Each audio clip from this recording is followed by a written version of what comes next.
An Alabaster Box. By Florence Morse Kingsley. We, said Mrs. Solomon Black with weighty emphasis, are going to get up a church fair and raise that money, and we are going to pay your salary. We can't stand it another minute. We had better run in debt to the butcher and baker than to the Lord. Wesley Elliot regarded her gloomily. I never liked the idea of church fairs very well, he returned hesitatingly. It has always seemed to me like sheer beggary. Then, said Mrs. Solomon Black, we will beg. Mrs. Solomon Black was a woman who had always had her way. There was not one line which denoted yielding in her large, still handsome face, set about with very elaborate water waves which she had arranged so many years that her black hair needed scarcely any attention. It would almost seem as if Mrs. Solomon Black had been born with water waves.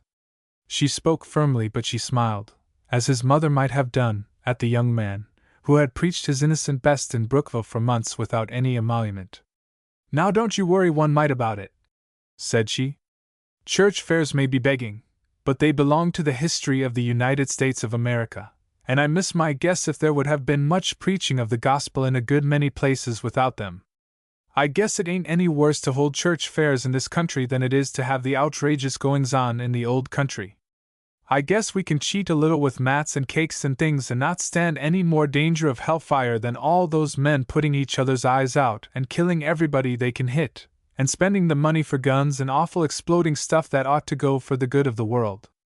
I ain't worried one mite about church fairs when the world is where it is now. You just run right into your study, Mr. Elliot, and finish your sermon, and there's a pan of hot doughnuts on the kitchen table. You go through the kitchen and get some doughnuts. We had breakfast early, and you hadn't ought to work too hard on an empty stomach. You run along. Don't you worry. All this is up to me and Maria Dodge and Abby Daggett and a few others. You haven't got one blessed thing to do with it. All you've got to do is to preach as well as you can, and keep us from a free fight. Almost always there is a fuss when women get up a fair. If you can preach the gospel so we are all on speaking terms when it is finished, you will earn your money twice over. Run along. Wesley Elliot obeyed. He always obeyed, at least in the literal sense, when Mrs. Solomon Black ordered him. There was about her a fairly masterly maternity. She loved the young minister as firmly for his own good as if he had been her son. She chuckled happily when she heard him open the kitchen door. He'll light into those hot doughnuts, she thought. She loved to pet the boy and the man. Wesley Elliot in his study upstairs, a makeshift of a study, sat munching hot doughnuts and reflecting. He had only about 1/3 of his sermon written and it was Saturday, but that did not disturb him. He had a quick-moving mind. He sometimes wondered whether it did not move too quickly. Wesley was not a conceited man in one sense. He never had doubt of his power, but he had grave doubts of the merits of his productions. However, today he was glad of the high rate of speed of which he was capable, and did not worry as much as he sometimes did about his landing at the exact goal. He knew very well that he could finish his sermon, easily, eat his doughnuts, and sit reflecting as long as he chose. He chose to do so for a long time, although his reflections were not particularly happy ones. When he had left the theological seminary a year ago, he had had his life planned out so exactly that it did not seem possible to him that the plans could fail. He had graduated at the head of his class. He had had no doubt of a city church. One of the professors, a rich man with much influence, had practically promised him one. Wesley went home to his doting mother, and told her the news. Wesley's mother believed in much more than the city church. She believed her son to be capable of anything. I shall have a large salary, mother, boasted Wesley. And you shall have the best clothes money can buy, and the parsonage is sure to be beautiful. How will your old mother look in fine feathers, in such a beautiful home? Asked Wesley's mother, but she asked as a lovely, much-petted woman asks such a question. She had her little conscious smile all ready for the rejoinder which she knew her son would not fail to give. He was very proud of his mother. Why, mother, he said, as far as that goes, I wouldn't balk at a throne for you as Queen Dowager. You are a silly boy, said Mrs. Elliot, but she stole a glance at herself in an opposite mirror, and smiled complacently. She did not look old enough to be the mother of her son. She was tall and slender, and fair-haired, and she knew how to dress well on her very small income. She was rosy, and carried herself with a sweet serenity. People said Wesley would not need a wife as long as he had such a mother. But he did not have her long. Only a month later she died, and while the boy was still striving to play the role of hero in that calamity, there came news of another. His professor friend had a son in the trenches.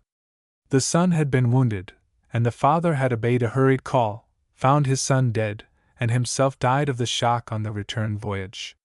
Wesley, mourning the man who had been his stanch friend, was guiltily conscious of his thwarted ambition. "There goes my city church," he thought, and flung the thought back at himself in anger at his own self-seeking. He was forced into accepting the first opportunity which offered. His mother had an annuity, which he himself had insisted upon for her greater comfort. When she died, the son was nearly penniless, except for the house, which was old and in need of repair. He rented that as soon as he received his call to Brookville, after preaching a humiliating number of trial sermons in other places. Wesley was of the lowly in mind, with no expectation of inheriting the earth, when he came to rest in the little village and began boarding at Mrs. Solomon Black's. But even then he did not know how bad the situation really was. He had rented his house, and the rent kept him in decent clothes, but not enough books. He had only a little shelf filled with the absolutely necessary volumes, most of them relics of his college course. He did not know that there was small chance of even his meager salary being paid until June, and he had been ordained in February. He had wondered why nobody said anything about his reimbursement. He had refrained from mentioning it, to even his deacons. Mrs. Solomon Black had revealed the state of affairs that morning. "You may as well know," said she. "There ain't a cent to pay you, and I said when you came that if we couldn't pay for gospel privileges we should all take to our closets and pray like Sam Hill, and no charge. But they wouldn't listen to me, though I spoke right out in conference meeting, and it's seldom a woman does that, you know. Folks in this place have been hanging on to the ragged edge of nothing so long they don't seem to sense it. They thought the money for your salary was going to be brought down from heaven by a dove or something, when all the time, those wicked flying things are going round on the other side of the earth, and there don't seem as if there could be a dove left. Well, now that the time's come when you ought to be paid, if there's any decency left in the place, they comes to me and says, 'Oh, Mrs. Black, what shall we do?' I said, 'Why didn't you listen when I spoke out in meeting about our not being able to afford luxuries like gospel preaching?' And they said they thought matters would have improved by this time." "Improved? How, I'd like to know? The whole world is sliding downhill faster and faster every minute, and folks in Brookville think matters are going to improve, when they are sliding right along with the Emperor of Germany and the King of England, and all the rest of the big bugs. I can't figure it out, but in some queer, outlandish way that war over there has made it so folks in Brookville can't pay their minister's salary. They didn't have much before, but such a one got a little for selling eggs and chickens that has had to eat them, and the street railway failed, and the chair factory, that was the only industry left here, failed, and folks that had a little to pay had to eat their pangs. And here you are, and it's got to be the fair. Seems queer the war in Europe should be the means of getting up a fair in Brookville, but I guess it'll get up more'n that before they're through fighting." All this had been the preliminary to the speech which sent Wesley forth for doughnuts, then to his study, ostensibly to finish his lovely sermon, but in reality to think thoughts which made his young forehead, of almost boyhood, frown, and his pleasant mouth droop, then inexplicably smooth and smile. It was a day which no man in the flush of youth could resist. That June day fairly rioted in through the open windows. Mrs. Black's muslin curtains danced in the June breeze like filmy-skirted nymphs. Wesley, whose imagination was active, seemed to see forced upon his eager, yet reluctant, eyes, radiant maidens, flinging their white draperies about, dancing a dance of the innocence which preludes the knowledge of love. Sweet scents came in through the windows, almond scents, honey scents, rose scents, all mingled into an ineffable bouquet of youth and the quest of youth. Wesley rose stealthily. He got his hat. He tiptoed across the room. Heavens! How thankful he was for access to the back stairs. Mrs. Black was sweeping the parlor, and the rear of the house was deserted. Down the precipitous back stairs crept the young minister, listening to the sound of the broom on Mrs. Black's parlor carpet. As long as that regular swish continued, he was safe. Through the kitchen he passed, feeling guilty as he smelled new peas cooking for his delectation on Mrs. Black's stove. Out of the kitchen door, under the green hood of the back porch, and he was afield, and the day had him fast. He did not belong any more to his aspirations, to his high and noble ambitions, to his steadfast purpose in life. He belonged to the spring of the planet from which his animal life had sprung. Young Wesley Elliot became one with June, with eternal youth, with joy which escapes care, with the present which has nothing to do with the past or the future, with that day sufficient unto itself, that day dangerous for those whose feet are held fast by the toils of the years. Wesley sped across a field which was like a field of green glory. He saw a hollow like a nest, blue with violets, and all his thoughts leaped with irresponsive joy. He crossed a brook on rocky stones, as if he were crossing a song. A bird sang in perfect tune with his mood. He was bound for a place which had a romantic interest for him, the unoccupied parsonage, which he could occupy where he supplied with a salary and had a wife. He loved to sit on the back veranda and dream. Sometimes he had company. Brookville was a hot little village, with a long line of hills cutting off the south wind, but on that back veranda of the old parsonage there was always a breeze. Sometimes it seemed mysterious to Wesley, that breeze. It never failed in the hottest days. Now that the parsonage was vacant, women often came there with their needlework of an afternoon, and sat and sewed and chatted. Wesley knew of the custom, and had made them welcome. But sometimes of a morning a girl came. Wesley wondered if she would be there that morning. After he had left the field, he plunged knee-deep through the weedage of his predecessor's garden, and heart-deep into luxuriant ranks of dewy vegetables which he, in the intervals of his mental labors, should raise for his own table. Wesley had an inherent love of gardening which he had never been in a position to gratify. Wesley was, in fancy, eating his own green peas and squashes and things when he came in sight of the back veranda.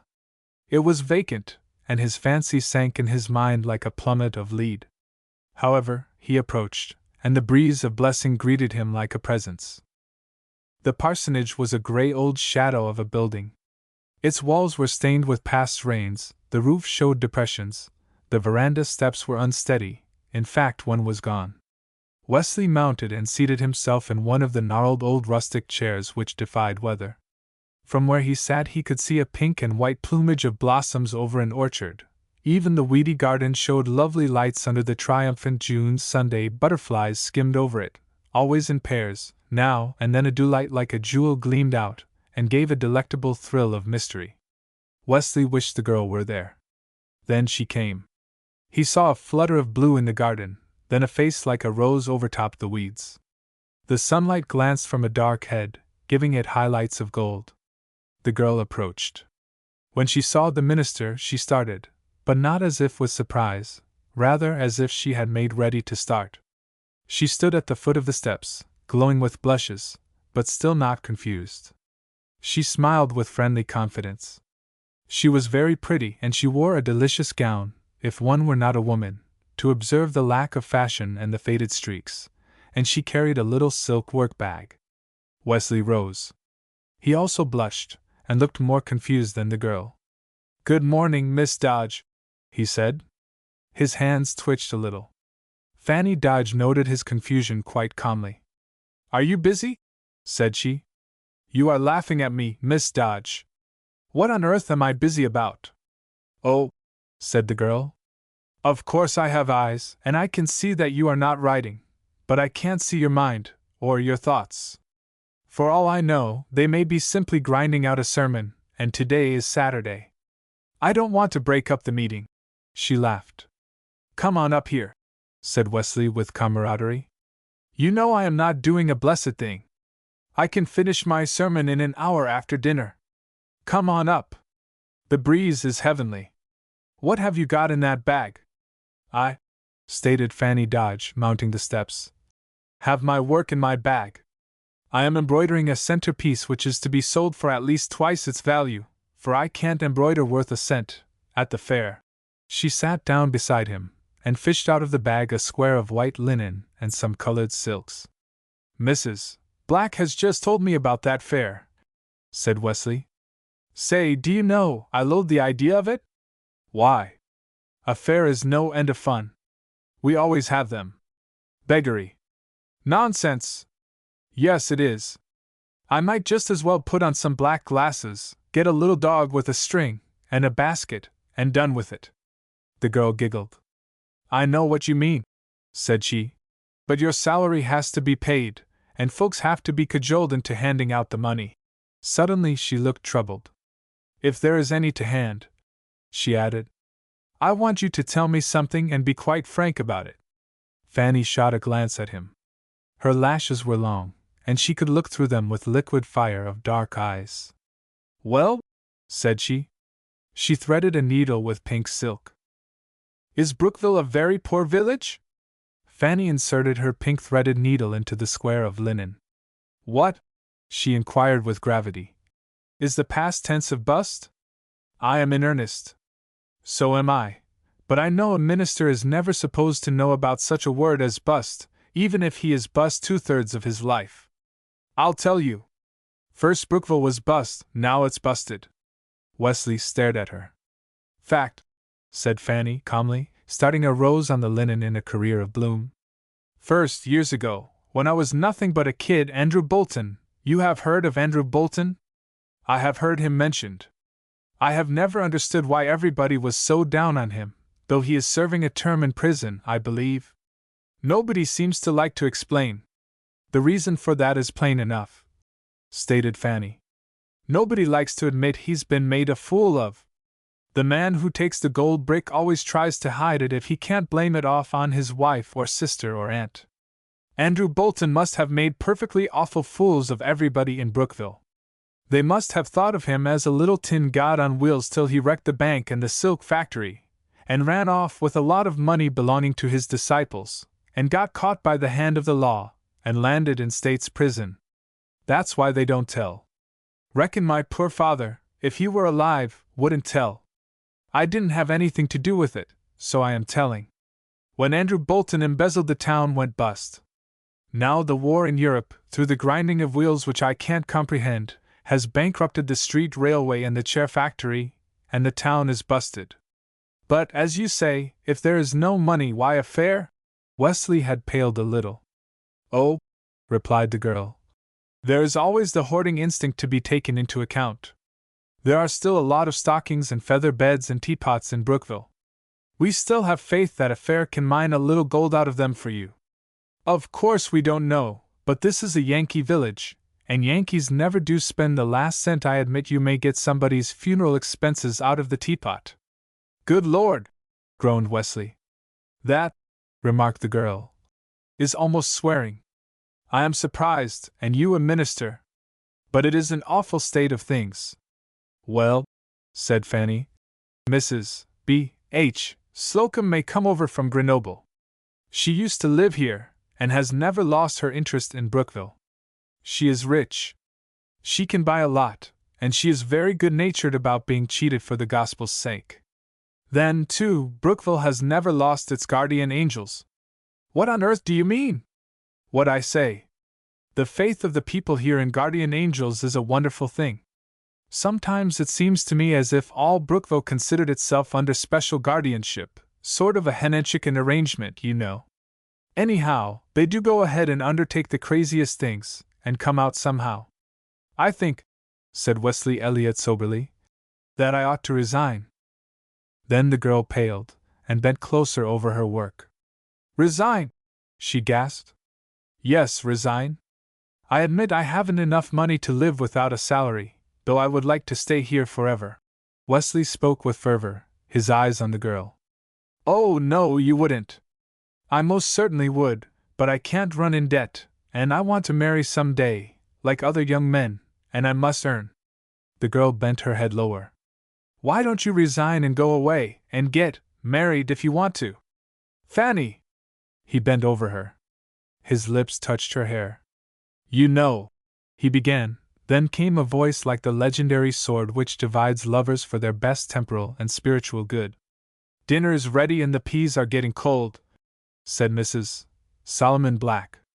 Then it happened that Wesley Elliott, although a man and a clergyman, followed like a little boy the large woman with the water waves through the weedage of the pastoral garden, and the girl sat weeping awhile from mixed emotions of anger and grief.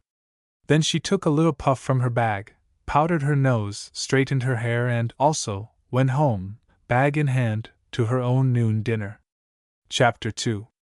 A church fair is one of the purely feminine functions which will be the last to disappear when the balance between the sexes is more evenly adjusted.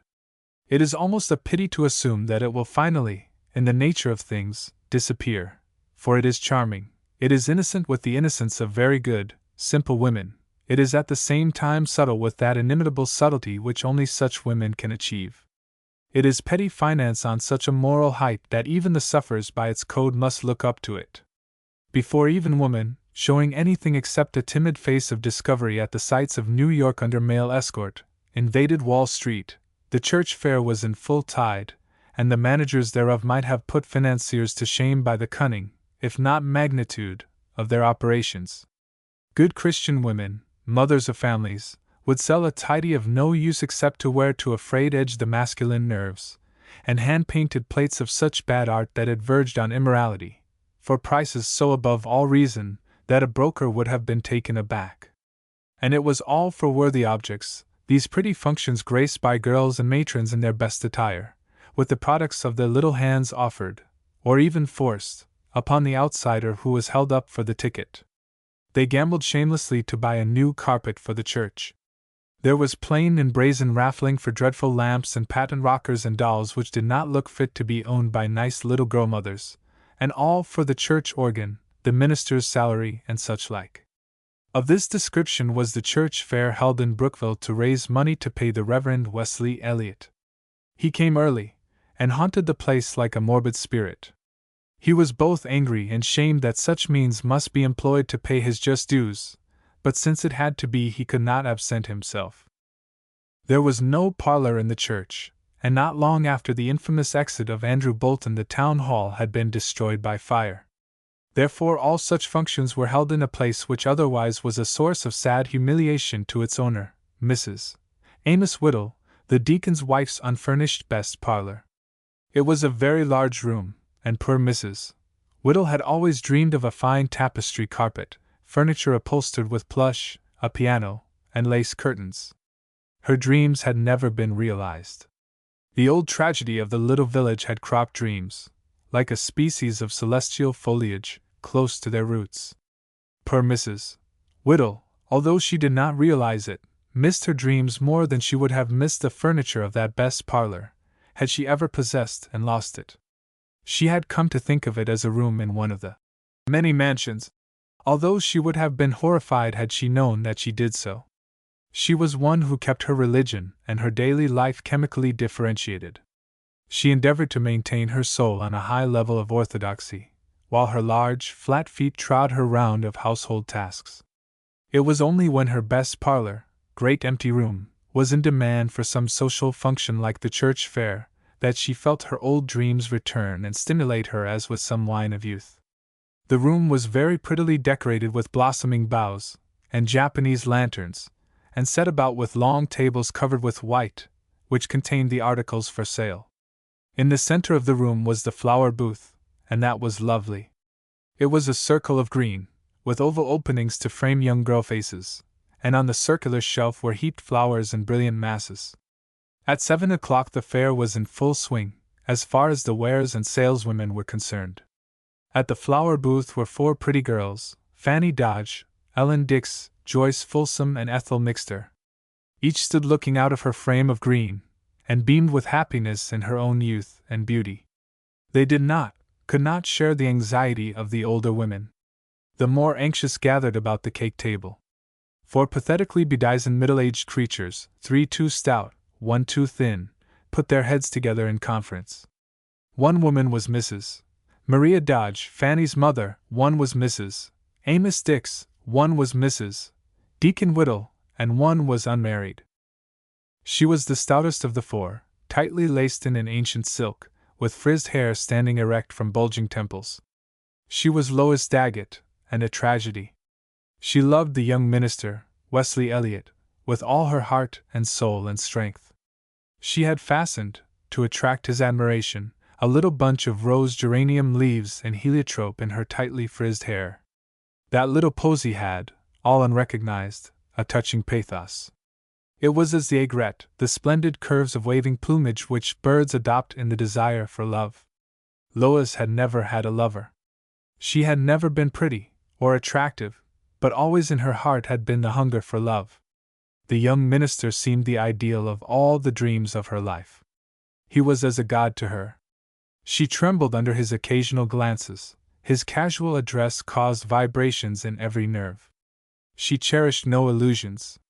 She knew he was not for her, but she loved and worshipped, and she tucked on an absurd little bow of ribbon, and she frizzed tightly her thin hair, and she wore little posies, following out the primitive instinct of her sex, even while her reason lagged behind. If once Wesley should look at that pitiful little floral ornament, should think it pretty, it would have meant as much to that starved virgin soul as a kiss, to do her justice, as a spiritual kiss. There was in reality only pathos and tragedy in her adoration. It was not in the least earthy, or ridiculous, but it needed a saint to understand that. Even while she conferred with her friends, she never lost sight of the young man, always hoped for that one fleeting glance of approbation. When her sister-in-law, Mrs. Daggett, appeared, she restrained her wandering eyes. All four women conferred anxiously. They, with Mrs. Solomon Black, had engineered the fair. Mrs. Black had not yet appeared, and they all wondered why. Abby Daggett, who had the expression of a saint, a fleshy saint, in old purple muslin, gazed about her with admiration. "Don't it look perfectly lovely?" she exclaimed. Mrs. Whittle fairly snapped at her, like an angry old dog. "Lovely," said she with a fine edge of sarcasm in her tone. "Perfectly lovely. Yes, it does. But I think we are a set of fools, the whole of us. Here we've got a fair already, and worked our fingers to the bone. I don't know but I'll have a felon on account of that drawn-in rug there, and we've used up all our butter and eggs, and I don't see, for one, who is going to buy anything. I ain't got any money to spend. I don't believe Mrs. Slocum will come over from Grenoble, and if she does, she can't buy everything." "Well, what made us get up the fare?" asked Mrs. Dodge. "I suppose we all thought somebody might have some money," ventured Abby Daggett. "I'd like to know who? Not one of us four has, and I don't believe Mrs. Solomon Black has, unless she turns in her egg money, and if she does I don't see how she is going to feed the minister. Where is Phoebe Black?" "She is awfully late," said Lois. She looked at the door, and, so doing, got a chance to observe the minister, who was standing beside the flower table talking to Ellen Dix. Fanny Dodge was busily arranging some flowers, with her face averted. Ellen Dix was very pretty, with an odd prettiness for a New England girl. Her pale olive skin was flawless and fine of texture. Her mouth was intensely red, and her eyes very dark and heavily shaded by long lashes. She wore at the throat of her white dress a beautiful coral brooch. It had been one of her mother's girlhood treasures. The Dix family had been really almost opulent once, before the Andrew Bolton cataclysm had involved the village, and there were still left in the family little reminiscences of former splendor. Mrs. Dix wore a superb old lace scarf over her ancient black silk, and a diamond sparkled at her throat. The other women considered the lace much too old and yellow to be worn, but Mrs. Dix was proud both of the lace and her own superior sense of values. If the lace had been admired, she would not have cared so much for it. Suddenly a little woman came hurrying up, her face sharp with news. "What do you think?" she said to the others. "What do you think?" They stared at her. "What do you mean, Mrs. Folsom?" asked Mrs. Whittle acidly. The little woman tossed her head importantly. "Oh, nothing much," said she. "Only I thought the rest of you might not know. Mrs. Solomon Black has got another boarder. That's what's making her late." She had to get something for her to eat. Another boarder, said Mrs. Whittle. Yes, said the little woman. A young lady, and Mrs. Solomon Black is on her way here now. With her? Gasped the others. Yes, she's coming, and she looks to me as if she might have money. Who is she? Asked Mrs. Whittle. How do I know? Mrs. Mixter's Tommy told my Sam, and he told me, and I saw Mrs. Black and the boarder coming out of her yard, when I went out of mine, and I hurried so's to get here first. Hush! Here they come now. While the women were conferring, many people had entered the room, although none had purchased the wares. Now there was stark silence and a concentrated fire of attention as Mrs. Black entered with a strange young woman. Mrs. Black looked doubtfully important. She, as a matter of fact, was far from sure of her wisdom in the course she was taking. She was even a little pale, and her lips moved nervously as she introduced the girl to one and another. Miss Orr, she said sometimes. Miss Lydia Orr. As for the girl, she looked timid yet determined. She was pretty, perhaps a beauty, had she made the most of her personal advantages instead of apparently ignoring them. Her beautiful fair hair, which had red gold lights, should have shaded her forehead, which was too high. Instead, it was drawn smoothly back, and fastened in a mat of compact flat braids at the back of her head. She was dressed very simply, in black, and her costume was not of the latest mode. I don't see anything about her to have made Mrs. Folsom think she was rich, Mrs. Whittle whispered to Mrs. Daggett, who made an unexpectedly shrewd retort. I can see. She don't look as if she cared what anybody thought of her clothes, as if she had so much she's never minded. Mrs. Whittle failed to understand. She grunted non-assent. I don't see, said she. Her sleeves are way out of date. For a while there was a loud buzz of conversation all over the room. Then it ceased, for things were happening, amazing things. The strange young lady was buying and she was paying cash down. Some of the women examined the banknotes suspiciously and handed them to their husbands to verify. The girl saw and flushed, but she continued. She went from table to table, and she bought everything, from quilts and hideous drawn-in rugs to frosted cakes. She bought in the midst of that ominous hush of suspicion. Once she even heard a woman hiss to another, "She's crazy. She got out of an insane asylum." However, nobody of all the stunned throng refused to sell. Her first failure came in the case of a young man. He was Jim Dodge, Fanny's brother. Jim Dodge was a sort of Ishmael in the village estimation, and yet he was liked. He was a handsome young fellow with a wild freedom of carriage. He had worked in the chair factory to support his mother and sister, before it closed. He haunted the woods, and made a little by selling skins. He had brought as his contribution to the fair a beautiful fox skin, and when the young woman essayed to buy that he strode forward. "That is not for sale," said he. "I beg you to accept that as a gift, Miss Orr." The young fellow blushed a little before the girl's blue eyes, although he held himself proudly. "I won't have this sold to a young lady who is buying as much as you are," he continued. The girl hesitated. Then she took the skin. "Thank you, it is beautiful," she said. Jim's mother sidled close to him. "You did just right, Jim," she whispered. "I don't know who she is, but I feel ashamed of my life. She can't really want all that truck. She's buying to help. I feel as if we were a parcel of beggars." "Well, she won't buy that fox skin to help," Jim whispered back fiercely. The hold did not take very long. Finally the girl talked in a low voice to Mrs. Black, who then became her spokeswoman. Mrs. Black now looked confident, even triumphant. "Miss Orr says of course she can't possibly use all the cake and pies and jelly," she said, "and she wants you to take away all you care for. And she wants to know if Mrs. Whittle will let the other things stay here till she's got a place to put them in. I tell her there's no room in my house." "I suppose so," said Mrs. Whittle in a thick voice. She and many others looked fairly pale and shocked. Mrs. Solomon Black, the girl, and the minister went out. The hush continued for a few seconds. Then Mrs. Whittle spoke. "There's something wrong about that girl," said she. Other women echoed her. The room seemed full of feminine snarls. Jim Dodge turned on them, and his voice rang out. "You are a lot of cats," said he. "Come on home, Mother and Fanny, I am mortal shamed for the whole of it. That girl's buying to help, when she can't want the things, and all you women turning on her for it." After the Dodges had gone there was another hush.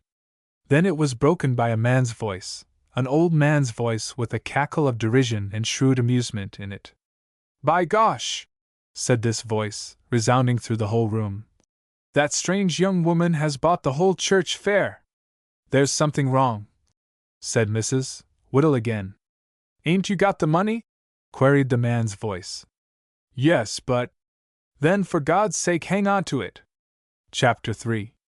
After Jim Dodge had taken his mother and sister home, he stole off by himself for a solitary walk. The night was wonderful, and the young man, who was in a whirl of undefined emotion, unconsciously felt the need of a lesson of eternal peace.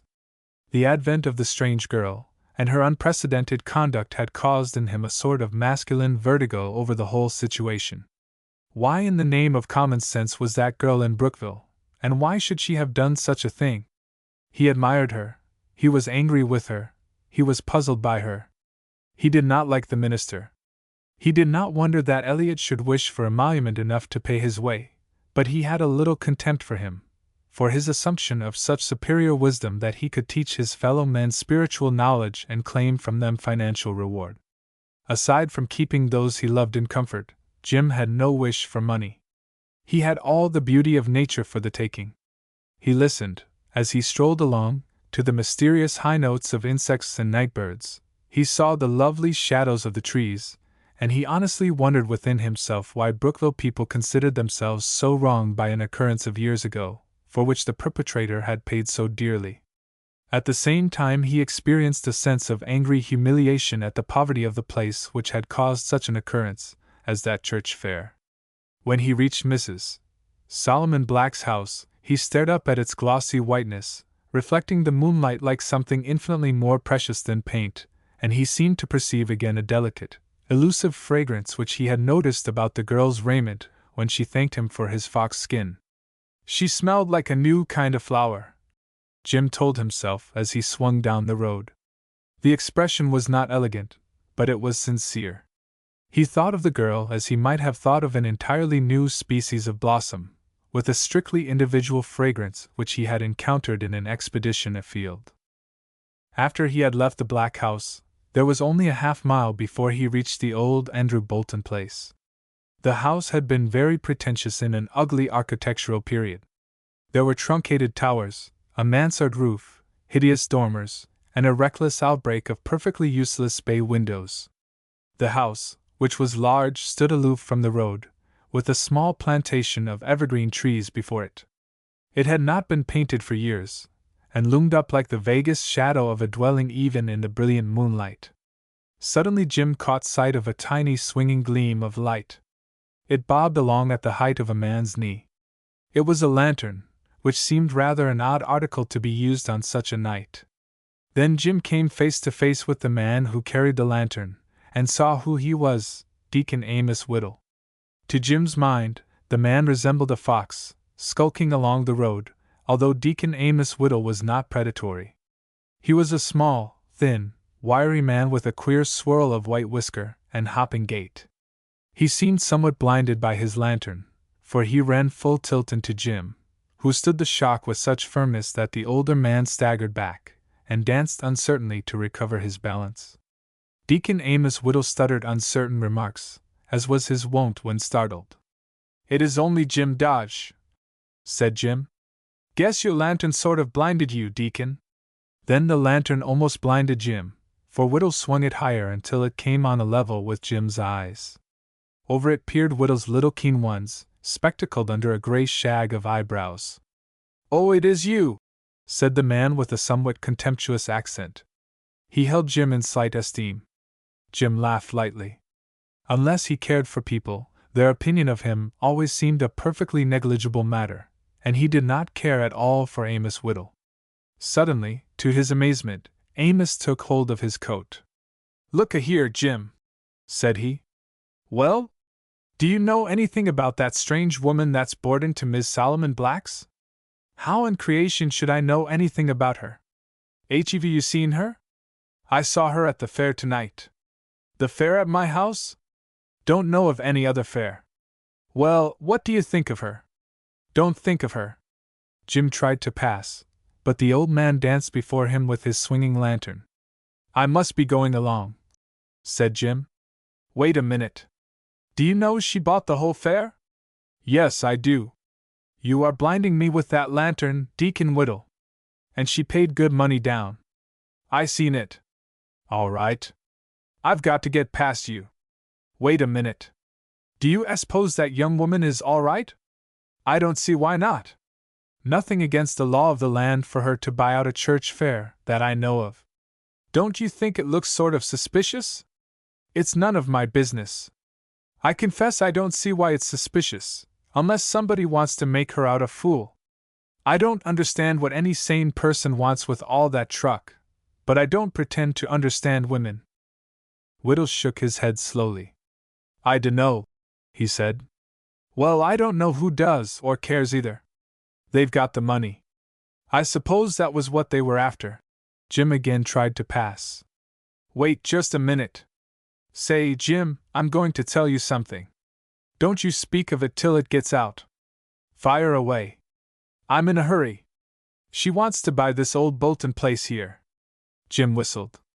"You know the assignees of the Bolton estate had to take the house, and it's been running down all these years, and a lot of money has got to be spent on it or it'll tumble down. Now, this young woman has offered to pay a good round sum for it, and take it just as it is. I suppose it's all right?" "How in creation should I know? If I held it, and wanted to sell it, I'd know darn well whether it was all right or not. I wouldn't go around asking other folks. But you see, it don't seem natural. Folks don't do things like that. She's offering to pay more than the place is worth.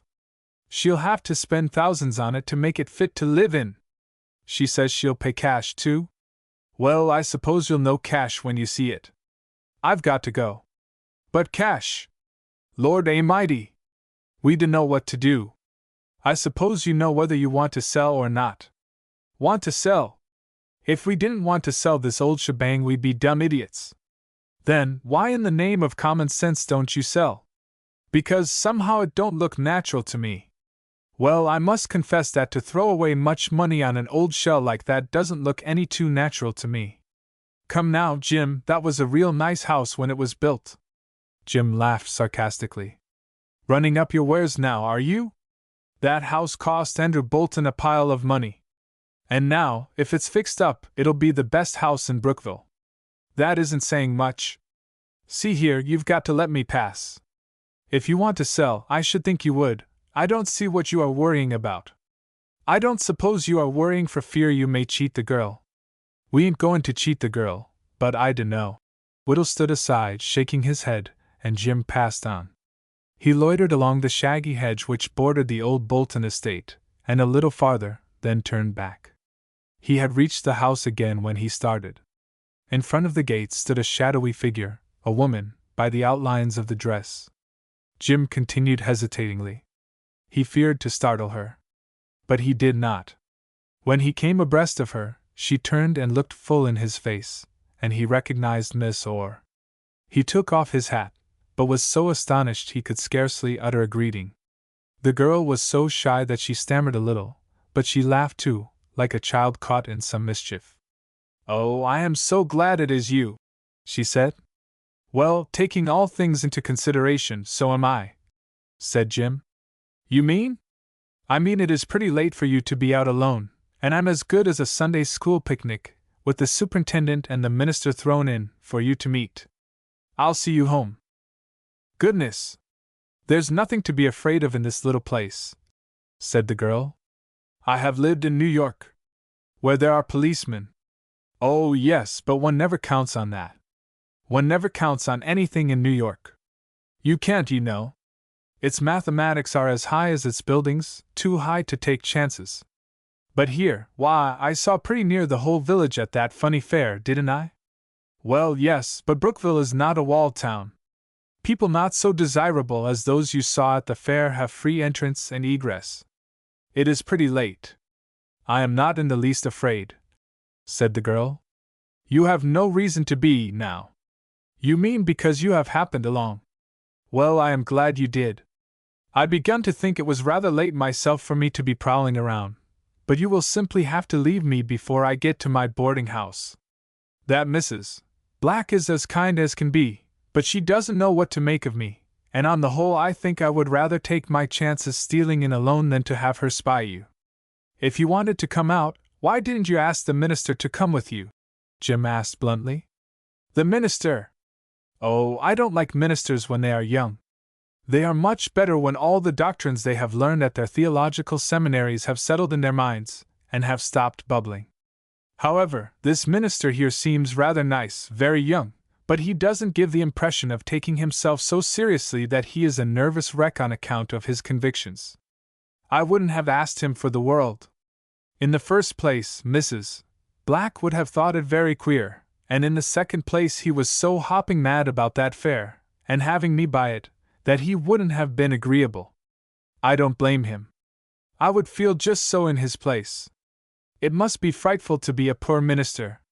None too pleasant anyway. You are right, it certainly is not. I have been poor myself, and I know.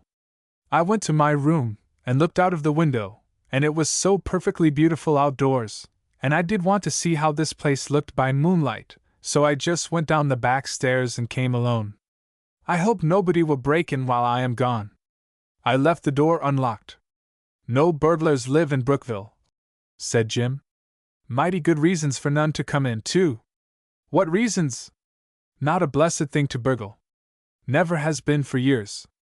There was a silence. The girl spoke in a hushed voice. I understand, said she, that the people here hold the man who used to live in this house responsible for that. Why, yes, I suppose he was. Brookville never would have been a tuxedo under any circumstances, but I reckon it would have fared a little better if Mr. Bolton hadn't failed to see the difference between mine and thine. I was nothing but a kid, but I have heard a good deal about it. Some of the older people are pretty bitter, and some of the younger ones have it in their veins. I suppose the poor man did start us downhill. You say poor man, why? Asked the girl, and her voice trembled. Lord, yes. I'm like a hound sneaking round back doors for bones, on account of Mr. Bolton, myself. My father lost more than most anybody, but I wouldn't change places with the man. Say, do you know he has been in state's prison for years? Yes. Of course any man who does wrong is a poor man, even if he doesn't get caught. I'm mighty glad I wasn't born bitter as some of the people here were. My sister Fanny isn't either. She doesn't have much, poor girl, but I've never heard her say one word, and Mother never blames it on Mr. Bolton either. Mother says he is getting his punishment, and it isn't for any of us to add to it. Your sister was that pretty girl at the flower table? Yes, I suppose you would call her pretty. I don't really know. A fellow never does know, when the girl is his sister. She may look the best of the bunch to him, but he's never sure. She is lovely, said Lydia Orr. She pointed to the shadowy house. That must have been a nice place once. Best in the village, show place. Say, what in the name of common sense do you want to buy it for? Who told you? Oh, I met old Whittle just before I met you. He told me. The place must be terribly run down. It will cost a mint of money to get it in shape. I have considerable money, stated the girl quite simply. Well, it's none of my business, but you will have to sink considerable in that place, and perhaps when you are through it won't be satisfactory. I have taken a notion to it, said the girl. She spoke very shyly. Her curiously timid, almost apologetic manner returned suddenly. I suppose it does look strange, she added. Nobody's business how it looks, said Jim, but I think you ought to know the truth about it, and I think I am more likely to give you information than Whittle. Of course he has an axe to grind. Perhaps if I had an axe to grind, you couldn't trust me. Yes, I could, returned the girl with conviction. I knew that the minute I looked at you. I always know the people I can trust. I know I could not trust Deacon Whittle. I made allowances, the way one does for a clock that runs too fast or too slow. I think one always has to be doing addition or subtraction with people, to understand them. Well, you had better try a little subtraction with me. I don't have to. I didn't mean with everybody. Of course there are exceptions. That was a beautiful skin you gave me. I didn't half thank you. Nonsense. I was glad to give it. Do you hunt much? About all I am good for except to run our little farm and do odd jobs. I used to work in the chair factory. I shouldn't think you would have liked that. Didn't, had to do what I could. What would you like to do? Oh, I don't know. I never had any choice, so I never gave it any thought. Something that would keep me out of doors, I reckon. Do you know much about plants and trees? I don't know whether I know much. I love them, that's all. You could do some landscape gardening for a place like this, I should think. Jim stared at her, and drew himself up haughtily. It really is late, Miss Orr, he said. I think if you will allow me, I will take you home. What are you angry about? I am not angry. Yes, you are. You are angry because I said that about landscape gardening.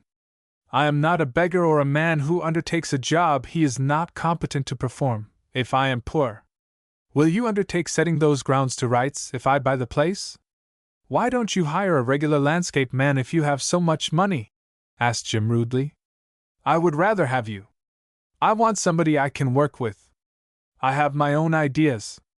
I want to hire you to work with me. Will you? Time enough to settle that when you've bought the place. You must go home now. Here, take my arm. This sidewalk is an apology for one. Lydia took the young man's arm obediently, and they began walking. What on earth are you going to do with all that truck you bought? Asked Jim. Lydia laughed. To tell you the truth, I haven't the slightest idea, said she. Pretty awful, most of it, isn't it? I wouldn't give it house room. I won't either. I bought it, but I won't have it. You must take us for a pretty set of paupers, to throw away money like that. Now, don't you get mad again. I did want to buy it. I never wanted to buy things so much in my life. I never saw such a queer girl. You will know I am not queer some time, and I would tell you why now, but don't you tell me a thing you don't want to. I think I had better wait just a little. But I don't know about all those things. Say, why don't you send them to missionaries out west? Oh, could I? Of course you can. What's to hinder? When I buy that place, will you help me? Of course I will. Now you are talking. I'm glad to do anything like that. I think I'd be nutty if I had to live in the same house as that fair. The girl burst into a lovely peal of laughter. Exactly what I thought all the time, said she. I wanted to buy them, you don't know how much, but it was like buying rabbits, and white elephants, and oh, I don't know. A perfect menagerie of things I couldn't bear to live with, and I didn't see how I could give them away, and I couldn't think of a place to throw them away. She laughed again. Jim stopped suddenly. Say. What? Why, it will be an awful piece of work to pack off all those contraptions, and it strikes me it is pretty hard on the missionaries. There's a gravel pit down back of the Bolton place, and if you buy it. What? Well, bury the fare there. Lydia stopped short, and laughed till she cried. You don't suppose they would ever find out? Trust me. You just have the whole lot moved into the house, and we'll fix it up. Oh, I can't tell you how thankful I am to you, said Lydia fervently. I felt like a nightmare with all those things. Some of them can be used, of course, but some, oh, those picture throws, and those postage stamp plates. They are funny, but sort of pitiful, too, said Jim. Women are sort of pitiful, lots of them. I'm glad I am a man. I should think you would be, said the girl. She looked up in his face with an expression which he did not see. He was regarding women in the abstract. She was suddenly regarding men in the individual. Chapter 4. Elliot slept later than usual the morning after the fair. Generally he slept the beautiful, undisturbed sleep of the young and healthy. That night, for some reason, he did not. Possibly the strange break which the buying of the fare had made in the course of his everyday life caused one also between his conscious and unconscious state, which his brain refused to bridge readily. Wesley had not been brought face to face, many times in his life, with the unprecedented. He had been brought before it, although in a limited fashion, at the church fair.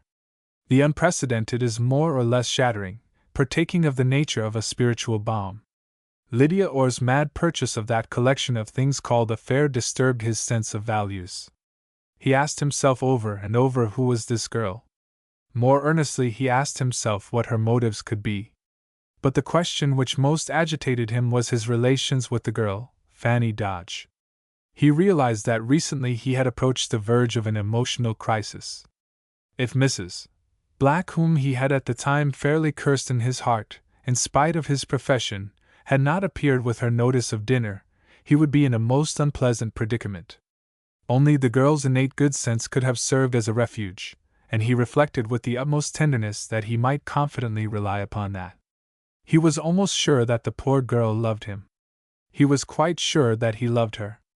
But he was also sure, with a strong sense of pride in her, that she would have refused him, not on mercenary grounds, for Fanny he knew would have shared a crust and hovel with the man she loved, but Fanny would love the man too well to consent to the crust and the hovel, on his own account. She would not have said in so many words, "What? Marry you, a minister so poor that a begging fare has to be held to pay his salary?" She would have not refused him her love and sympathy, but she would have let him down so gently from the high prospect of matrimony that he would have suffered no jolt. Eliot was a good fellow. It was on the girl's account that he suffered. He suffered, as a matter of course. He wanted Fanny badly, but he realized himself something of a cad. He discounted his own suffering, perhaps, as he told himself with sudden suspicion of self-conceit, he overestimated hers. Still, he was sure that the girl would suffer more than he wished. He blamed himself immeasurably. He tried to construct air castles which would not fall, even before the impact of his own thoughts, in which he could marry this girl and live with her happily ever after, but the man had too much common sense. He did not for a moment now consider the possibility of stepping, without influence, into a fat pastorate. He was sure that he could count confidently upon nothing better than this. The next morning he looked about his room wearily, and a plan which he had often considered grew upon him. He got the keys of the unoccupied parsonage next door, from Mrs. Black, and went over the house after breakfast.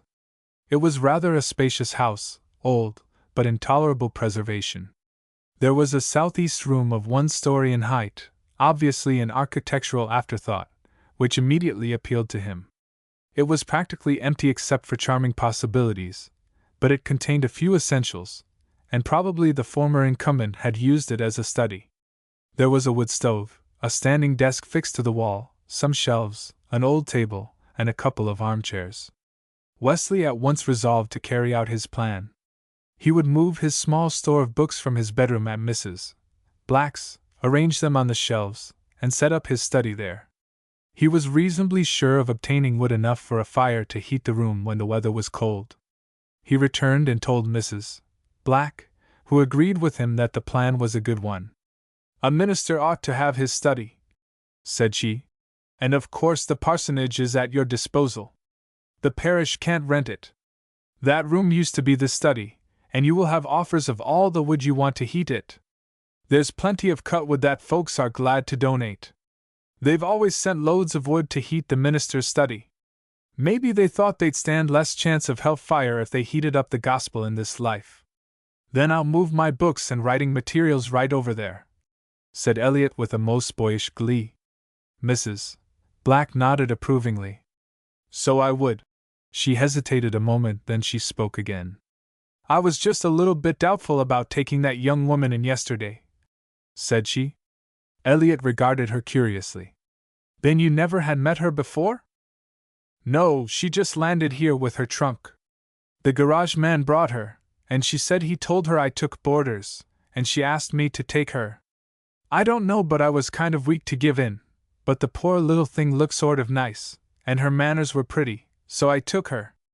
I thought I would ask you how you felt about it this morning, But there ain't any reason to, perhaps, for she ain't going to stay here very long, anyway. She says she's going to buy the old Bolton place and have it fixed up and settled down there as soon as she can. She told me after you had gone out. She's gone now to look at it. Mr. Whittle was going to meet her there. Queer, ain't it? It does look extraordinary, rather, agreed Elliot. But Miss or may be older than she looks. Oh, she ain't old, but she's of age. She told me that, and I guess she's got plenty of money. Well, said Elliot, that is rather a fine old place. She may be connected with the Bolton family. That's exactly what I think, and if she was she wouldn't mention it, of course. I think she's getting the house in some sort of a business way. Andrew Bolton may have died in prison by this time, and she may be an heir. I think she is going to be married and have the house fixed up to live in. That sounds very probable. Yes, it does, but what gets me is her buying that fare. I own I felt a little scared, and wondered if she had all her buttons, but when she told me about the house I knew of course she could use the things for furnishing, all except the cake and candy, and I suppose if she's got a lot of money she thought she'd like to buy to help. I feel glad she's coming. She may be a real help in the church. Now don't color up. Ministers have to take help. It's part of their discipline. Sometimes Mrs. Solomon Black said a wise and consoling thing. Elliot, moving his effects to the old parsonage, considered that she had done so then. She is right. I have no business to be proud in the profession calling for the lowly-hearted of the whole world, he told himself. After he had his books arranged he sat down in an armchair beside a front window, and felt rather happy and at home. He reproached himself for his content when he read the morning paper, and considered the horrors going on in Europe. Why should he, an able-bodied man, sit securely in a room and gaze out at a peaceful village street? He asked himself, as he had scores of times before. Then the imperial individual, which obtrudes even when conscience cries out against it, occupied his mind. Pretty Fanny Dodge in her blue linen was passing. She never once glanced at the parsonage. Forgetting his own scruples and resolves, he thought unreasonably that she might at least glance up, if she had the day before at all in her mind. Suddenly the unwelcome reflection that he might not be as desirable as he had thought himself came over him. He got up, put on his hat, and walked rapidly in the direction of the old Bolton house. Satisfying his curiosity might serve as a palliative to his sudden depression with regard to his love affair. It is very much more comfortable to consider oneself a cad, and acknowledge to oneself love for a girl, and be sure of her unfortunate love for you, than to consider oneself the dupe of the girl. Fanny had a keen sense of humor. Suppose she had been making fun of him? Suppose she had her own aspirations in other quarters? He walked on until he reached the old Bolton house. The door stood open, askew upon rusty hinges. Wesley Elliot entered and glanced about him with growing curiosity. The room was obviously a kitchen, one side being occupied by a huge brick chimney enclosing a built-in range half devoured with rust. Wall cupboards, a sink and a decrepit table showed gray and ugly in the greenish light of two tall windows, completely blocked on the outside with overgrown shrubs. An indescribable odor of decaying plaster, chimney soot and mildew hung in the heavy air. A door to the right, also half open, led the investigator further. Here the floor shook ominously underfoot, suggesting rotten beams and unsteady sills. The minister walked cautiously, noting in passing a portrait defaced with cobwebs over the marble mantelpiece, and the great circular window opening upon an expanse of tangled grass and weeds, through which the sun streamed hot and yellow. Voices came from an adjoining room. He could hear Deacon Whittle's nasal tones upraised in fervid assertion. "Yes, ma'am," he was saying. "This house is a little out of repair, you can see that fair yourself, but it's well built, couldn't be better. A few $100 expended here and there'll make it as good as new, in fact, I'll say better and new. They don't put no such material in houses nowadays. Why, this woodwork, doors, windows, floors and all, is clear, white pine. You can't buy it today for no price. Costs as much as mahogany, come to figure it out. Yes, ma'am. The woodwork alone in this house is worth the price of one of them little new shacks a builder run up in a couple of months. And look at them mantelpieces, pure tombstone marble, and all carved like you see. Yes, ma'am. There's as many as 7 of 'em in the house. Where you find anything like that, I'd like to know.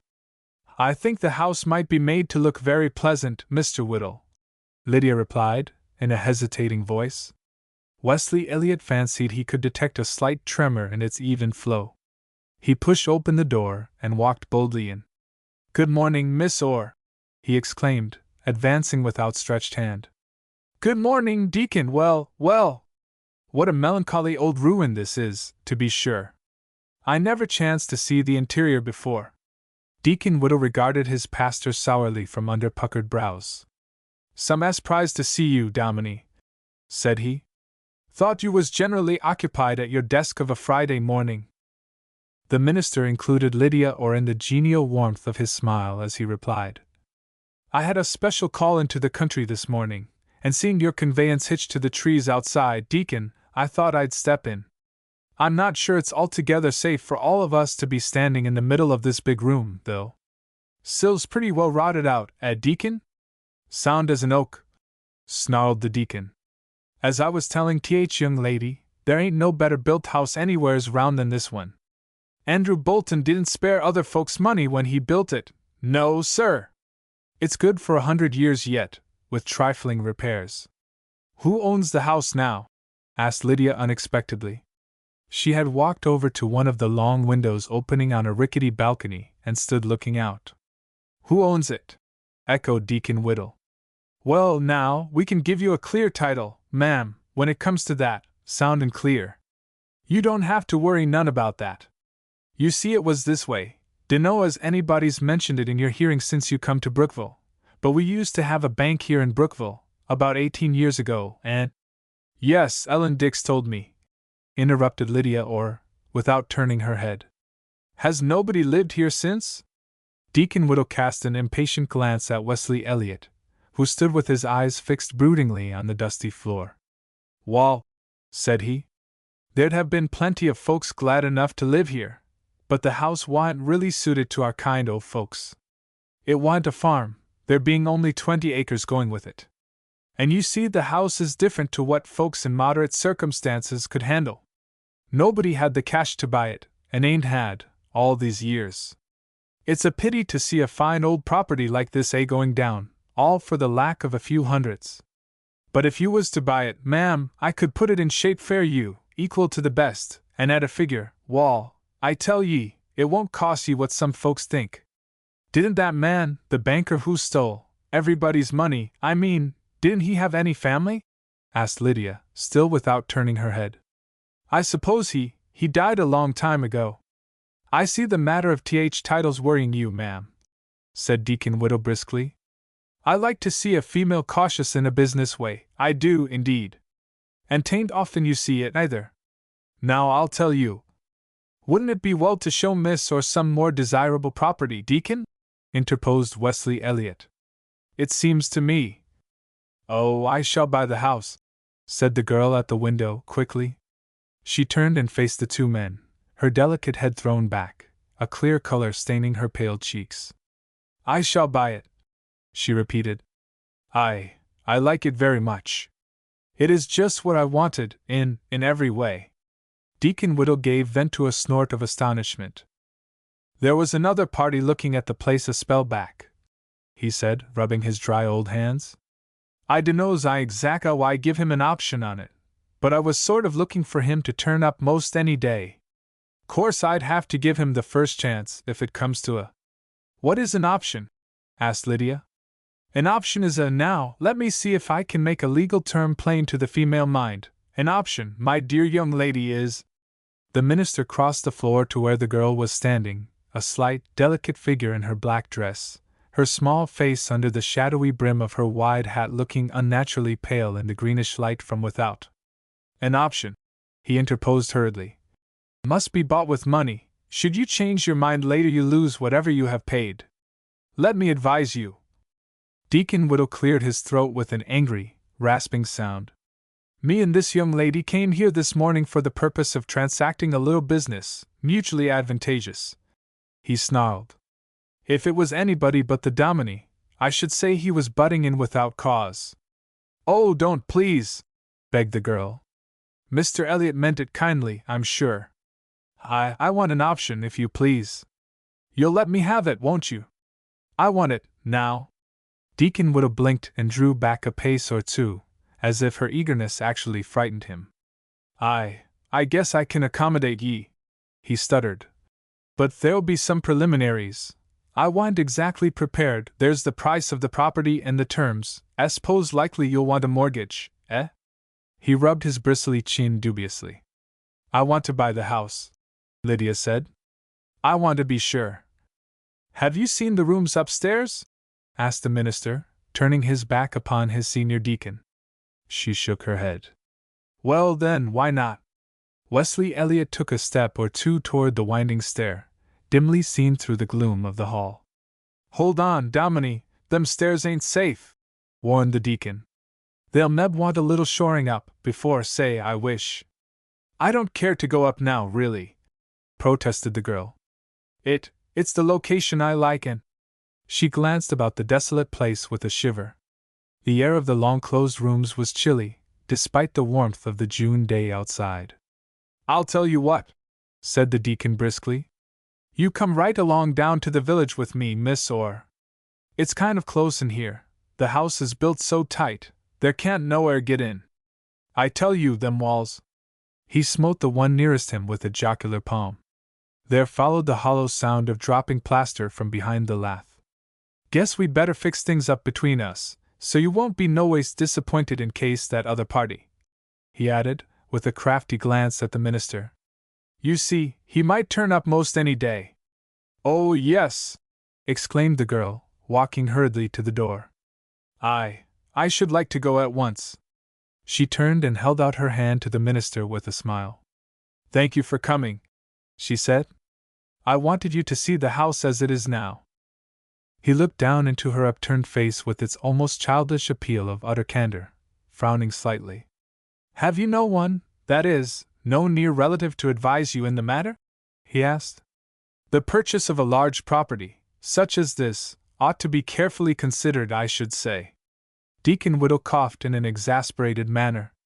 I guess we'd better be getting along, said he, if we want to catch Judge Folsom in his office before he goes to dinner. Lydia turned obediently. I'm coming, she said. Then to Elliot. No, there is no one to advise me. I am obliged to decide for myself. Wesley Elliot returned to Brookville and his unfinished sermon by a long detour which led him over the shoulder of a hill overlooking the valley. He did not choose to examine his motive for avoiding the road along which Fanny Dodge would presently return. But as the path, increasingly rough and stony as it climbed the steep ascent, led him at length to a point from whence he could look down upon a toy village, arranged in stiff rows about a toy church, with its tiny pointing steeple piercing the vivid green of many trees, he sat down with a sigh of relief and something very like gratitude. As far back as he could remember, Wesley Elliot had cherished a firm, though somewhat undefined, belief in a quasi-omnipotent power to be reckoned as either hostile or friendly to the purposes of man, showing now a smiling, now a frowning face. In short, that unquestioned, wholly uncontrollable influence outside of a man's life, which appears to rule his destiny. In this role, Providence, as he had been taught to call it, had heretofore smiled rather evasively upon Wesley Elliot. He had been permitted to make sure his sacred calling, but he had not secured the earnestly coveted city pulpit. On the other hand, he had just been saved, or so he told himself, as the fragrant June breeze fanned his heated forehead, by a distinct intervention of Providence, from making a fool of himself. His subsequent musings, interrupted at length by the shrieking whistle of the noon train as it came to a standstill at the toy railway station, might be termed important, since they were to influence the immediate future of a number of persons, thus affording a fresh illustration of the mysterious workings of Providence, sometimes called divine. Chapter 5. There existed in Brookville two separate and distinct forums for the discussion of topics of public and private interest. These were the barroom of the village tavern, known as the Brookville House, and Henry Daggett's general store, located on the corner opposite the old Bolton Bank building. Mr. Daggett, besides being Brookville's leading merchant, was also postmaster, and twice each day withdrew to the official privacy of the office for the transaction of United States business. The post office was conveniently located in one corner of Mr. Daggett's store and presented to the inquiring eye a small glass window, which could be raised and lowered at will by the person behind the partition, a few numbered boxes and a slit, marked letters. In the evening of the day on which Miss Lydia Orr had visited the old Bolton house in company with Deacon Whittle, both forums were in full blast. The wagon shed behind the Brookville house sheltered an unusual number of rigs, whose owners, after partaking of liquid refreshment dispensed by the oily young man behind the bar, by common consent strolled out to the veranda where a row of battered wooden armchairs invited to reposeful consideration of the surprising events of the past few days. The central chair supported the large presence of Judge Folsom, who was dispensing both information and tobacco juice. "The practice of the legal profession," said the judge, after a brief period devoted to the ruminative processes, "is full of surprises." Having spoken, Judge Folsom folded his fat hands across the somewhat soiled expanse of his white waistcoat and relapsed into a weighty silence. "They was sayin' over to the post office this evening that the young woman that cleaned up the church fair has bought the old Bolton place. How about it, Jedge?"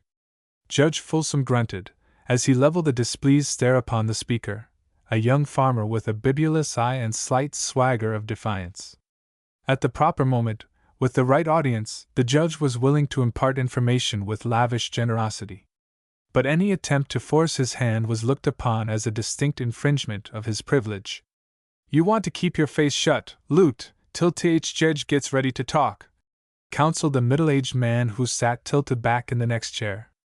"Set down, son, and cool off." "Well, you see I got to hurry along," objected the young farmer impatiently. "And I wanted to know if there was anything in it. Our folks had money in the old bank, and we'd give up getting anything more out the smash years ago. But if the Bolton place has actually been sold," he finished with a prolonged whistle. The greatness in the middle chair emitted a grunt. "Humph!" he muttered, and again, "HRMMPH. It would be surprising," conceded the middle-aged man. "After all these years. Considerable many of TH creditors has died since," piped up a lean youth who was smoking a very large cigar. "I suppose TH children of all such would come in for their share, Judge?" Judge Folsom frowned and pursed his lips thoughtfully. "The proceedings has not yet reached the point you mention, Henry," he said. "You're going a little too fast." Nobody spoke, but the growing excitement took the form of a shuffling of feet. The judge deliberately lighted his pipe, a token of mental relaxation. Then from out the haze of blue smoke, like the voice of an oracle from the seclusion of a shrine, issued the familiar recitative tone for which everybody had been waiting.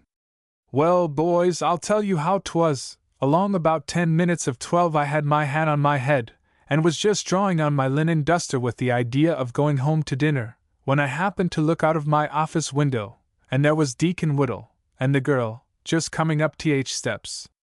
In 5 minutes more I'd have been gone, most likely for the day." "Gosh!" breathed the excitable young farmer. The middle-aged man sternly motioned him to keep silence. "I suppose most of you boys saw her at the fair last night," proceeded the judge, ignoring the interruption. "She's a nice-appearing young female, but nobody'd think to look at her." He paused to ram down the tobacco in the glowing bowl of his pipe. "Well, as I was saying, she'd been over to the Bolton house with the deacon. Guess we'll have to set the deacon down for a right smart real estate boomer. We didn't none of us give him credit for it. He'd got the girl all worked up to TH point of being afraid another party'd be right along to buy the place. She wanted an option on it." "Shucks!" again interrupted the young farmer disgustedly. "Them options ain't no good. I had one once on 5 acres of timber and—" "Shut up, Lute!" came in low chorus from the spellbound audience. "Wanted an option," repeated Judge Folsom loudly. "Just till I could fix up the paper. And if you please," said she, "I'd like to pay $5,000 for the option, then I'd feel more sure." And before I had a chance to open my mouth, she whips out a checkbook. "GRE Jumping Judas!" cried the irrepressible Lute, whose other name was Parsons. $5,000! Why, the old place ain't worth no $5,000. Judge Folsom removed his pipe from his mouth, knocked out the half-burned tobacco, blew through the stem, then proceeded to fill and light it again. From the resultant haze issued his voice once more, bland, authoritative, reminiscent.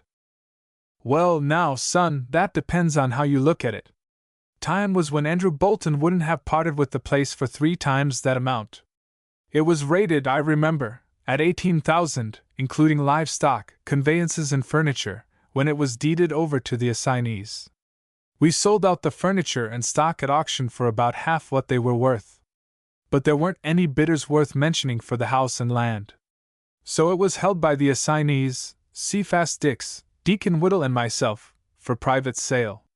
We could have sold it on easy terms the next year for $6,000, but in process of trying to jack up our customer to $7,000, we lost out on the deal. But now, Judge Folsom arose, brushed the tobacco from his waistcoat front, and cleared his throat. Guess I'll have to be getting along, said he. Important papers to look over, and a female woman, like her, is likely to change her mind before tomorrow morning, said the middle-aged man dubiously. And I heard Mrs. Solomon Black had offered to sell her place to the young woman for $2,900, all in good repair and neat as wax. She might take it into her head to buy it. Right in the village, too, growled Luke Parsons. Say, Jedge, did you give her that option she was looking for? Because if you did, she can't get out of it so easy. Judge Folsom twinkled pleasantly over his bulging cheeks.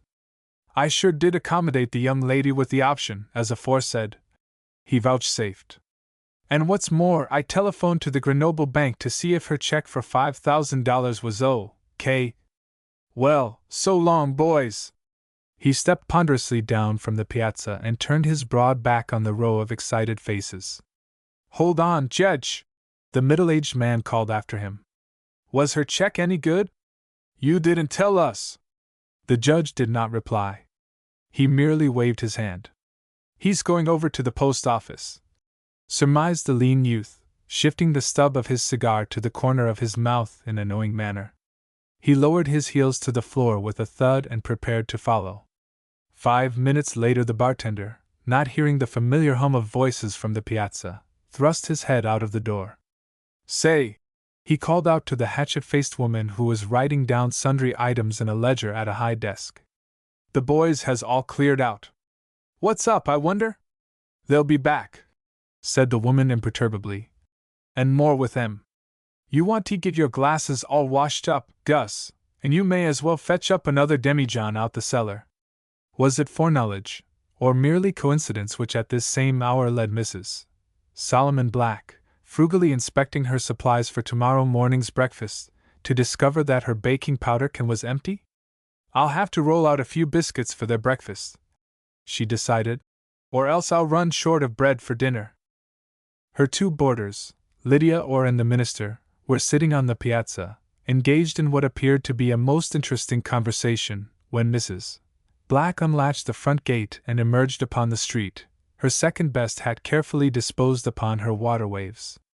I won't be gone a minute, she paused to assure them. I just got to step down to the grocery. A sudden hush fell upon a loud and excited conversation when Mrs. Solomon Black, very erect as to her spinal column and noticeably composed and dignified in her manner, entered Henry Daggett's store. She walked straight past the group of men who stood about the door to the counter, where Mr. Daggett was wrapping in brown paper 2 large dill pickles dripping sourness for a small girl with straw-colored pigtails. Mr. Daggett beamed cordially upon Mrs. Black, as he dropped 2 copper pennies in his cash drawer. Good evening, ma'am, said he. What can I do for you? A 10-cent can of baking powder, if you please, replied the lady primly. Must take a lot of victuals to feed them 2 boarders o' yourn, hazarded Mr. Daggett, still cordially, and with a dash of confidential sympathy in his voice. Mr. Daggett had, by virtue of long association with his wife, acquired something of her spontaneous warm-heartedness. He had found it useful in his business. Oh, they ain't either of 'em so hearty, said Mrs. Black, searching in her pocketbook with the air of one who is in haste. "We was just speaking about the young woman that's stopping at your house," murmured Mr. Daggett. "Let me see, I disremember which kind of baking powder you use, Miss Black." "The Golden Rule brand, if you please, Mr. Daggett." Let me see if I've got one of them Golden Rules left," mused Mr. Daggett. "I told the boys I guess she was some relation of Th. Grenoble Ors and Mab." "Well, she ain't," denied Mrs. Black crisply. "Mem?" interrogated Mr. Daggett, intent upon a careful search among the various canned products on his shelf. "How'd she happen to come to Brookville?" Mrs. Black tossed her head. "Of course it ain't for me to say," she returned, with a dignity which made her appear taller than she really was. "But folks has heard of the table I set, way to Boston." "You don't say!" exclaimed Mr. Daggett. "So she come from Boston, did she? I thought she seemed kind of—" "I don't know as there's any secret about where she come from," returned Mrs. Black aggressively. "I never supposed there was. Folks ain't had time to get acquainted with her yit." "That's so," agreed Mr. Daggett, as if the idea was a new and valuable one. "Yes, ma'am, you're right. We ain't none of us had time to get acquainted." He beamed cordially upon Mrs. Black over the tops of his spectacles. "Looks like we're going to get a chance to know her," he went on. "It seems the young woman has made up her mind to settle amongst us." "Yes, ma'am, we've been hearing she's on the point of buying property and settling right down here in Brookville." An excited buzz of comment in the front of the store broke in upon this confidential conversation. Mrs. Black appeared to become aware for the first time of the score of masculine eyes fixed upon her. "Ain't you got any of the Golden Rule?" she demanded sharply. "That looks like it to me, over in behind them cans of tomatoes. It's got a blue label." "Why, yes, here 'tis, sure enough," admitted Mr. Daggett. "I guess I must be losing my eyesight. It's going to be quite a chore to fix up the old Bolton house," he added, as he inserted the blue-labeled can of reputation in a red and yellow striped paper bag. "That ain't decided," snapped Mrs. Black. "She could do better than to buy that tumble-down old shack." So she could, soothed the postmaster. "But it's going to be a good thing for the creditors if she can swing it. Let me see, you wan't a loser in the Bolton Bank, was you, Miss Black?" "No, I wa'n't. My late departed husband had too much horse sense." And having thus impugned less fortunate persons, Mrs. Solomon Black departed, a little stiffer as to her backbone than when she entered. She had imparted information, she had also acquired it. When she had returned rather later than usual from selling her strawberries in Grenoble, she had hurried her vegetables on to boil, and set the table for dinner. She could hear the minister pacing up and down his room in the restless way which Mrs. Black secretly resented, since it would necessitate changing the side breadths of matting to the middle of the floor long before this should be done. But of Lydia there was no sign. The minister came promptly downstairs at sound of the belated dinner bell. But to Mrs.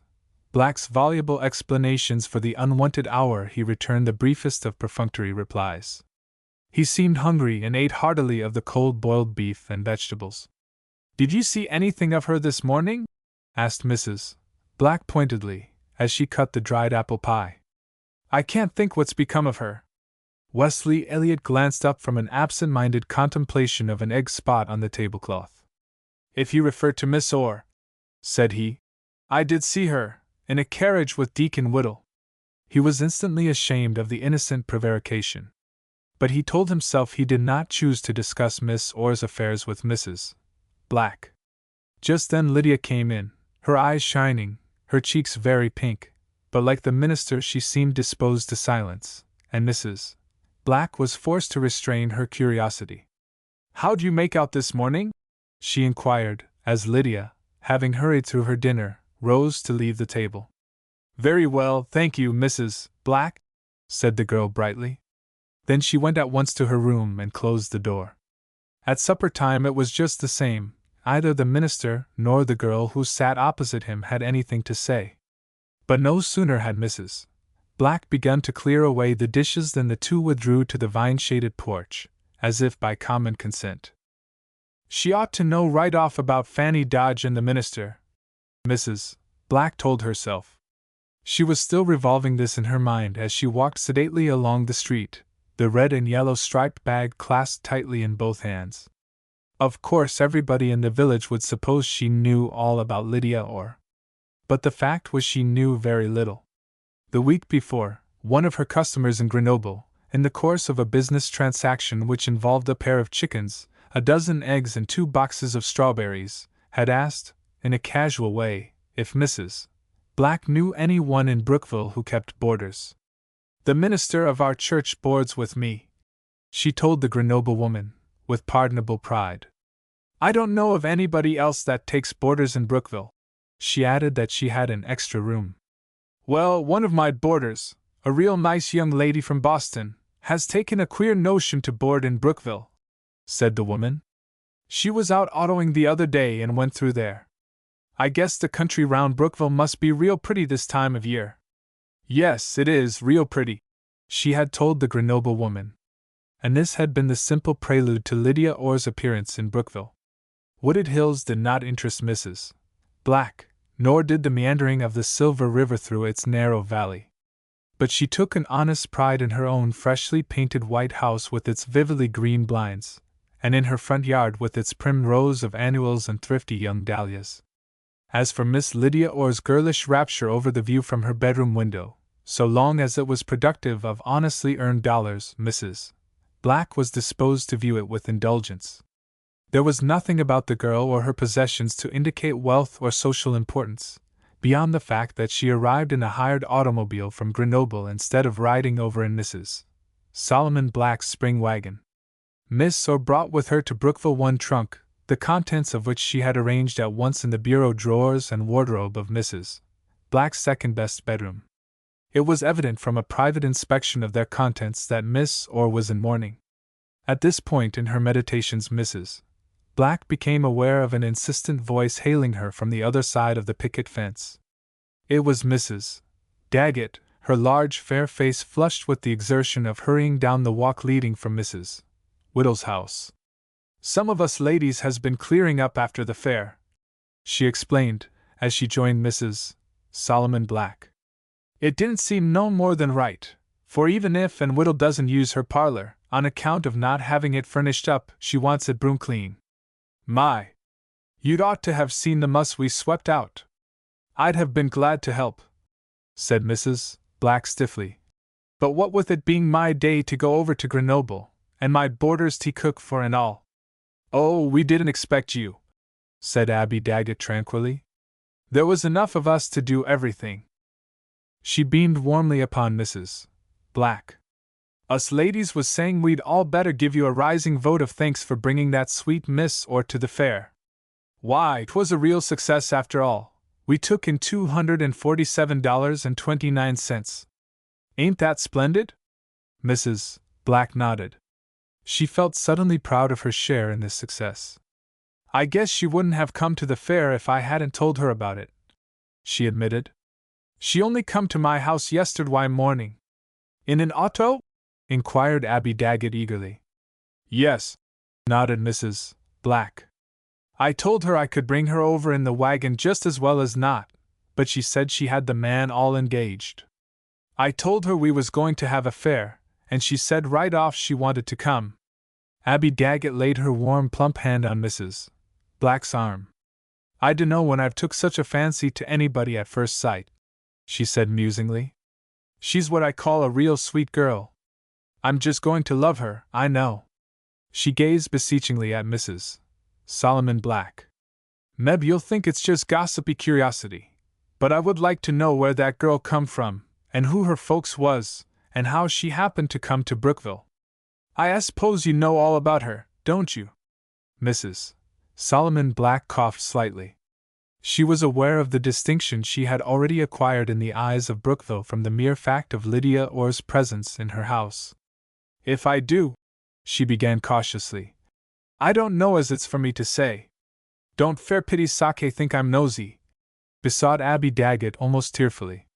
"You know I ain't that kind, But I don't see how folks is going to help being interested in a sweet pretty girl like Miss Orr, and her coming so unexpected. And you know there's them that'll invent things that ain't true, if they don't hear the facts. She's from Boston, said Mrs. Solomon Black grudgingly. You can tell Lois Daggett that much, if she's getting anxious. Mrs. Daggett's large face crimsoned. She was one of those soft, easily hurt persons whose blushes bring tears. She sniffed a little and raised her handkerchief to her eyes. I was afraid you'd. Well, of course I ain't scared of you, Abby, relented Mrs. Black. But I says to myself, I'm going to let Lydia Orr stand on her two own feet in this town, I says. She can say what she likes about herself, and there won't be no lies coming home to roost at my house. I guess you'd feel the very same way if you was in my place, Abby. Mrs. Daggett glanced with childish admiration at the other woman's magenta-tinted face under its jetty water waves. Even Mrs. Black's everyday hat was handsomer than her own Sunday best. You always was so smart and sensible, Phoebe, she said mildly. I remember way back in school, when we was both girls, you always could see through arithmetic problems right off, when I couldn't for the life of me. I guess you're right about letting her speak for herself. Course I am, agreed Mrs. Black triumphantly. She had extricated herself from a difficulty with flying colors. She would still preserve her reputation for being a close-mouthed woman who knew a lot more about everything than she chose to tell. Anybody can see she's wearing mournin', she added benevolently. Oh, I thought mebbe she had a black dress on because they're stylish. She did look awful pretty in it, with her arms and neck showing through. I like black myself, but mourning, that's different. Poor young thing, I wonder who it was. Her father, mebbe, or her mother. You didn't happen to hear her say, did you, Phoebe? Mrs. Solomon Black compressed her lips tightly. She paused at her own gate with majestic dignity. I guess I'll have to hurry right in, Abby, said she. I have my bread to set. Mrs. Solomon Black had closed her gate behind her, noticing as she did so that Wesley Elliott and Lydia Orr had disappeared from the piazza where she had left them. She glanced at Mrs. Daggett, lingering wistfully before the gate. Good night, Abby, said she firmly. Chapter 6. Mrs. Maria Dodge sifted flour over her molding board preparatory to transferring the sticky mass of newly made dough from the big yellow mixing bowl to the board. More flour and a skillful twirl or two of the lump and the process of kneading was begun. It continued monotonously for the space of 2 minutes, then the motions became gradually slower, finally coming to a full stop. My patience, murmured Mrs. Dodge, slapping her dough smartly. Fanny ought to be ready by now. They'll be late, both of 'em. She hurriedly crossed the kitchen to where, through a partly open door, an uncarpeted stair could be seen winding upward. Fanny! She called sharply. Fanny! Ain't you ready yet? A quick step in the passage above, a subdued whistle, and her son Jim came clattering down the stair. He glanced at his mother, a slight pucker between his handsome brows. She returned the look with one of fond maternal admiration. How nice you do look, Jim, said she, and smiled up at her tall son. I always did like you in red and that necktie. Jim Dodge shrugged his shoulders with a laugh. Don't know about that tie, he said. Kind of crude and flashy, ain't it, Mother? Flashy? No, of course it ain't. It looks real stylish with the brown suit. Stylish, repeated the young man. Yes, I'm a regular swell, everything up to date, latest Broadway cut. He looked down with some bitterness at his stalwart young person clad in clothes somewhat shabby, despite a recent pressing. Mrs. Dodge had returned to her bread, which had spread in a mass of stickiness all over the board. Where's Fanny? She asked, glancing up at the noisy little clock on the shelf above her head. Tell her to hurry, Jim. You're late now. Jim passed his hand thoughtfully over his clean-shaven chin.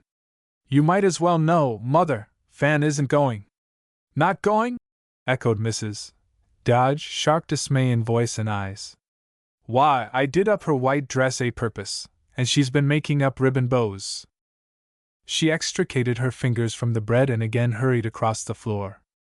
Her son intercepted her with a single long stride. No use, Mother, he said quietly. Better let her alone. You think it's? The young man slammed the door leading to the stairway with a fierce gesture. If you weren't blinder than a bat, Mother, you'd know by this time what ailed Fan, he said angrily. Mrs. Dodge sank into a chair by the table. Oh, I ain't blind, she denied weakly. But I thought Meb Fanny, I hoped. Did you think she'd refused him? Demanded Jim roughly. Did you suppose? Huh! Makes me mad clean through to think of it. Mrs. Dodge began picking the dough off her fingers and rolling it into little balls which she laid in a row on the edge of the table. I've been awful worried about Fanny, ever since the night of the fair, she confessed. He was here all that afternoon and stayed to tea, don't you remember? And they were just as happy together, I guess I can tell. But he ain't been near her since. She paused to wipe her eyes on a corner of her gingham apron. Fanny thought, at least I sort of imagined Mr. Elliot didn't like the way you treated him that night. She went on piteously. You're kind of short in your ways, Jim, if you don't like anybody, don't you know you are? The young man had thrust his hands deep in his trousers pockets and was glowering at the dough on the molding board. That's rotten nonsense, Mother, he burst out. Do you suppose, if a man's really in love with a girl, he's going to care a cotton hat about the way her brother treats him? You don't know much about men if you think so. No, you're on the wrong track. It wasn't my fault. His mother's tragic dark eyes entreated him timidly. I'm awfully afraid Fanny's let herself get all wrapped up in the minister, she half whispered. And if he… I'd like to thrash him, interrupted her son in a low, tense voice. He's a white-livered, cowardly hypocrite, that's my name for Wesley Elliot. But, Jim, that ain't going to help Fanny, what you think of Mr. Elliot. And anyway, it ain't so. It's something else. Do you suppose you wouldn't like to speak to him, Jim, would you? What? Speak to that fellow about my sister? Why, Mother, you must be crazy. What could I say? My sister Fanny is in love with you, and I don't think you're treating her right. Is that your idea? Hush, Jim.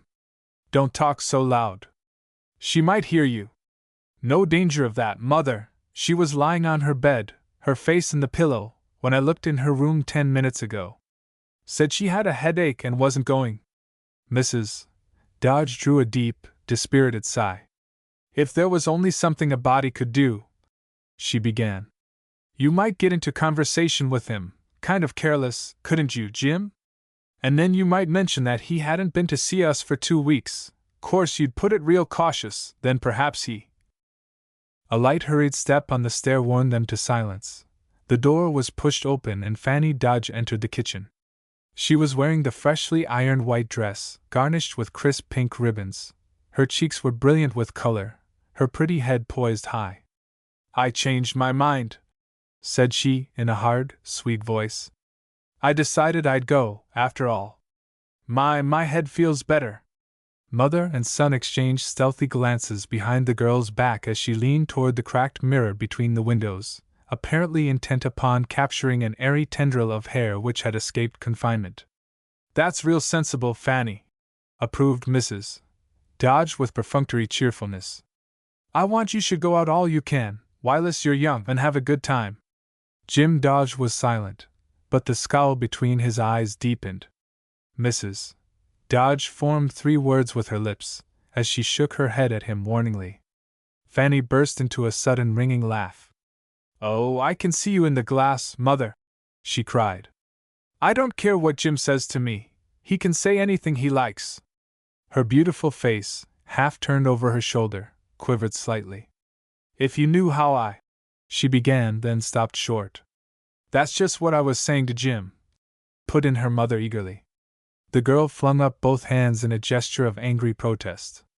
Please don't talk about me, Mother, to Jim, or anybody. Do you hear? Her voice shrilled suddenly loud and harsh, like an untuned string under the bow. Jim Dodge flung his hat on his head with an impatient exclamation. Come on, Fan, he said roughly. Nobody's going to bother you. Don't you worry. Mrs. Dodge had gone back to her kneading board and was thumping the dough with regular slapping motions of her capable hands, but her thin dark face was drawn into a myriad folds and puckers of anxiety. Fanny stooped and brushed the lined forehead with her fresh young lips. "Good night, Mother," said she. "I wish you were going." She drew back a little and looked down at her mother, smiling brilliantly. "And don't you worry another minute about me, Mother," she said resolutely. "I'm all right." "Oh, I do hope so, child," returned her mother, sniffing back her ready tears. "I'd hate to feel that you—" The girl hurried to the door, where her brother stood watching her. "Come on, Jim," she said. "We have to stop for Ellen." She followed him down the narrow path to the gate, holding her crisp white skirts well away from the dew-drenched border. As the two emerged upon the road, lying white before them under the brilliant moonlight, Fanny glanced up timidly at her brother's dimly seen profile under the downward sweep of his hat brim. "It's real dusty, isn't it?" said she, by way of breaking a silence she found unbearable. "It'll make my shoes look horrid." "Walk over on the side more," advised Jim laconically. "Then I'll get in with all those weeds, they're covered with dust and wet besides," objected Fanny. "Say, Jim." "Well? Wouldn't it be nice if we had an auto, then I could step in, right in front of the house, and keep as clean as—" The young man laughed. "Wouldn't you like an aeroplane better, Fan?" "I believe I would." "You could keep it in the barn, couldn't you, Jim?" "No," derided Jim. "The barn isn't what you'd call up to date. I require a hangar, or whatever you call 'em." The girl smothered a sigh. "If we weren't so poor," she began. "Well? Oh, lots of things. They say that our girl has heaps of money." "Who says so?" demanded her brother roughly. "Why, everybody. Joyce Folsom told me her father said so, and he ought to know." "Do you suppose?" "Do I suppose what?" Jim's tone was almost savage. "What's the matter with you, Jim?" Fanny's sweet voice conveyed impatience, almost reproach. It was as if she had said to her brother, "You know how I must feel, and yet you are cross with me." Jim glanced down at her, sudden relenting in his heart. "I was just thinking it's pretty hard lines for both of us," said he. "If we were rich and could come speeding into town in a snappy auto, our clothes in the latest style, I guess things would be different. There's no use talking, Fan, there's mighty little chance for our sort. And if there's one thing I hate more than another, it's what folks call sympathy." "So do I," cried Fanny. "I simply can't bear it to know that people are saying behind my back, 'There's poor Fanny Dodge.' I wonder, then they squeeze your hand, and gaze at you and sigh. Even Mother, I want you to tell Mother I'm not, that it isn't true. I can't talk to her, Jim." "I'll put her wise," said Jim gruffly. After a pause, during which both walked faster than before, he said hurriedly, as if the words broke loose, "Don't you give that fellow another thought, Fan. He isn't worth it." The girl started like a blooded horse under the whip. She did not pretend to misunderstand. "I know you never liked him, Jim," she said after a short silence. "You bet I didn't. Forget him, Fan. That's all I have to say. But if I only knew what it was, I must have done something, said something. I keep wondering and wondering. I can't help it, Jim." There was an irrepressible sob in the girl's voice. "Come, Fan, pull yourself together," he urged. "Here's Ellen waiting for us by the gate. Don't for heaven's sake give yourself away. Keep a stiff upper lip, old girl. Well, I thought you two were never coming." Ellen's full, rich voice floated out to them, as they came abreast of the Dix homestead nestled back among tall locust trees. The girl herself daintily picked her way toward them among the weeds by the roadside. She uttered a little cry of dismay as a stray branch caught in her muslin skirts. "That's the sign of a beau, Ellen," laughed Fanny, with extravagant gaiety. "The bigger the stick the handsomer, and richer the beau." "What made you so late?" inquired Ellen, as all three proceeded on their way, the two girls linked affectionately arm in arm, Jim Dodge striding in the middle of the road a little apart from his companions. "Oh, I don't know," fibbed Fanny. "I guess I was slow starting to dress. The days are so long now I didn't realize how late it was getting." Ellen glanced sympathizingly at her friend. "I was afraid you wouldn't want to come, Fanny," she murmured, "seeing the social is at Mrs. Solomon Black's house." "Why shouldn't I want to come?" demanded Fanny aggressively. "Well, I didn't know," replied Ellen. After a pause, she said, "That our girl has really bought the Bolton house. I suppose you heard? It's all settled, and she's going to begin fixing up the place right off. Don't you think it's funny for a girl like her to want a house all to herself? I should think she'd rather board, as long as she's single." "Oh, I don't know about that," said Jim Dodge coolly. "You folks'll get money out of it, so shall we." Ellen went on. "Everybody's so excited. I went down for the mail this afternoon, and seemed to me most everybody was out in the street talking it over. My! I'd hate to be her tonight." "Why?" asked Fanny shortly. "Oh, I don't know. Everybody will be crowding around, asking questions and saying things. Do you think she's pretty, Jim?" "Pretty?" echoed the young man. He shot a keen glance at Ellen Dix from under half-closed lids.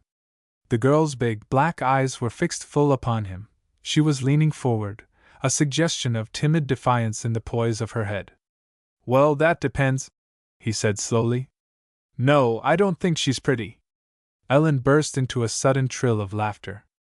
"Well, I never!" she exclaimed. "I supposed all the men. But I do think she's beautiful," he finished calmly.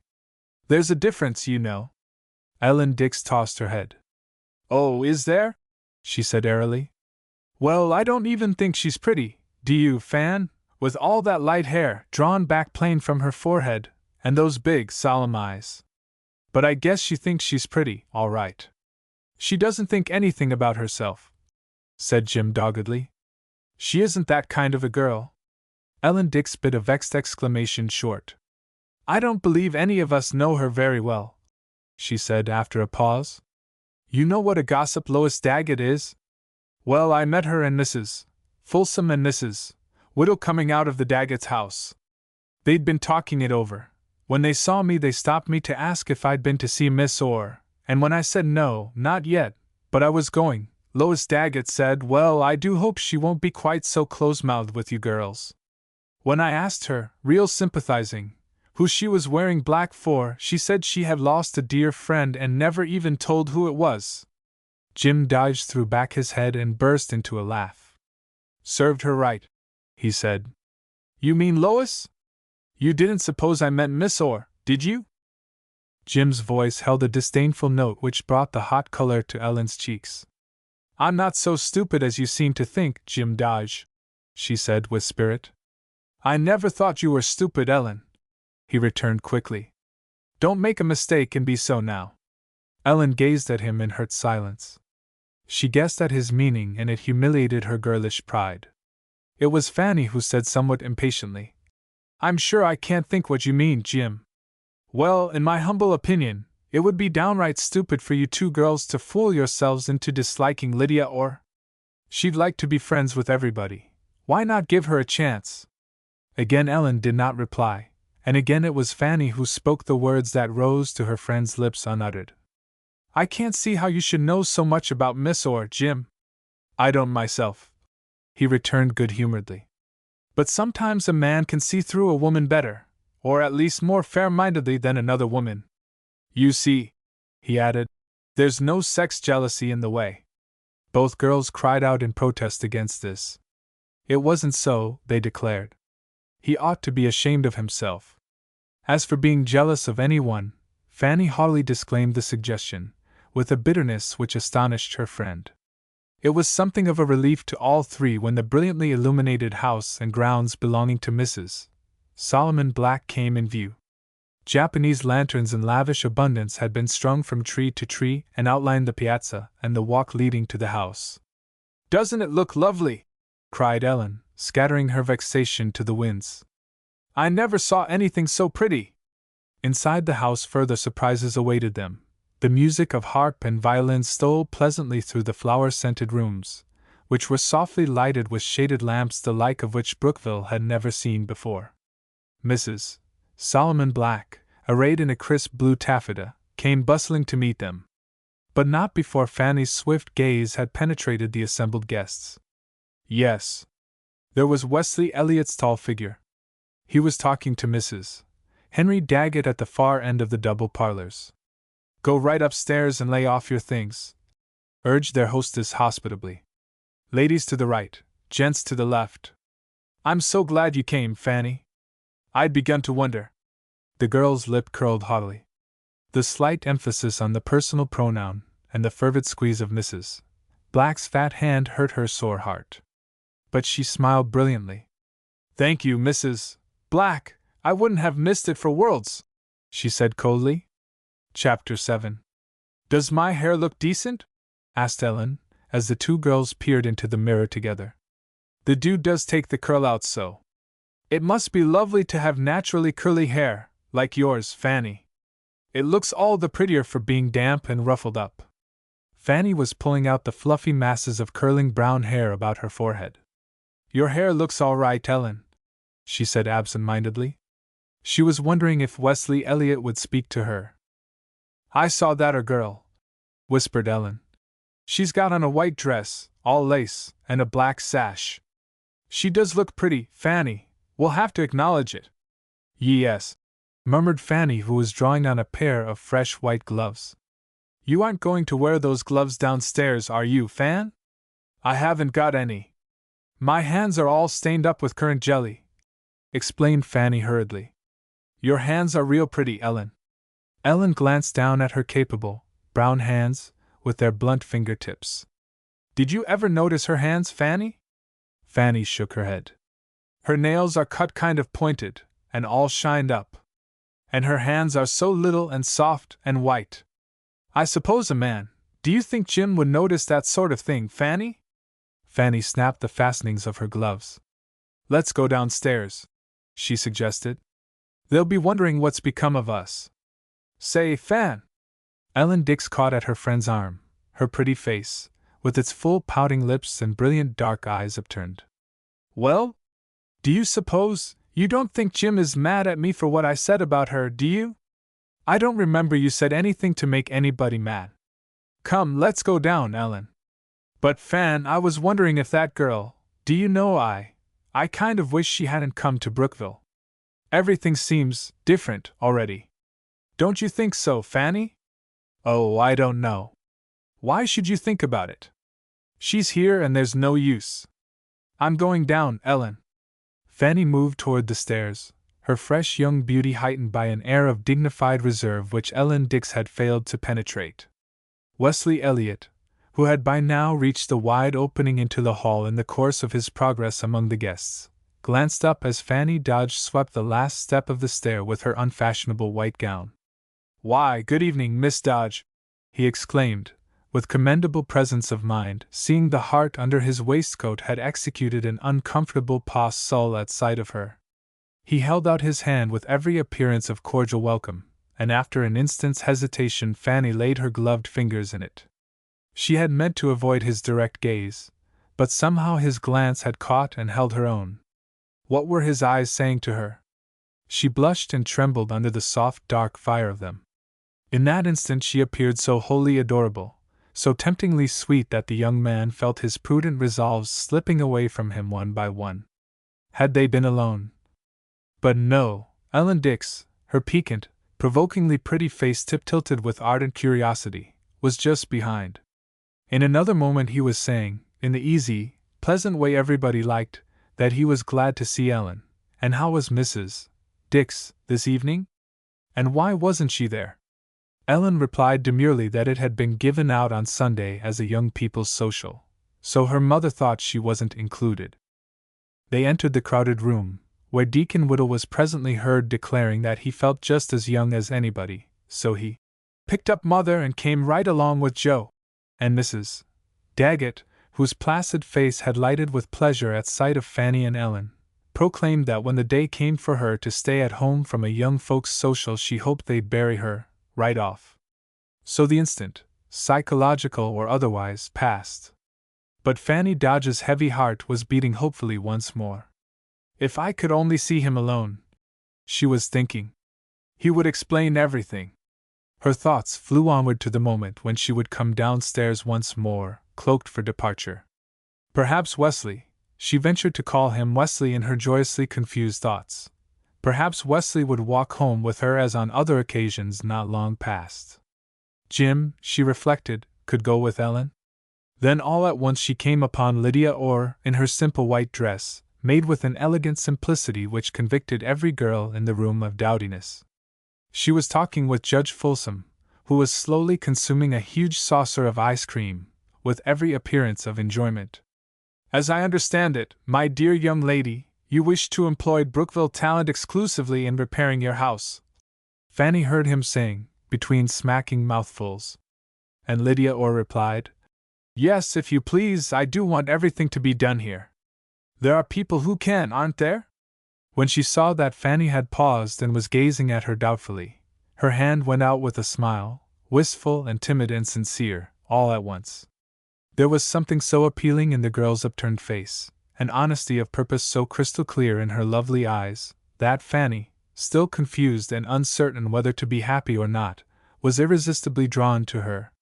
She thought for a fleeting instant she would like to take Lydia Orr away to some dim secluded spot and there pour out her heart. The next minute she was ready to laugh at herself for entertaining so absurd an idea. She glanced down at Lydia's unloved hands, which Ellen Dix had just described, and reflected soberly that Wesley Elliot sat at table with those dainty pink-tipped fingers 3 times each day. She had not answered Ellen's foolish little questions, but now she felt sure that any man, possessed of his normal faculties, could hardly fail to become aware of Lydia Orr's delicate beauty. Fanny compelled herself to gaze with unprejudiced eyes at the fair transparent skin, with the warm color coming and going beneath it, at the masses of blonde hair drawn softly back from the high round forehead, at the large blue eyes beneath the long sweep of darker lashes, at the exquisite curve of the lips and the firmly modeled chin. Yes, Jim had seen truly. The ordinary adjective, pretty, applicable alike to a length of ribbon, a gown, or a girl of the commoner type, could not be applied to Lydia Orr. She was beautiful to the discerning eye, and Fanny unwillingly admitted it. Lydia Orr, unabashed by the girl's frank inspection, returned her gaze with beaming friendliness. Did you know I'd bought a house? She asked.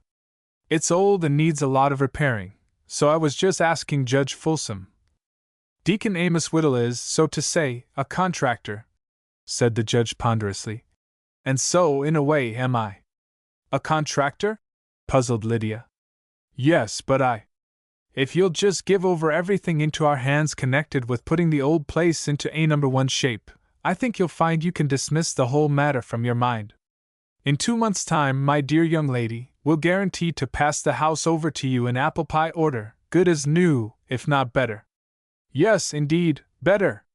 The judge eyed his empty saucer regretfully. That's the best ice cream, he added with total irrelevance. Have some, won't you? I hear they're passing it out free and promiscuous in the back room. I think we should like some cream, if you please, Judge Folsom, said Lydia. If you'll keep us company. Oh, I'll keep company with you, as far as strawberry ice cream's concerned, chuckled the judge, his big bulk shaking with humor. But I see Ms. Folsom over there. She's got her weather eye on us. Now watch me skedaddle for that cream. Pink, white, or brown, miss, or all 3 mixed.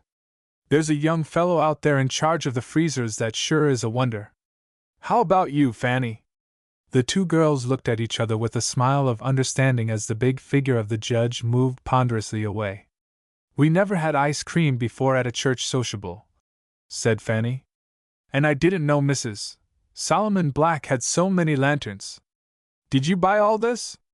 Her gesture seemed to include the shaded lamps, the masses of flowers and trailing vines, the gay strains of music, and the plentiful refreshments which nearly every one was enjoying. It's just like a regular party, she added. We're not used to such things in Brookville. Do you like it? Lydia asked doubtfully. Why, of course, returned Fanny, the color rising swiftly to her face. She had caught a glimpse of Wesley Elliot edging his way past the group of the younger boys and girls, mad with the reverie of unlimited cake and ice cream. He was coming directly toward their corner, his eyes, alas, fixed upon the stranger in their midst.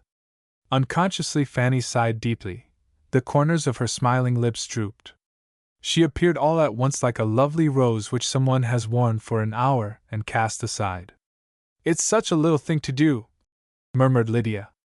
Then, before Fanny was aware of her intention, she had slipped away.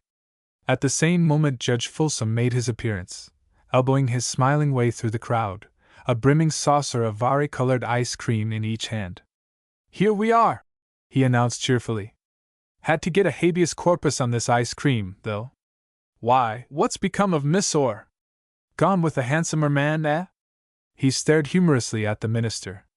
"TWANU, Dominie, seeing you're here. Had any ice cream yet? No harm done if you have. Seems to be a plenty. Take this, parson, and I'll replevin another plate for myself and one for Miss Orr. Won't be gone more'n another hour." Fanny, piteously tongue-tied in the presence of the man she loved, glanced up at Wesley Elliott with a timidity she had never before felt in his company. His eyes under close-drawn brows were searching the crowd. Fanny divined that she was not in his thoughts. "If you are looking for Miss Orr," she said distinctly, "I think she has gone out in the kitchen. I saw Mrs. Solomon Black beckon to her." The minister glanced down at her. His rash impulse of an hour back was already forgotten. "Don't you think it's awfully warm in here?" continued Fanny. A sudden desperate desire had assailed her. She would compel him to some sort of an explanation. "It's a warm evening," commented the minister. "But why not eat your cream? You'll find it will cool you off." I don't care much for ice cream," said Fanny in a low tremulous voice. She gazed at him, her dark eyes brimming with eager questions. "I was wondering if we couldn't. It's pleasant out in the yard. If you'll excuse me for just a moment, Miss Dodge." Wesley Elliott's tone was blandly courteous. "I'll try and find you a chair. They appear to be scarce articles. I believe the ladies removed most of them to the rear of the house. Pardon me." He set down his plate of ice cream on the top shelf of Mrs. Solomon Black's whatnot, thereby deranging a careful group of seashells and daguerreotypes, and walked quickly away. Fanny's face flushed to a painful crimson, then as suddenly paled. She was a proud girl, accustomed to love and admiration since early childhood, when she had queened it over her playmates because her yellow curls were longer than theirs, her cheeks pinker, her eyes brighter and her slim, strong body taller. Fanny had never been compelled to stoop from her graceful height to secure masculine attention. It had been hers by a sort of divine right. She had not been at all surprised when the handsome young minister had looked at her twice, thrice, to every other girl's once, nor when he had singled her out from the others in the various social events of the countryside. Fanny had long ago resolved, in the secret of her own heart, that she would never become the hard-worked wife of a plodding farmer. Somewhere in the world, riding toward her on the steed of his passionate desire, was the fairy prince, her prince, coming to lift her out from the sordid commonplace of life in Brookville. Almost from the very first she had recognized Wesley Elliott as her deliverer. Once he had said to her, "I have a strange feeling that I have known you always." She had cherished the saying in her heart, hoping, believing that it might, in some vague, mysterious way, be true. And not at all aware that this pretty sentiment is as old as the race and the merest banality on the masculine tongue, signifying, "At this moment I am drawn to you, as to no other woman, but an hour hence it may be otherwise. How else may man, as yet imperfectly monogamous, find the mate for whom he is ever ardently questing?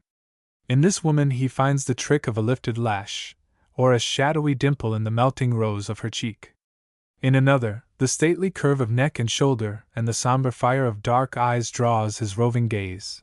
In a third, there is a soft, adorable prettiness, like that of a baby. He has always known them, all. And thus it is, that love comes and goes unbidden, like the wind which blows where it listeth, and woman, hearing the sound thereof, cannot tell whence it cometh nor whither it goeth. In this particular instance Wesley Elliott had not chosen to examine the secret movements of his own mind. Baldly speaking, he had cherished a fleeting fancy for Fanny Dodge, a sort of love in idleness, which comes to a man like the delicate, floating seeds of the parasite orchid, capable indeed of exquisite blossoming, but deadly to the tree upon which it fastens. He had resolved to free himself.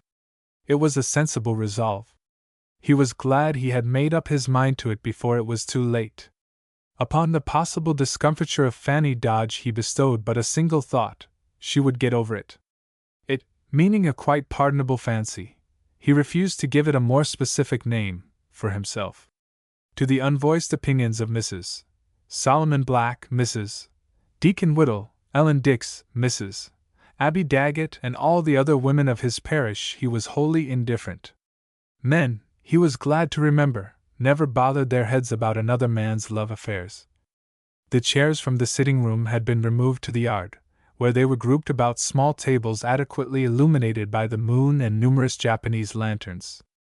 Every second chair appeared to be filled by a giggling, pink-cheeked girl, the others being suitably occupied by youths of the opposite sex, all pleasantly occupied. The minister conscientiously searched for the chair he had promised to fetch to Fanny Dodge, but it never once occurred to him to bring Fanny out to the cool loveliness of mingled moon and lantern light. There was no unoccupied chair, as he quickly discovered, but he came presently upon Lydia Orr, apparently doing nothing at all. She was standing near Mrs.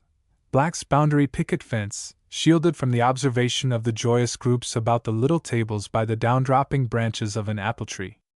"I was looking for you," said Wesley Elliott.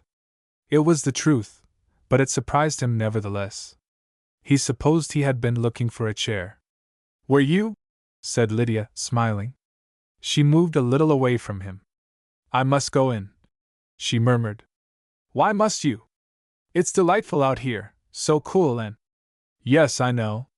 But the others, why not bring Miss Dodge out of that hot room? I thought she looked tired." "I didn't notice," he said. "Just look at that flock of little white clouds up there with the moon shining through them." Lydia glided away over the soft grass. "I've been looking at them for a long time," she said gently. "I must go now and help cut more cake." He made a gesture of disgust. "They're fairly stuffing," he complained.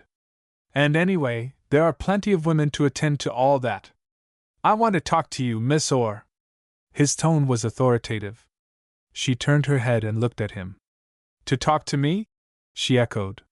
"Yes, come back, for just a minute. I know what you're thinking, that it's my duty to be talking to parishioners. Well, I've been doing that all the evening. I think I'm entitled to a moment of relaxation, don't you?" "I'm a parishioner," she reminded him. "So you are," he agreed joyously. "And I haven't had a word with you this evening, so far, so you see it's my duty to talk to you, and it's your duty to listen." "Well?" she murmured. Her face upturned to his in the moonlight wore the austere loveliness of a saint's. "I wish you'd tell me something," he said, his fine dark eyes taking in every detail of delicate tint and outline. "Do you know, it all seems very strange and unusual to me, your coming to Brookville the way you did, and doing so much to make the people here happy." She drew a deep, sighing breath. "I'm afraid it isn't going to be easy," she said slowly. "I thought it would be, but—" "Then you came with that intention," he inferred quickly. "You meant to do it from the beginning. But just what was the beginning? Whatever attracted your attention to this forlorn little place?" She was silent for a moment, her eyes downcast. Then she smiled. "I might ask you the same question," she said at last. "Why did you come to Brookville, Mr. Elliott?" He made an impatient gesture. "Oh, that is easily explained. I had a call to Brookville." "So did I," she murmured. "Yes, I think that was the reason, if there must be a reason. There is always a reason for everything," he urged. "But you didn't understand me. Do you know, I couldn't say this to another soul in Brookville, but I'm going to tell you. I wanted to live and work in a big city, and I tried to find a church." "Yes, I know," she said unexpectedly. "One can't always go where one wishes to go, just at first. Things turn out that way sometimes. They seem to want me here in Brookville," he said with some bitterness. "It was a last resort for me. I might have taken a position in a school, but I couldn't bring myself to that. I dreamed of preaching to big audiences. She smiled at him, with a gentle sidewise motion of the head. God lets us do things, if we want to hard enough, she told him quite simply. Do you believe that? He cried. Perhaps you'll think it strange for me to ask, but do you?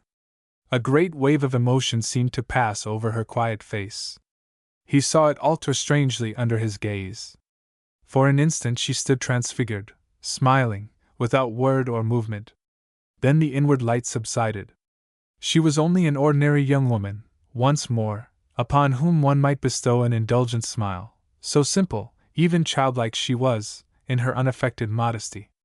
I really must go in, she said apologetically, and help them cut the cake. Chapter 8. Jim Dodge had been hoeing potatoes all day. It was hard, monotonous work, and he secretly detested it. But the hunting season was far away, and the growing potatoes were grievously beset by weeds, so he had cut and thrust with his sharp-bladed hoe from early morning till the sun burned the crest of the great high-shouldered hill which appeared to close in the valley like a rampart, off Grenoble way. As a matter of fact, the brawling stream which gave Brookville its name successfully skirted the hill by a narrow margin which likewise afforded space for the state road. But the young man was not considering either the geographical contours of the country at large or the refreshed and renovated potato field, with its serried ranks of low-growing plants, as he tramped heavily cross lots toward the house. At noon, when he came in to dinner, in response to the wide-flung summons of the tin horn which hung by the back door, he had found the two women of his household in a pleasurable state of excitement. We've got our share, Jim, proclaimed Mrs. Dodge, a bright red spot glowing on either thin cheek. See! Here's the check, it came in the mail this morning. And she spread a crackling bit of paper under her son's eyes. I was some surprised to get it so soon, she added. Folks ain't generally in any great hurry to part with their money. But they do say Miss or paid right down for the place, never even asked them for any sort of terms, and Th. Flan knows they'd have been glad to given them to her, or to anybody that had bought the place these dozen years back. Likely she didn't know that. Jim scowled at the check. How much did she pay for the place? He demanded. It must have been a lot more than it was worth, judging from this. I don't know, Mrs. Dodge replied. And I dunno as I care particularly, as long's we've got our share of it. She was swaying back and forth in a squeaky old rocking chair, the check clasped in both thin hands. Shall we bank it, children, or draw it all out in cash? Fanny needs new clothes, so do you, Jim. And I've got to have a new carpet, or something, for the parlor. Those skins of wild animals you brought in are all right, Jim, if one can't get anything better. I suppose we'd ought to be prudent and saving, but I declare we haven't had any money to speak of for so long. Mrs. Dodge's faded eyes were glowing with joy. She spread the check upon her lap and gazed at it smilingly. I declare it's the biggest surprise I've had in all my life. Let's spend every cent of it, proposed Fanny recklessly. We didn't know we were going to have it. We can scrub along afterward the same as we always have. Let's divide it into 4 parts, one for the house, to fix it up, and one for each of us, to spend any way we like. What do you say, Jim? I shouldn't wonder if Mrs. Deacon Whittle would furnish up her best parlor something elegant, surmised Mrs. Dodge. She's always said she was going to have gilt paper and marble tops and electric blue plush upholstered furniture. I guess that'll be the last fare we'll ever have in that house. She wouldn't have everybody trampin' over her flowered body Brussels. I suppose we might buy some plush furniture, but I don't know as I'd care for electric blue. What do you think, son? Jim Dodge sat sprawled out in his chair before the half-set table. At this picture of magnificence, about to be realized in the abode of Deacon Amos Whittle, he gave vent to an inarticulate growl. What's the matter with you, Jim? Shrilled his mother, whose perpetually jangled nerves were capable of strange dissonances. Anybody'd suppose you wasn't pleased at having the old Bolton place sold at last, and a little bit of all that's been owing to us since before your poor father died, paid off. My! If we was to have all that was coming to us by rights, with the interest money. "I'm hungry and tired, Mother, and I want my dinner," said Jim brusquely.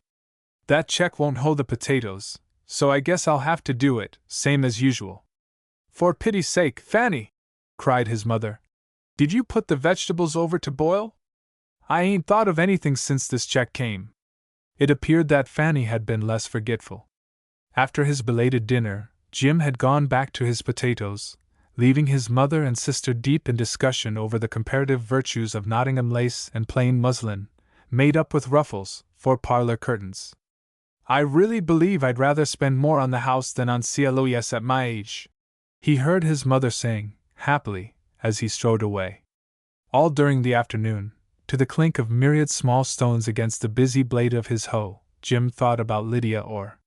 He could not help seeing that it was to Lydia he owed the prospect of a much-needed suit of clothes. It would be Lydia who hung curtains, of whatever sort, in their shabby best room. And no other than Lydia was to furnish Mrs. Whittle's empty parlor. She had already given the minister a new long-tailed coat, as Jim chose to characterize the ministerial black. His cheeks burned under the slanting rays of the afternoon sun with something deeper than an added coat of tan. Why should Lydia or that slip of a girl, with the eyes of a baby or a saint, do all this? Jim found himself unable to believe that she really wanted the Bolton place. Why, the house was an uninhabitable ruin. It would cost thousands of dollars to rebuild it. He set his jaw savagely as he recalled his late conversation with Deacon Whittle.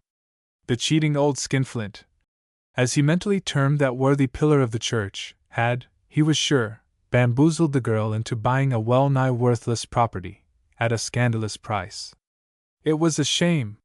He, Jim Dodge, even now burned with the shame of it. He pondered briefly the possibilities of taking from his mother the check, which represented the pro rata share of the Dodge estate, and returning it to Lydia Orr. Reluctantly he abandoned this quixotic scheme. The swindle, for as such he chose to view it, had already been accomplished. Other people would not return their checks. On the contrary, there would be new and fertile schemes set on foot to part the unworldly stranger and her money. He flung down his hoe in disgust and straightened his aching shoulders. The whole sordid transaction put him in mind of the greedy onslaught of a horde of hungry ants on a beautiful, defenseless flower, its torn corolla exuding sweetness. And there must be some sort of reason behind it. Why had Lydia Orr come to Brookville? And here, unwittingly, Jim's blind conjectures followed those of Wesley Elliott. He had told Lydia Orr he meant to call upon her. That he had not yet accomplished his purpose had been due to the watchfulness of Mrs. Solomon Black. On the two occasions when he had rung Mrs. Black's front doorbell, that lady herself had appeared in response to its summons. On both occasions she had informed Mr. Dodge tartly that Miss Orr wasn't at home. On the occasion of his second disappointment, he had offered to await the young lady's homecoming. "There ain't no use of that, Jim," Mrs. Black had assured him. "Miss Orr's gone to Boston to stay 2 days. Then she had unlatched her close-shut lips to add, "She goes there frequent, on business." Her eyes appeared to inform him further that Miss Orr's business, of whatever nature, was none of his business, and never would be. "That old girl is down on me for some reason or other," he told himself ruefully, as he walked away for the second time. But he was none the less resolved to pursue his hopefully nascent friendship with Lydia Orr. He was thinking of her vaguely as he walked toward the house which had been his father's, and where he and Fanny had been born. It was little and low and old, as he viewed it indifferently in the fading light of the sunset sky. Its walls had needed painting so long that for years nobody had even mentioned the subject. Its picturesquely mossy roof leaked. But a leaky roof was a commonplace in Brookville. It was customary to set rusty tin pans, their holes stopped with rags, under such spots as actually let in water, the emptying of the pans being a regular household chore. Somehow, he found himself disliking to enter. His mother and Fanny would still be talking about the disposition of Lydia Orr's money. To his relief he found his sister alone in the kitchen, which served as a general living room. The small square table neatly spread for two stood against the wall. Fanny was standing by the window, her face close to the pane, and apparently intent upon the prospect without, which comprised a grassy stretch of yard flanked by a dull rampart of overgrown lilac bushes. "Where's Mother?" inquired Jim, as he hung his hat on the accustomed nail. "She went down to the village," said Fanny, turning her back on the window with suspicious haste. "There was a meeting of the sewing society at Mrs. Daggett's." "Good Lord!" exclaimed Jim. "What an opportunity!" "Opportunity?" echoed Fanny vaguely. "Yes, for talking it over. Can't you imagine the clack of tongues, I says to her, and she told me, and what do you think?" "Don't be sarcastic and disagreeable, Jim," advised Fanny, with some heat.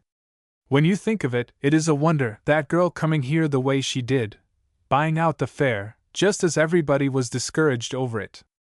And now—" "How do you explain it, Fan?" asked her brother. "Explain it? I can't explain it. Nobody seems to know anything about her, except that she's from Boston and seems to have heaps of money." Jim was wiping his hands on the roller towel behind the door. "I had a chance to annex a little more of Miss Orr's money today," he observed grimly. "But I haven't made up my mind yet whether to do it or not." Fanny laughed and shrugged her shoulders. "If you don't, somebody else will," she replied. "It was Deacon Whittle, wasn't it? He stopped at the house this afternoon and wanted to know where to find you. They're going right to work on the old place, and there's plenty to do for everybody, including yours truly, at $4 a day." "What sort of work?" inquired Fanny. "All sorts, pulling down and building up, clearing away and replanting. The place is a jungle, you know. But $4 a day! It's like taking candy from a baby." "It sounds like a great deal," said the girl. "But why shouldn't you do it?" Jim laughed. "Why, indeed? I might earn enough to put a shingle or two on our own roof. It looks like honest money, but—" Fanny was busy putting the finishing touches to the supper table. "Mother's going to stop for tea at Mrs. Daggett's and go to prayer meeting afterward," she said. "We may as well eat." The two sat down, facing each other. "What did you mean, Jim?" asked Fanny, as she passed the bread plate to her brother. "You said, it looks like honest money, but—" "I guess I'm a fool," he grumbled. "But there's something about the whole business I don't like. Have some of this apple sauce, Fan?" The girl passed her plate for a spoonful of the thick compound, and in return shoved the home-dried beef toward her brother. "I don't see anything queer about it," she replied dully. "I suppose a person with money might come to Brookville and want to buy a house. The old Bolton place used to be beautiful, Mother says. I suppose it can be again. And if she chooses to spend her money that way. That's just the point I can't see. Why on earth should she want to saddle herself with a proposition like that?" Fanny's mute lips trembled. She was thinking she knew very well why Lydia Orr had chosen to come to Brookville. In some way unknown to Fanny, Miss Orr had chanced to meet the incomparable Wesley Elliott, and had straightway set her affections upon him. Fanny had been thinking it over, ever since the night of the social at Mrs. Solomon Black's. Up to the moment when Wesley, she couldn't help calling him Wesley still, had left her, on pretense of fetching a chair, she had instantly divined that it was a pretense, and of course he had not returned. Her cheeks tingled hotly as she recalled the way in which Joyce Folsom had remarked the plate of melting ice cream on the top shelf of Mrs. Black's whatnot. "I guess Mr. Elliott forgot his cream," the girl had said, with a spark of malice. "I saw him out in the yard a while ago talking to that Miss Orr." Fanny had humiliated herself still further by pretending she didn't know it was the minister who had left his ice cream to dissolve in a pink and brown puddle of sweetness. Whereat Joyce Folsom had giggled disagreeably. "Better keep your eye on him, Fan," she had advised. Of course she couldn't speak of this to Jim, but it was all plain enough to her. "I'm going down to the village for a while, Fan," her brother said, as he arose from the table. But he did not, as was his custom, invite her to accompany him. After Jim had gone, Fanny washed the dishes with mechanical swiftness. Her mother had asked her if she would come to prayer meeting, and walk home with her afterwards. Not that Mrs. Dodge was timid. The neighborhood of Brookville had never been haunted after nightfall by anything more dangerous than whippoorwills and frogs. A plaintive chorus of night sounds greeted the girl as she stepped out into the darkness. How sweet the honeysuckle and late roses smelled under the dew! Fanny walked slowly across the yard to the old summer house, where the minister had asked her to call him Wesley, and sat down.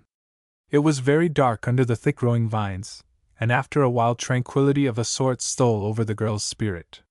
She gazed out into the dim spaces beyond the summer house and thought, with a curious detachment, of all that had happened. It was as if she had grown old, and was looking back calmly to a girlhood long since past. She could almost smile at the recollection of herself stifling her sobs in her pillow, lest Jim should hear. Why should I care for him? She asked herself wonderingly, and could not tell. Then all at once she found herself weeping softly, her head on the rickety table. Jim Dodge, too intently absorbed in his own confused thoughts to pay much attention to Fanny, had walked resolutely in the direction of Mrs.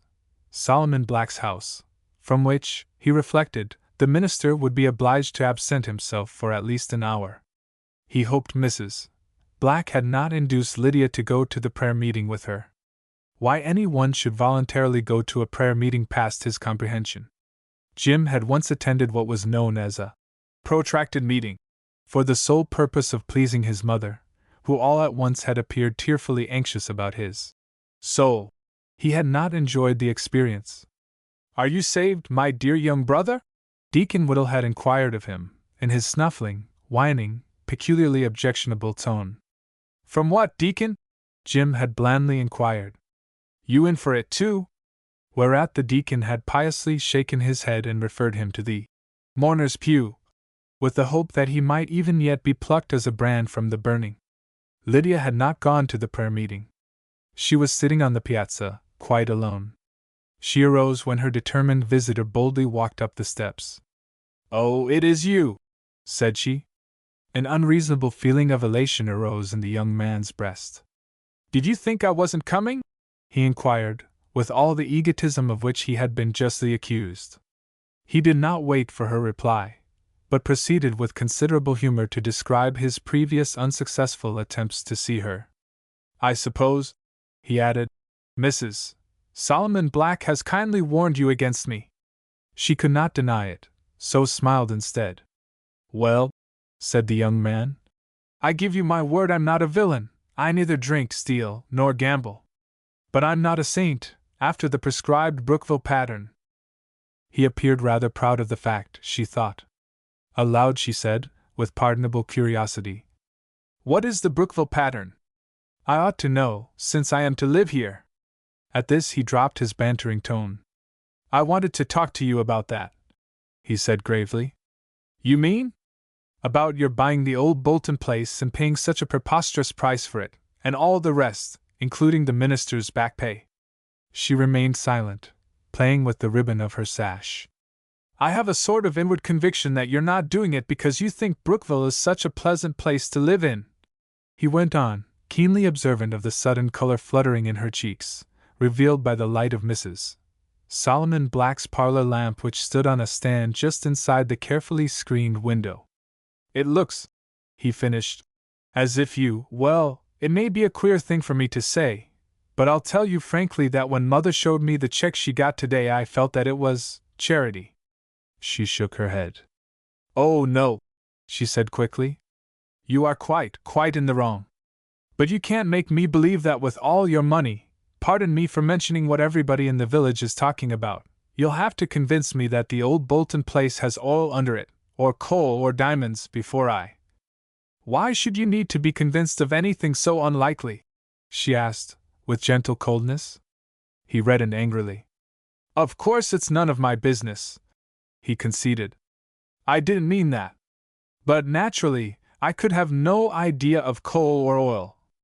Well, I won't work for you at any $4 a day, he said loudly. I thought I'd like to tell you. I don't want you to, she said. Didn't Deacon Whittle give you my message? He got hurriedly to his feet with a muttered exclamation. Please sit down, Mr. Dodge, she bade him tranquilly. I've been wanting to see you all day. But there are so few telephones in Brookville it is difficult to get word to people. He eyed her with stubborn resentment. What I meant to say was that $4 a day is too much. Don't you know anything about the value of money, Miss Orr? Somebody ought to have common honesty enough to inform you that there are plenty of men in Brookville who would be thankful to work for $2 a day. I would, for one, and I won't take a cent more. She was frowning a little over these statements. The stalwart young man in shabby clothes who sat facing her under the light of Mrs. Solomon Black's well-trimmed lamp appeared to puzzle her. But why shouldn't you want to earn all you can? She propounded at last. Isn't there anything you need to use money for? Oh, just a few things, he admitted grudgingly. I suppose you've noticed that I'm not exactly the glass of fashion and the mold of form. He was instantly ashamed of himself for the crude personality. You must think I'm a fool, burst from him, under the sting of his self-inflicted lash. She smiled and shook her head. I'm not at all the sort of person you appear to think me, she said. Her grave blue eyes looked straight into his. But don't let's waste time trying to be clever. I want to ask you if you are willing, for a fair salary, to take charge of the outdoor improvements at Bolton House. She colored swiftly at sight of the quizzical lift of his brows. I've decided to call my place Bolton House for several reasons, she went on rapidly. For one thing, everybody has always called it the Bolton place, so it will be easier for the workmen and everybody to know what place is meant. Besides, Yes, but the name of Bolton has an ill-omened sound in Brookville ears, he objected. You've no idea how people here hate that man. It all happened so long ago, I should think they might forgive him by now, she offered after a pause. I wouldn't call my house after a thief, he said strongly. There are hundreds of prettier names. Why not Pine Court, for example? You haven't told me yet if you will accept the position I spoke of. He passed his hand over his clean-shaven chin, a trick he had inherited from his father, and surveyed her steadily from under meditative brows. In the first place, I'm not a landscape gardener, Miss Orr, he stated. That's the sort of man you want. You can get one in Boston, who'll group your evergreens, open vistas, build pergolas and all that sort of thing. You appear to know exactly what I want. She laughed. Perhaps I do, he defied her. But seriously, I don't want and won't have a landscape gardener from Boston, with due deference to your well-formed opinions, Mr. Dodge. I intend to mess around myself, and change my mind every other day about all sorts of things. I want to work things out, not on paper in cold black and white, but in terms of growing things, wild things out of the woods. You understand, I'm sure. The dawning light in his eyes told her that he did. But I've had no experience. He hesitated. Besides, I've considerable farm work of my own to do. I've been hoeing potatoes all day. Tomorrow I shall have to go into the cornfield, or lose my crop. Time, tide, and weeds wait for no man. I suppose you were a hunter, she said. I thought. He laughed unpleasantly. Oh, I see, he interrupted rudely. You supposed, in other words, that I was an idle chap, addicted to wandering about the woods, a gun on my shoulder, a cur, quite as much of a ne'er-do-well as myself, at my heels. Of course Deacon Whittle and Mrs. Solomon Black have told you all about it. And since you've set about reforming Brookville, you thought you'd begin with me. Well, I'm obliged to you, but… The girl arose trembling to her feet. You are not kind, she cried. You are not kind. They stood for an instant, gazing into each other's eyes during one of those flashes of time which sometimes count for years. Forgive me, he muttered huskily. I'm a brute at best, but I had no business to speak to you as I did. But why did you say, what made you ever think I'd set about reforming? That is what you said, reforming Brookville. I never thought of such a thing. How could I? He hung his head, abashed by the lightning in her mild eyes. She clasped her small, fair hands and bent toward him.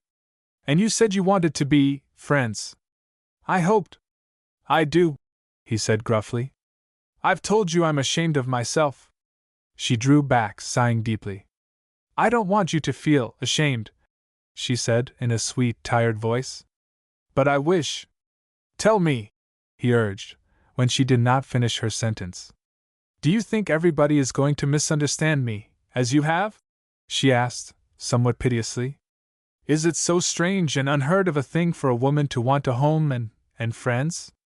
Isn't it allowable for a person who has money to want to pay fair wages?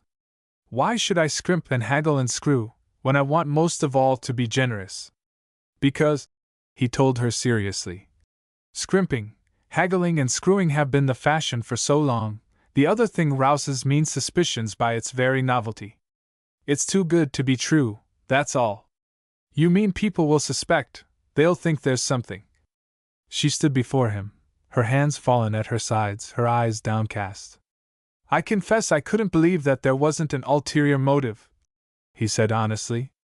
That's where I was less noble than you. She flashed a sudden strange look at him. There is, she breathed. I'm going to be honest with you. I have an ulterior motive.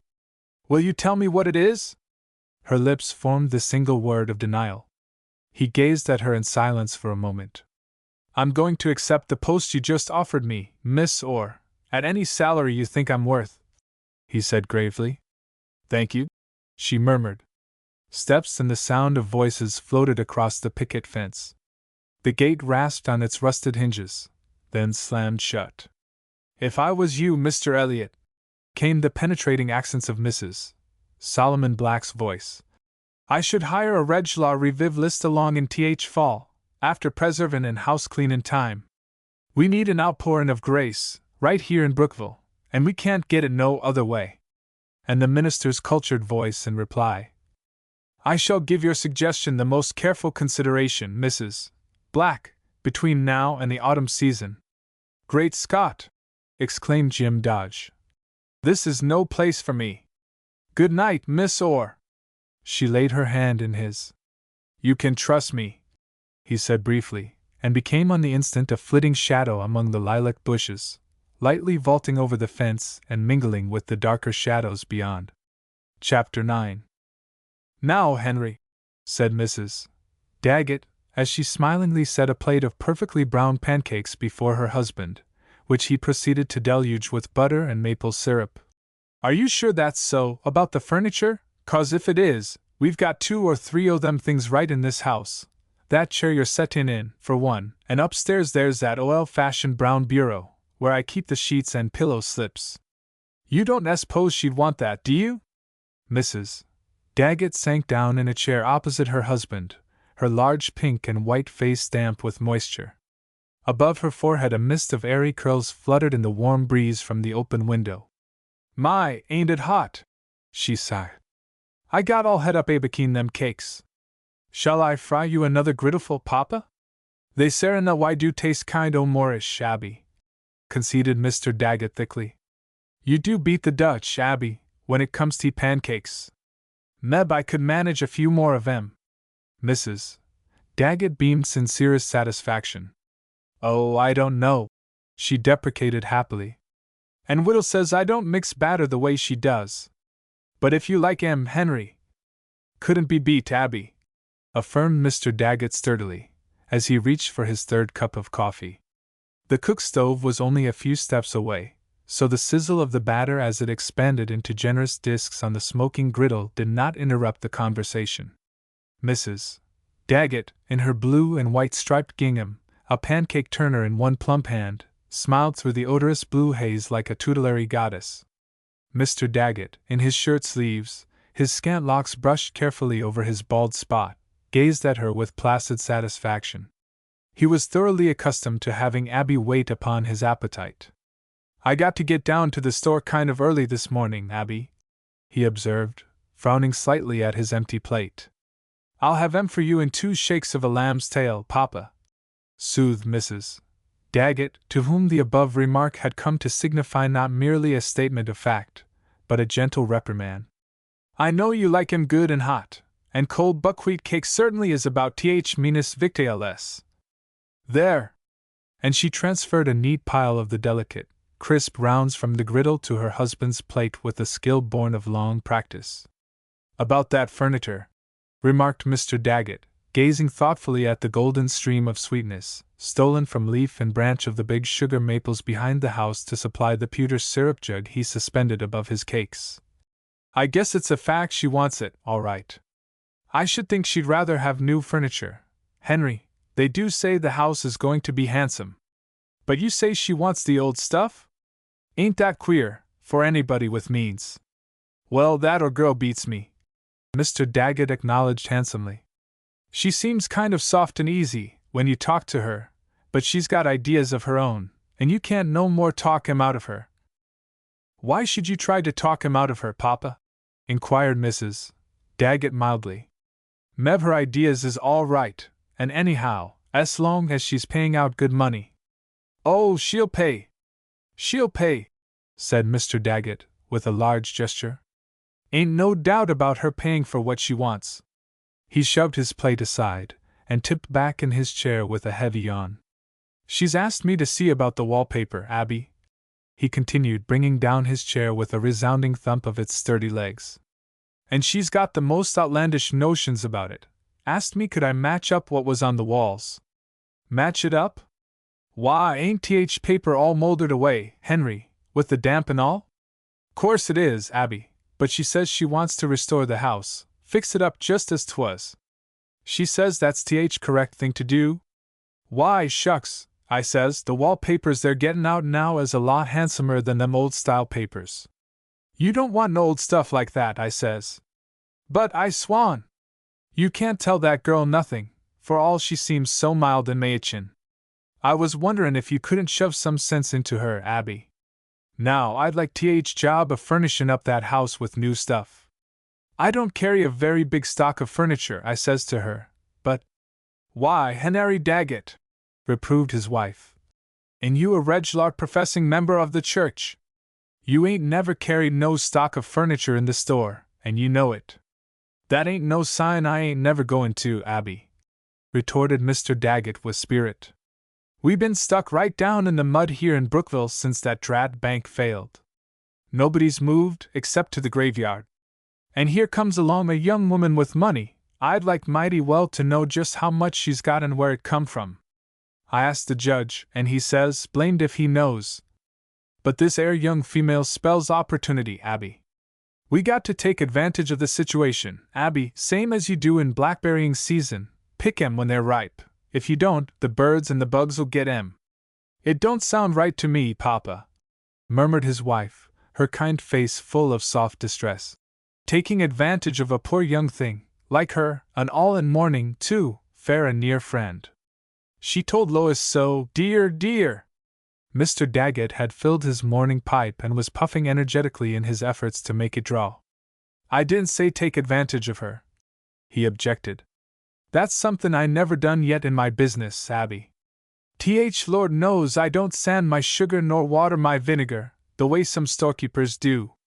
I'm all for live and let live. What I says was, now, you pay attention to me, Abby, and quit sniffling. You're a good woman, but you're about as soft as that there butter. The article in question had melted to a yellow pool under the heat. Mrs. Daggett gazed at it with wide blue eyes like those of a child. Why, Henry, she protested, I never heard you talk so before. And likely you won't again. Now you listen, Abby, all I want is to do what honest business I can with this young woman. She's bound to spend her money, and she's kind of took to me, comes into th store after her mail, and hangs around and buys the greatest lot o' stuff. Land, I says to her, a body think you was getting ready to get married. Well, now I shouldn't wonder, began Mrs. Daggett eagerly. Don't you get excited, Abby. She says she ain't, real pointed too. But about this wallpaper, I don't know as I can match up them stripes and figures. I wish you'd go and see her, Abby. She'll tell you all about it. And her scheme about collecting all the old Bolton furniture is perfectly ridiculous. Toldn't be worth shucks after kicking round folks' houses here in Brookville for the last 15 years or so. But you can't never find her at home, Henry, said Mrs. Daggett. I've been to see her lots of times, but Miss Solomon Black says she don't stay in the house hardly long enough to eat her victuals. Why don't you take the buggy, Abby, and drive out to the old place? Suggested Mr. Daggett.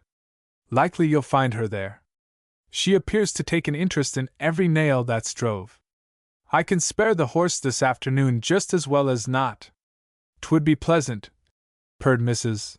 Daggett. But I suppose, by rights, I ought to take Lois along. Nope, disagreed her husband, shaking his head. Don't you take Lois. She wouldn't talk confiding to Lois the way she would to you. You've got a way with you, Abby. I'll bet you could coax a bird off a bush as easy as pie, if you was a mind to. Mrs. Daggett's big body shook with soft laughter. She beamed rosily on her husband. How you do go on, Henry! She protested. But I ain't going to coax Lydia or off no bush she set her heart on. She's got the sweetest face, Papa, and I know, without anybody telling me, whatever she does or wants to do is all right. Mr. Daggett had by now invested his portly person in a clean linen coat, bearing on its front the shining mark of Mrs. Daggett's careful iron. Same here, Abby, he said kindly. Whatever you do, Abby, suits me all right. The worthy couple parted for the morning, Mr. Daggett for the scene of his activities in the post office and store, Mrs. Daggett to set her house to rights and prepare for the noon meal, when her Henry liked to eat hearty of good, nourishing victuals, after his light repast of the morning. Guess I'll wear my striped muslin, said Mrs. Daggett to herself happily. Ain't it lucky it's all clean and fresh? 'Twill be so cool to wear out Buddy ridin' dot. Mrs. Daggett was always finding occasion for thus reminding herself of her astonishing good fortune. She had formed the habit of talking aloud to herself as she worked about the house and garden.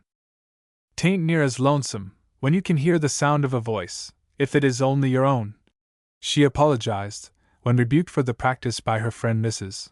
Maria Dodge. "Meb it does sound kind of crazy, you say lunatics does it constant, but I don't know, Maria, I've a kind of a notion there's them that hears even if you can't see 'em. And meb they answer too, in your thought ear. You want to be careful, Abby," warned Mrs. Dodge, shaking her head. "It makes the chills go up and down my back to hear you talk like that, and they don't allow no such doctrines in the church. The Apostle Paul allowed 'em," Mrs. Daggett pointed out. "So did the psalmist. You read your Bible, Maria, with that in mind, and you'll see." In the spacious, sunlight chamber of her soul, devoted to the memory of her two daughters who had died in early childhood, Mrs. Daggett sometimes permitted herself to picture Nellie and Minnie, grown to angelic girlhood, and keeping her company about her lonely household tasks in the intervals not necessarily devoted to harp playing in the celestial city. She laughed softly to herself as she filled 2 pies with sliced sour apples and dusted them plentifully with spice and sugar. "I'd admire to see Papa argufying with that sweet girl," she observed to the surrounding silence. "Papa certainly is set on having his own way. Guess been alone here with me so constant, he's got kind of willful. But it don't bother me any, ain't that lucky?" She hurried her completed pies into the oven with a swiftness of movement she had never lost, her sweet, thin soprano soaring high in the words of a winding old hymn tune. It was nearly 2 o'clock before the big brown horse, indignant at the unwanted invasion of his afternoon leisure, stepped slowly out from the Daggett barn.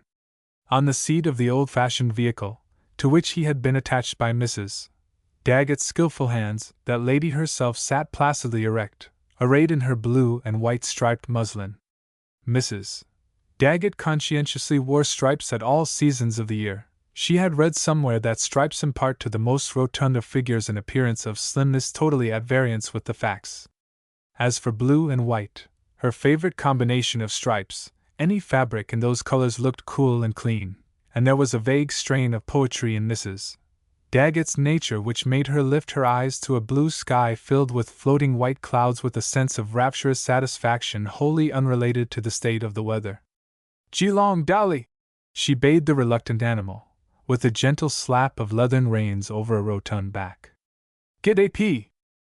Dolly, who might have been called Caesar, both by reason of his sex and a stubbornly dominant nature, now fortunately subdued by years of chastening experience, strode slowly forward, his eyes rolling, his large hoofs stirring up heavy clouds of dust. There were sweet-smelling meadows stacked with newly cured hay on either side of the road, and tufts of red clover blossoms exhaling delicious odors of honey almost under his saturnine nose. But he trotted ponderously on, sullenly aware of the gentle hand on the reins and the mild, persistent voice which bade him, "Get AP, Dolly!" Miss Lois Daggett, carrying a black silk bag, which contained a prospectus of the invaluable work which she was striving to introduce to an unappreciative public, halted the vehicle before it had reached the outskirts of the village. "Where you going, Abby?" she demanded, in the privileged tone of authority a wife should expect from her husband's female relatives. "Just out in the country a piece, Lois," replied Mrs. Daggett evasively. "Well, I guess I'll get in and ride a ways with you," said Lois Daggett. "Cramp your wheel, Abby," she added sharply. "I don't want to get my skirt all dust." Miss Daggett was wearing a black alpaca skirt and a white shirtwaist, profusely ornamented with what is known as coronation braid. Her hair, very tightly frizzed, projected from beneath the brim of her straw hat on both sides. "I'm going out to see if I can catch that or girl this afternoon," she explained, as she took a seat beside her sister-in-law. "She ought to want a copy of Famous People, in the best binding, too. I ain't sold the leather bound yet, not even in Grenoble. They come in red with gold lettering. You'd ought to have one, Abby, now that Henry's getting more business by the minute. I should think you might afford one, if you ain't too stingy." "Meb we could, Lois," said Mrs.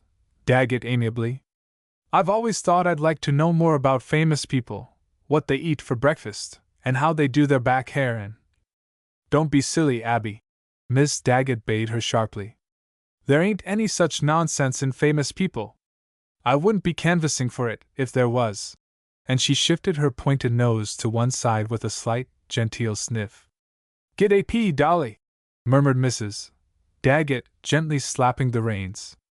Dolly responded by a single swift gesture of his tail which firmly lashed the hated reminder of bondage to his hind quarters. Then, wickedly pretending that he was not aware of what had happened, he strolled to the side of the road nearest the hay field. "Now, if he ain't gone and got his tail over the lines!" cried Mrs. Daggett indignantly. "He's got more resistant strength than that tail of his en. Wonder if I can." She leaned over the dashboard and grasped the offending member with both hands. "You hang on to the lines, Lois, and give him a good jerk the minute I loosen up his tail." The subsequent failure of this attempt deflected the malicious Dolly still further from the path of duty. A wheel cramped and lifted perilously. Miss Daggett squealed shrilly. "He'll tip the buggy over! He'll tip the buggy over! For pity's sake, Abby!" Mrs. Daggett stepped briskly out of the vehicle and seized the bridle. "Ain't you ashamed?" she demanded sternly. "You loosen up that there tail o' yourn this minute." "I got 'em," announced Miss Daggett, triumphantly. He loosened right up. She handed the recovered reins to her sister-in-law, and the two ladies resumed their journey and their conversation. "I never was so scared in all my life," stated Lois Daggett, straightening her hat which had assumed a rakish angle over one ear. "I should think you'd be afraid to drive such a horse, Abby. What in creation would have happened to you if I hadn't been in the buggy? As like as not he wouldn't have took a notion with his tail, Lois, if I'd been driving him alone," hazarded Mrs. Daggett mildly. "Dolly's an awful knowing horse." "Get AP, Dolly! Do you mean to tell me, Abby Daggett, that there horse of Henry's has took a spite against me?" demanded the spinster. "Meb he's a mind reader," she added darkly. "You know I didn't mean nothin' like that, Lois," her sister-in-law assured her pacifically. "What I meant to say was, I got so interested in what you were saying, Lois, that I handled the reins careless, and he took advantage." "Get AP, Dolly! Don't you see, Lois, even a horse knows the difference when two ladies is talking." "You'd ought to learn to say exactly what you mean, Abby," commented Miss Daggett. She glanced suspiciously at the fresh striped muslin, which was further enhanced by a wide crocheted collar and a light blue satin bow. "Where'd you say you were going this afternoon, Abby?" "I set out in the country a piece, Lois. It's such a nice afternoon." "Well, I should think Henry'd be needing the horse for his business." "I know I'd never think of asking him for it, and me a blood relation, too, trying to earn my bread and butter tramping around the country with famous people." Mrs. Daggett, thus convicted of heartless selfishness, sighed vaguely. Henry's sister always made her feel vastly uncomfortable, even sinful. You know, Lois, we'd be real glad to have you come and live with us, Constant, she said heroically. Get AP, Dolly. Miss Daggett compressed her thin lips. No, I'm too independent for that, Abby, and you know it. If poor Henry was to be left a widower, I might consider living in his house and doing for him. But you know, Abby, there's very few houses big enough for 2 women. And that reminds me, did you know Miss Orr has got a hired girl? Has she? Inquired Mrs. Daggett, welcoming the change of subject with cordial interest. A hired girl, get AP, Dolly? Yes, confirmed Miss Daggett. Lute Parsons was telling me she came in on th noon train yesterday. She brought a trunk with her, and her check was from Boston. Well, I want to know, murmured Mrs. Daggett. Boston's where she came from, ain't it? It'll be real pleasant for her to have somebody from Boston right in the house. Geelong, Dolly. I don't know why you should be so sure of that, Abby, sniffed Miss Daggett. I should think a person from right here in Brookville would be more company. How can a hired girl from Boston view the passin' and tell her who's goin' by? I think it's a ridiculous idea, myself. I shouldn't wonder if it's somebody she knows, surmised Mrs. Daggett. 'Twould be real pleasant for her to have a hired girl that's meb worked for her folks. I intend to ask her, if she comes to the door, stated Lois Daggett. You can drop me right at the gate, and if you ain't going too far with your buggy riding, Abby, you might stop and take me up a spell later. It's pretty warm to walk far today.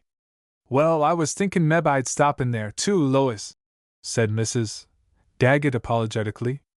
I ain't been to see Miss Orr for quite a spell, and… The spinster turned and fixed a scornfully intelligent gaze upon the mild, rosy countenance of her sister-in-law. Oh, I see, she sniffed. That was where you was pointing for all the while. And you didn't let on to me, oh no! Now, Lois, don't you get excited, exhorted Mrs. Daggett. It was just about the wallpapers. Henry, he says to me this mornin', get AP, Dolly. Henry says. Yes, I guess so. What do you know about wallpapers, Abby? Well, all I got to say is, I don't want nobody looking on and interfering when I'm trying to sell lives of famous people. Folks, yes, a rule, ain't so interested in anything they got to pay out money fair, and I want a clear field. I won't say a word till you're all through talkin', Lois, promised Mrs. Daggett meekly. Ned, she'd kind of hate to say no before me. She's took a real liking to Henry. Get AP, Dolly. And anyway, she's awful generous. I could say, kind of careless, if I was you, I'd take a leather bound, couldn't I, Lois? Well, you can come in, Abby, if you're so terrible anxious, relented Miss Daggett. You might tell her, you and Henry was going to take a leather bound. That might have some effect. I remember once I sold 3 famous people in a row in one street. There couldn't one o' them women endure to think of her next-door neighbor having something she didn't have. That's so, Lois, beamed Mrs. Daggett. The most of folks is about like that. Why, I recollect once, Henry brought me up a red-handled broom from th store. My! It wa'n't no time before he was cleaned right out of red-handled brooms. Nobody wanted 'em natural color, striped, or blue. Henry, he says to me, what did you do to advertise them red-handled brooms, Abby? Why, Papa, says I swept off my stoop and the front walk a couple of times, that's all. Well, he says, broom handles is as catching as measles, if you only get MTH right color, get AP, Dolly. Well, did you ever? Breathed Miss Daggett excitedly, leaning out of the buggy to gaze upon the scene of activity displayed on the further side of the freshly pruned hedge which divided Miss Lydia Orr's property from the road. Painters and carpenters and masons, all going at once. And ain't that Jim Dodge out there in the side yard talking to her? 'Tis, as sure as I'm alive. I wonder what he's doing. Go right in, Abby. I kind of hate to drive Dolly in on that fresh gravel, hesitated Mrs. Daggett. He's so heavy on his feet he'll muss it all up. Meb, I'd better hitch out in front. She sees us, Abby. Go on in, commanded Miss Daggett masterfully. I guess when it comes to that, her gravel ain't any better than other folks' gravel. Thus urged, Mrs. Daggett guided the sulky brown horse between the big stone gateposts and brought him to a standstill under the somewhat pretentious porte-cochere of the Bolton house. Lydia Orr was beside the vehicle in a moment, her face bright with welcoming smiles. "Dear Mrs. Daggett," she said, "I'm so glad you've come. I've been wanting to see you all day. I'm sure you can tell me. You've met my husband's sister, Miss Lois Daggett, haven't you, Miss Orr? She's the lady that made that beautiful drawn and mat you bought at the fair." Miss Orr shook hands cordially with the author of the drawn and mat. "Come right in," she said. "You'll want to see what we're doing inside, though nothing is finished yet." She led the way to a small room off the library, its long French windows opening on a balcony. "This room used to be a kind of a den, they tell me, so I've made it into one. The first thing you see." There was a rug on the floor, a chair or two, and a high mahogany desk which gave the place a semblance of comfort amid the general confusion. Miss Lois Daggett gazed about with argus-eyed curiosity. "I don't know as I was ever in this room when Andrew Bolton lived here," she observed, "but it looks real homelike now. Poor man! I often think of him," said kindly Mrs. Daggett. "'Twould be terrible to be shut away from the sunshine for even 1 year. But poor Andrew Bolton's been closed up in State's prison fair, me see, it news be goin' on. It's 15 years, come fall, since he got his sentence," stated the spinster. "His time must be most up." Lydia Orr had seated herself in an old-fashioned chair, its tall carved back turned to the open windows. "Did you lose much in the bank failure, Miss Daggett?" she inquired, after a slight pause, during which the promoter of famous people was loosening the strings of her black silk bag. "About $200 I'd saved up," replied Miss Daggett. "By now it would be a lot more, with the interest." "Yes, of course," assented their hostess. "One should always think of interest in connection with savings." She appeared to be gazing rather attentively at the leather-bound prospectus Miss Daggett had withdrawn from her bag. "That looks like something interesting, Miss Daggett," she volunteered. "This volume I'm holdin' in my hand," began that lady, professionally, "is one of the most remarkable works ever issued by the press of any country. It is the life history of 1,000 men and women of worldwide fame and reputation, in letters, art, science, and public life. No library nor parlor table is complete without this authoritative work of general information and reference. It is a complete library in itself, and—" "What is the price of the work, Miss Daggett?" inquired Lydia Orr. "Just hold on a minute, I'm coming to that," said Miss Daggett firmly. "As I was telling you, this work is a complete library in itself. A careful perusal of the specimen pages will convince the most skeptical. Turning to page 456, we read, "I'm sure I should like to buy the book, Miss Daggett." "You ain't only one," said the agent. "Any person of even the most ordinary intelligence ought to own this work." Turning to page 456, we read, "Snipley, Samuel Bangs, lawyer, legislator, and author, born 1859, in the town of—" At this moment the door was pushed noiselessly open, and a tall, spare woman of middle age stood upon the threshold bearing a tray in her hands. On the tray were set forth silver tea things, flanked by thin bread and butter and a generous pile of sponge cake. "You must be tired and thirsty after your drive," said Lydia Orr hospitably. "You may set the tray here, Martha," the maid complied. "Of course I must have that book, Miss Daggett," their hostess went on. "You didn't mention the title, nor the price. Won't you have a cup of tea, Mrs. Daggett? That cup of tea looks real nice, but I'm afraid you've gone to a lot of trouble and put yourself out," protested Mrs. Daggett, who had not ventured to open her lips until then. What wonderful long words Lois had used, and how convincing had been her manner. Mrs.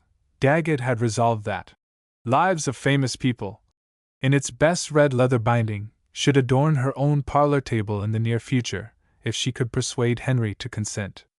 "I think that book Lois is canvassing for is just lovely," she added artfully, as she helped herself to cake. "I'm awful anxious to own one. Just think, I'd never even heard of Snipley Samuel Bangs." Lois Daggett crowed with laughter. Fair pity sake, Abby. Don't you know no better than that? It's Samuel Bangs Snipley. He was county judge, the author of Platform Pearls, and was returned to legislature 4 times by his constituents, besides being. Could you spare me 5 copies of the book, Miss Daggett? Inquired Lydia, handing her the sponge cake. 5 copies! Miss Daggett swiftly controlled her agitation. I haven't told you the price yet. You'd want one of them leather-bound, wouldn't you? They come high, but they wear real well, and I will say there's nothing handsomer for a parlor table. I want them all leather-bound, said Lydia, smiling. I want one for myself, one for a library, and the other 3. There's nothing neater for a Christmas or birthday present, shrilled Lois Daggett joyously. And so informing. She swallowed her tea in short, swift gulps. Her faded eyes shone.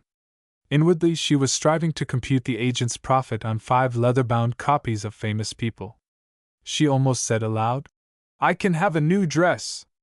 We've been thinking, Lydia said composedly, that it might be pleasant to open a library and reading room in the village. What do you think of the idea, Miss Daggett? You seem interested in books, and I thought possibly you might like to take charge of the work. Who, me? Take charge of a library? Lois Daggett's eyes became on the instant watchful and suspicious. Lydia had encountered that look before, on the faces of men and even of boys. Everybody was afraid of being cheated, she thought. Was this just in Brookville, and because of the misdeeds of one man, so long ago? Of course we shall have to talk it over some other day, when we have more time, she said gently. Wouldn't that be nice? Said Mrs. Daggett. I was in a library once, over to Grenoble. Even school children were coming in constant to get books. But I never thought we could have one in Brookville. Where could we have it, my dear? Yes, that's the trouble, chimed in Lois. There isn't any place fit for anything like that in our town. Lydia glanced appealingly from one to the other of the 2 faces. One might have thought her irresolute, or even afraid of their verdict. I had thought, she said slowly, of buying the old Bolton Bank building. It has not been used for anything, Judge Folsom says, since. No, it ain't, acquiesced Mrs. Daggett soberly. Not since. She fell silent, thinking of the dreadful winter after the bank failure, when scarlet fever raged among the impoverished homes.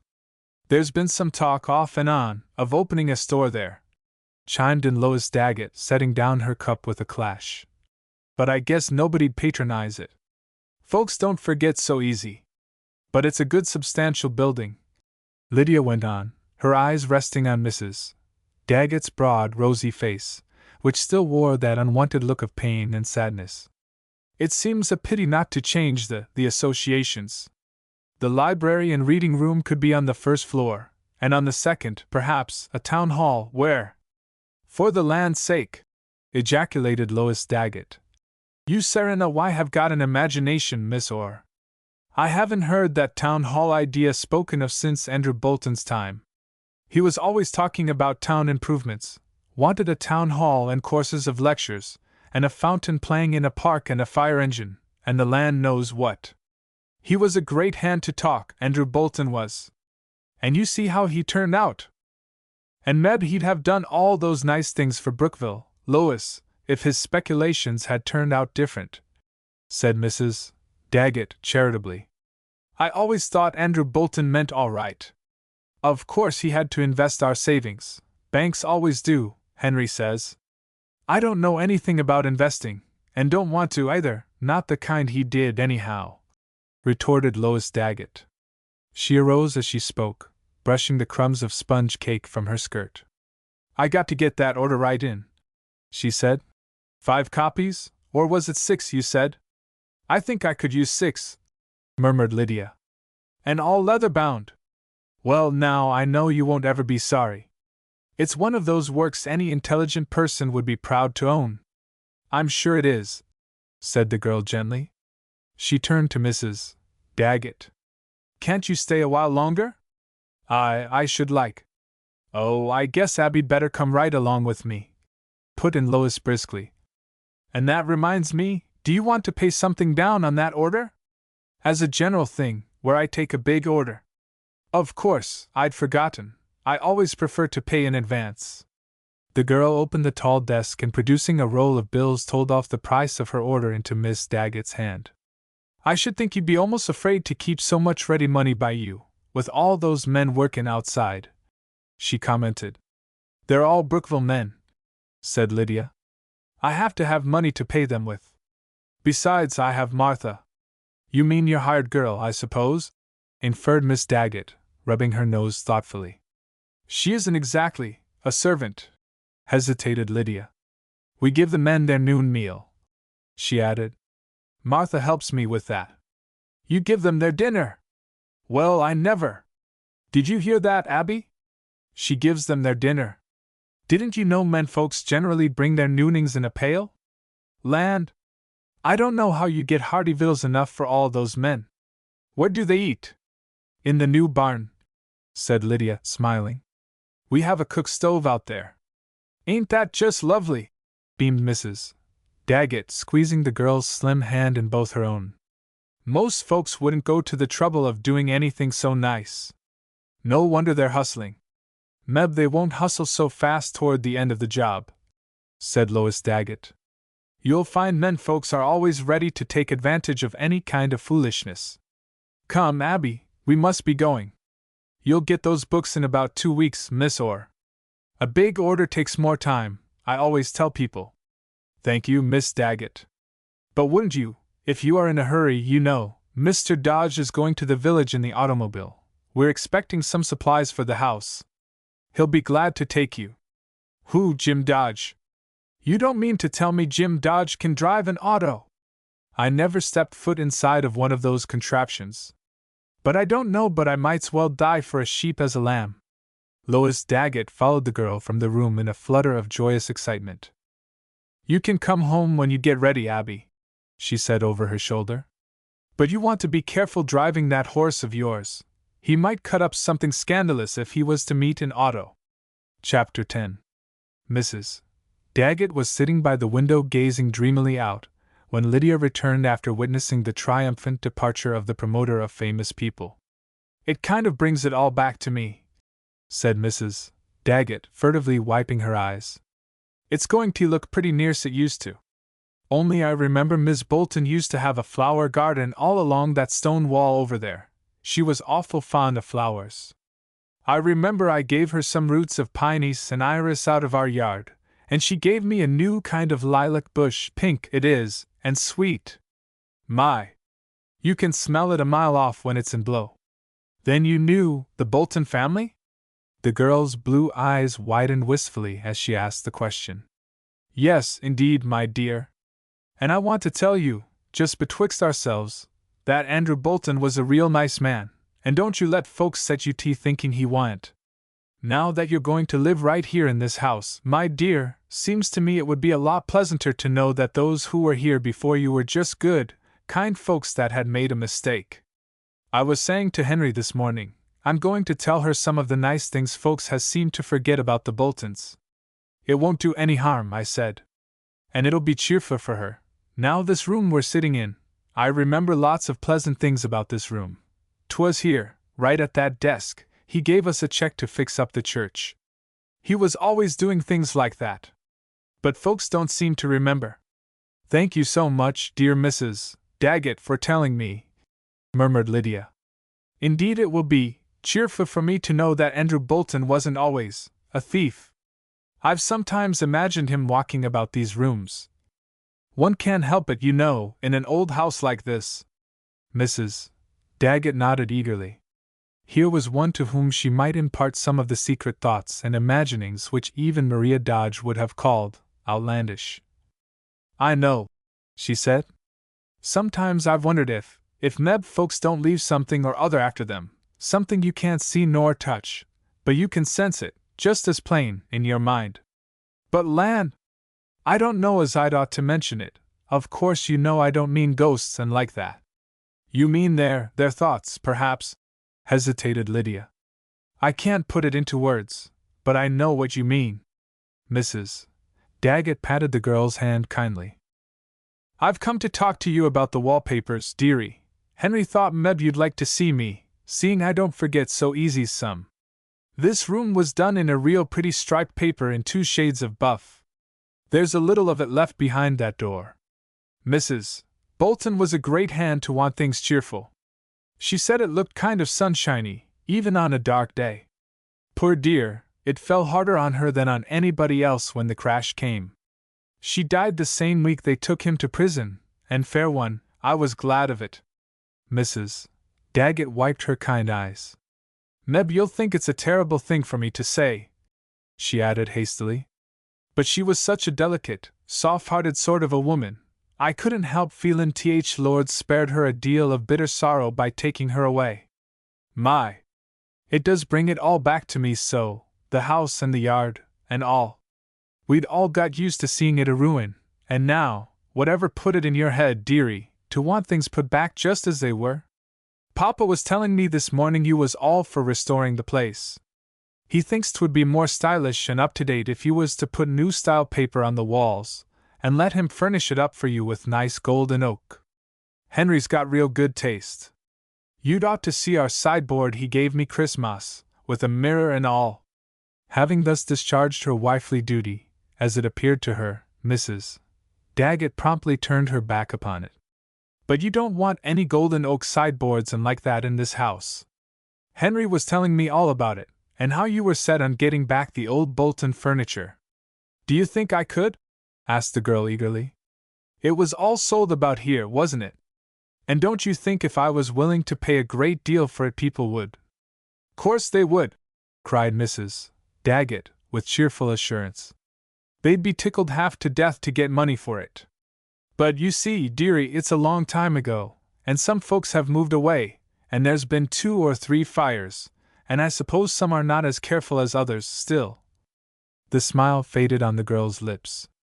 But I can get some of it back, don't you think I can?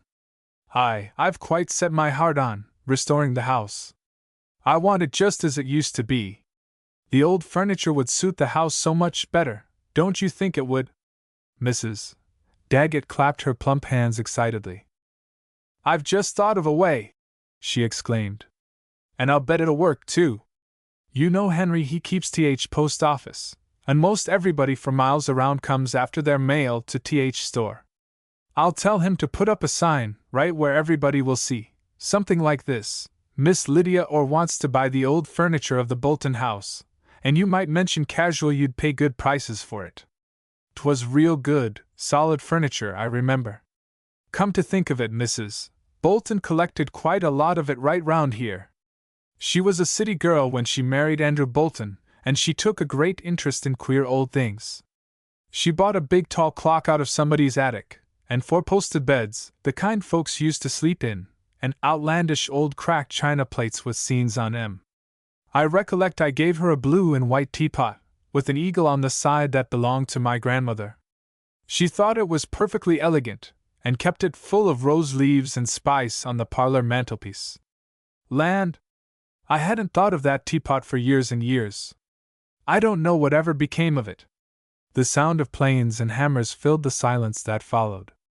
Lydia was standing by the tall carved chair, her eyes downcast. I'm glad you thought of that notice, she said at last.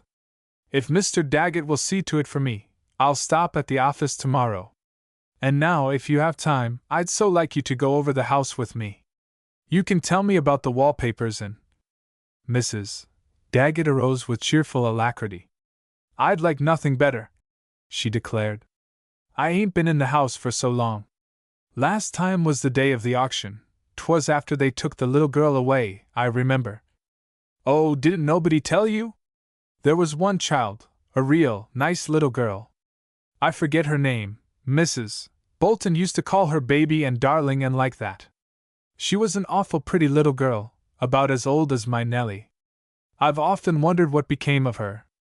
Some of her relatives took her away, after her mother was buried. Poor little thing. Her ma dead and her pa shut up in prison. Oh! Yes, this was the parlor. My! To think how the years have gone by, and me as slim as a match then. Now that's what I call a handsome mantel, and ain't the marble kept real pretty? There was all colored rugs and a wax floor in here, and a real old-fashioned sofa in that corner, and a mahogany table with carved legs over here, and long lace curtains at the windows. I see they'd fixed the ceilings as good as new and scraped all the old paper off the walls. There used to be some sort of patterned paper in here. I can't seem to think what color it was. I found quite a fresh piece behind the door," said Lydia. "See, I've put all the good pieces from the different rooms together, and marked them. I was wondering if Mr. Daggett could go to Boston for me. I'm sure he could match the papers there. You could go, too, if you cared to." "To Boston!" exclaimed Mrs. Daggett. "Me and Henry? Why, Miss Orr, what an idea! But Henry couldn't no more leave the post office. He ain't never left it a day since he was appointed postmaster. My, no, 'twouldn't do for Henry to take a trip clear to Boston. And me, I'm so busy I'd be like a fly trying to get off sticky paper. I do hate to see him struggle, myself."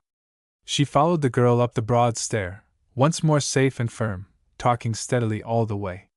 There were 4 large chambers, their windows framing lovely vistas of stream and wood and meadow, with the distant blue of the far horizon melting into the summer sky. Mrs. Daggett stopped in the middle of the wide hall and looked about her wonderingly. "Why, yes," she said slowly. "You certainly did show good sense in buying this old house. They don't build them this way nowadays. That's what I said to Mrs. Deacon Whittle. You know, some folks thought you were kind of foolish not to buy Mrs. Solomon Black's house down in the village. But if you're going to live here all alone, dearie, ain't it going to be kind of lonesome, all these big rooms for a little body like you?" "Tell me about it, please," begged Lydia. I've been wondering which room was his." "You mean Andrew Bolton's, I suppose," said Mrs. Daggett reluctantly. "But I hope you won't worry any over what folks tells you about the day he was taken away. My! Seems as if 'twas yesterday." She moved softly into one of the spacious, sunny rooms and stood looking about her, as if her eyes beheld once more the tragedy long since folded into the past. "I ain't going to tell you anything sad," she said under her breath. "It's best forgot. This was their room. Ain't it nice and cheerful? I like a southwest room myself. And 'tain't a bit warm here, what with the breeze sweeping in at the 4 big windows and smelling sweet of clover and locust blooms. And ain't it lucky them trees didn't get blown over last winter?" She turned abruptly toward the girl. "Was you thinking of sleeping in this room, dearie? It used to have blue and white paper on it, and white paint as fresh as milk. It'd be nice and pleasant for a young lady, I should think." Lydia shook her head. "Not," she said slowly, "if it was his room. I think I'd rather, which was the little girl's room." "You said there was a child? Now I'm real sorry you feel that way," sympathized Mrs. Daggett.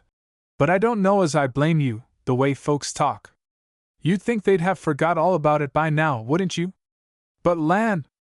It does seem as if bad thoughts and mean thoughts, and like that, was possessed to fasten right onto folks, and you can't seem to shake 'em off, no more than them spiteful little stick-tights that get all over your clothes.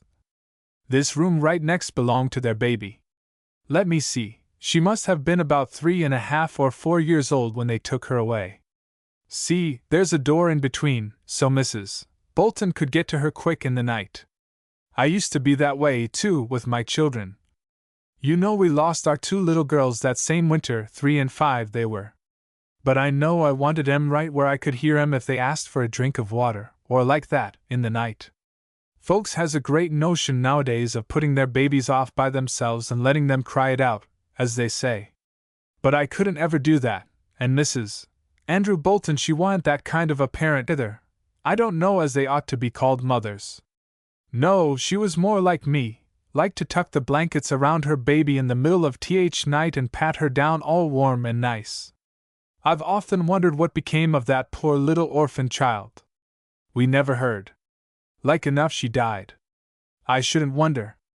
And Mrs. Daggett wiped the ready tears from her eyes. "But I guess you'll think I'm a real old Auntie Doleful, going on this way," she made haste to add. "There's plenty of folks in Brookville as I'll tell you how stuck-up and stylish Mrs. Andrew Bolton was, always dressed in silk of an afternoon and driving out with a 2-horse team, and keeping 2 hired girls constant, besides a man to work in her flower garden and another for the barn. But of course she supposed they were really rich and could afford it. He never let on to her, after things begun to go to pieces, and folks blamed her for it, afterwards. Her heart was weak, and he knew it, all along. And then I suppose he thought meb things would take a turn.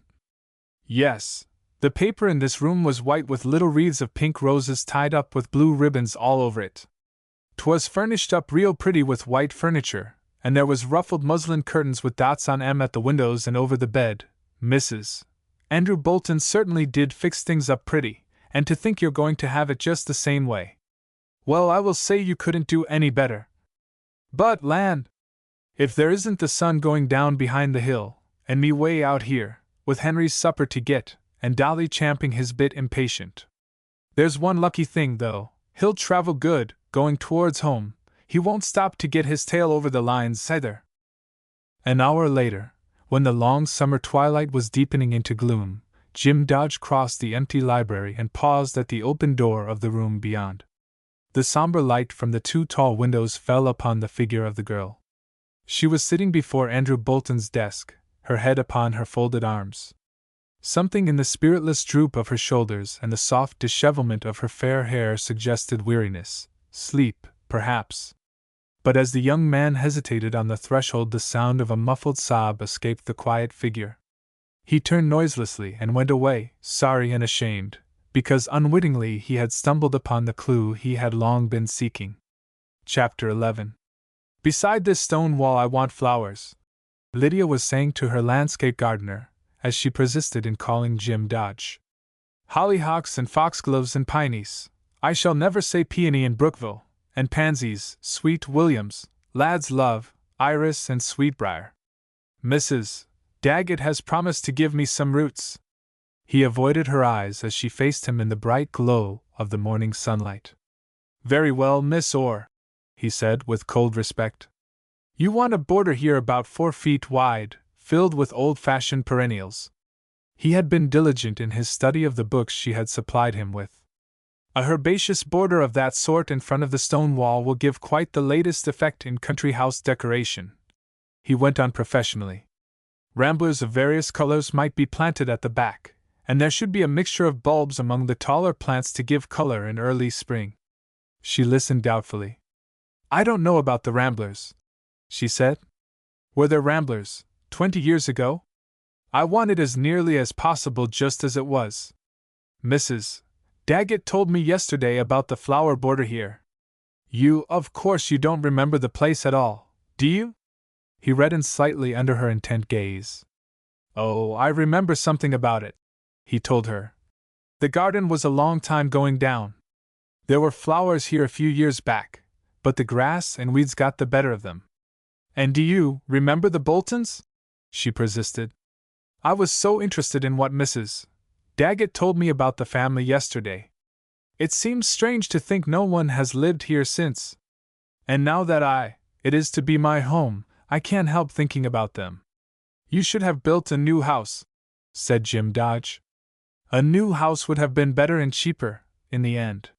He thrust his spade deep, a sign that he considered the conversation at an end. Tell one of the other men to dig this, she objected. I want to make a list of the plants we need and get the order out. I can do that tonight, Miss Orr, he returned, going on with his digging. The men are busy in the orchards this morning. You want me to go away? She inferred swiftly. He flung down his spade. It is certainly up to me to obey orders, he said. Pardon me, if I seem to have forgotten the fact. Shall we make the list now? Inwardly he was cursing himself for his stupidity. Perhaps he had been mistaken the night before. His fancy had taken a swift leap in the dark and landed. Where? There was a sort of scornful honesty in Jim Dodge's nature which despised all manner of shams and petty deceits. His code also included a strict minding of his own business. He told himself rather sharply that he was a fool for suspecting that Lydia Orr was other than she had represented herself to be. She had been crying the night before. What of that? Other girls cried overnight and smiled the next morning, his sister Fanny, for example. It was an inexplicable habit of women. His mother had once told him, rather vaguely, that it did her good to have a regular crying spell. It relieved her nerves, she said, and sort of braced her up. Of course I didn't mean that. Lydia was at some pains to explain, as the two walked toward the veranda where there were chairs and a table. She was looking fair and dainty in a gown of some thin white stuff, through which her neck and arms showed slenderly. It's too warm to dig in the ground this morning, she decided. And anyway, planning the work is far more important. Than doing it? He asked quizzically. If we'd done nothing but plan all this, why, you see. He made a large gesture which included the carpenters at work on the roof, painters perilously poised on tall ladders, and a half-dozen men busy spraying the renovated orchards. I see, she returned with a smile. Now that you've so kindly pointed it out to me. He leveled a keen glance at her. It was impossible not to see her this morning in the light of what he thought he had discovered the night before. I've done nothing but make plans all my life, she went on gravely. Ever since I can remember I've been thinking and planning what I should do when I grew up. It seemed such a long, long time, being just a little girl, I mean, and not able to do what I wished. But I kept on thinking and planning, and all the while I was growing up, and then at last, it all happened as I wished. She appeared to wait for his question. But he remained silent, staring at the blue rim of distant hills. You don't ask me, you don't seem to care what I was planning, she said, her voice timid and uncertain. He glanced quickly at her. Something in her look stirred him curiously. It did not occur to him that her appeal and his instant response to it were as old as the race. I wish you would tell me, he urged. Tell me everything. She drew a deep breath, her eyes misty with dreams. For a long time I taught school, she went on, but I couldn't save enough that way. I never could have saved enough, even if I had lived on bread and water. I needed a great deal of money, and I wasn't clever nor particularly well educated. Sometimes I thought if I could only marry a millionaire. He stared at her incredulously. You don't mean that, he said with some impatience. She sighed. I'm telling you just what happened, she reminded him. It seemed the only way to get what I wanted. I thought I shouldn't mind that, or anything, if I could only have as much money as I needed. A sense of sudden violent anger flared up within him. Did the girl realize what she was saying? She glanced up at him. I never meant to tell anyone about that part of it, she said hurriedly. And it wasn't necessary, after all. I got the money another way. He bit off the point of a pencil he had been sharpening with laborious care. I should probably never have had a chance to marry a millionaire, she concluded reminiscently. I'm not beautiful enough. With what abominable clearness she understood the game, the marriage market, the buyer and the price. I didn't suppose you were like that, he muttered, after what seemed a long silence. She seemed faintly surprised. Of course you don't know me, she said quickly. Does any man know any woman, I wonder? They think they do, he stated doggedly. And that amounts to the same thing. His thoughts reverted for an uncomfortable instant to Wesley Elliott and Fanny. It was only too easy to see through Fanny. Most of them are simple souls, and thank heaven for it. His tone was fervently censorious. She smiled understandingly. Perhaps I ought to tell you further that a rich man, not a millionaire, but rich enough, actually did ask me to marry him, and I refused. HMPH. But, she added calmly, I think I should have married him, if I had not had money left me first, before he asked me, I mean. I knew all along that what I had determined to do, I could do best alone. He stared at her from under gathered brows. He still felt that curious mixture of shame and anger burning hotly within. Just why are you telling me all this? He demanded roughly. She returned his look quietly. Because, she said, you have been trying to guess my secret for a long time and you have succeeded, haven't you? He was speechless. You have been wondering about me, all along. I could see that, of course. I suppose everybody in Brookville has been wondering and talking. I meant to be frank and open about it, to tell right out who I was and what I came to do. But somehow, I couldn't. It didn't seem possible, when everybody, you see, I thought it all happened so long ago people would have forgotten. I supposed they would be just glad to get their money back. I meant to give it to them, all, every dollar of it. I didn't care if it took all I had. And then, I heard you last night when you crossed the library. I hoped you would ask me why, but you didn't. I thought, first, of telling Mrs. Daggett. She is a kind soul. I had to tell someone, because he is coming home soon, and I may need help. Her eyes were solemn, beseeching, compelling. His anger died suddenly, leaving only a sort of indignant pity for her unfriended youth.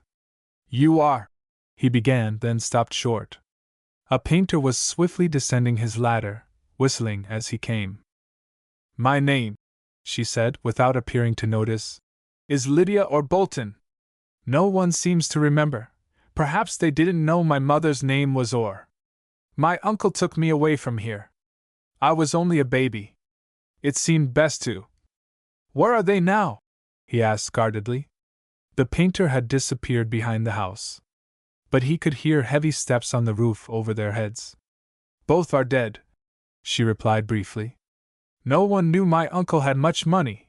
We lived quite simply and unpretentiously in South Boston. They never told me about the money, and all those years I was praying for it. Well, it came to me, in time. His eyes asked a pitying question. Oh, yes, she sighed.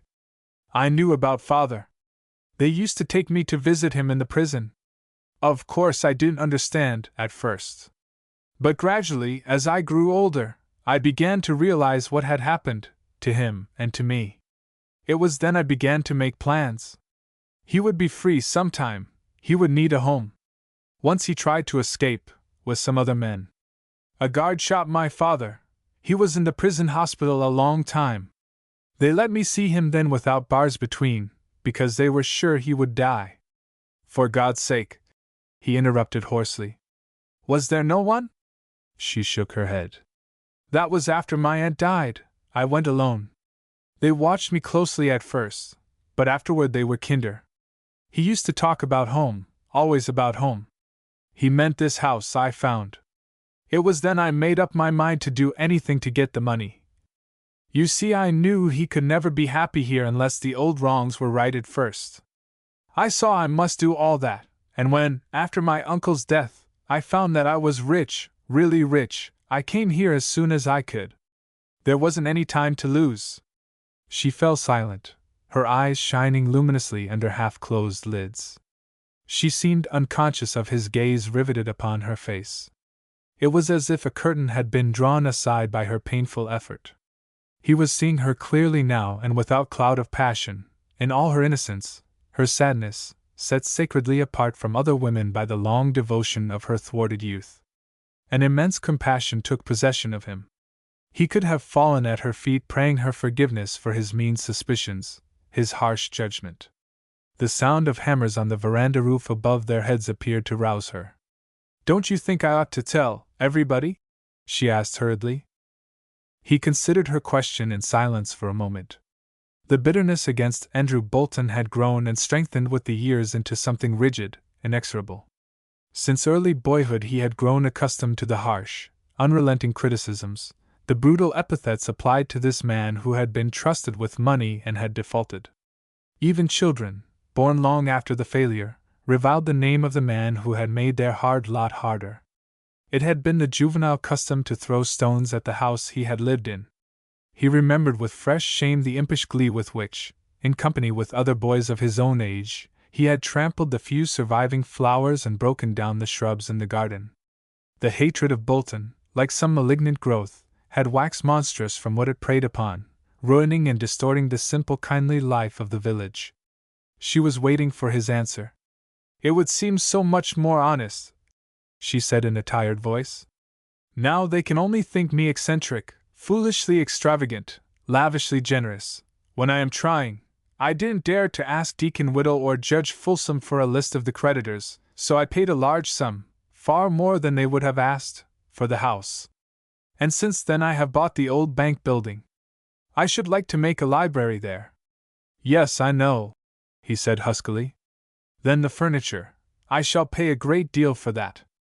I want the house to look just as it used to, when Father comes home. You see, he had an additional sentence for trying to escape and for conspiracy, and since then he doesn't seem to remember everything. Sometimes he calls me Margaret. He thinks I am Mother. Her voice faltered a little. You mustn't tell them, he said vehemently. You mustn't! He saw with terrible clearness what it would be like, the homecoming of the half-imbecile criminal, and the staring eyes, the pointing fingers of all Brookville leveled at him. She would be overborne by the shame of it all, trampled like a flower in the mire. She seemed faintly disappointed. But I would far rather tell, she persisted. I have had so much to conceal, all my life. She flung out her hands in a gesture of utter weariness. I was never allowed to mention Father to anyone, she went on. My aunt was always pointing out what a terrible thing it would be for anyone to find out who I was. She didn't want me to know, but Uncle insisted. I think he was sorry for Father.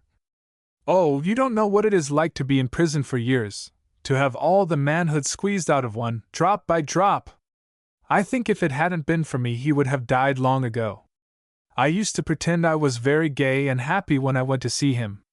He wanted me to be like that. It pleased him to think my life had not been clouded by what he called his mistake. He didn't intend to wreck the bank, Mr. Dodge. He thought he was going to make the village rich and prosperous. She leaned forward. I have learned to smile during all these years. But now, I want to tell everybody, I long to be free from pretending. Can't you see? Something big and round in his throat hurt him so that he could not answer at once. He clenched his hands, enraged by the futility of his pity for her. Mrs. Daggett seems a kind soul, she murmured. She would be my friend. I am sure of it. But the others, she sighed. I used to fancy how they would all come to the station to meet him, after I had paid everybody. I mean, how they would crowd about him and take his hand and tell him they were glad it was all over.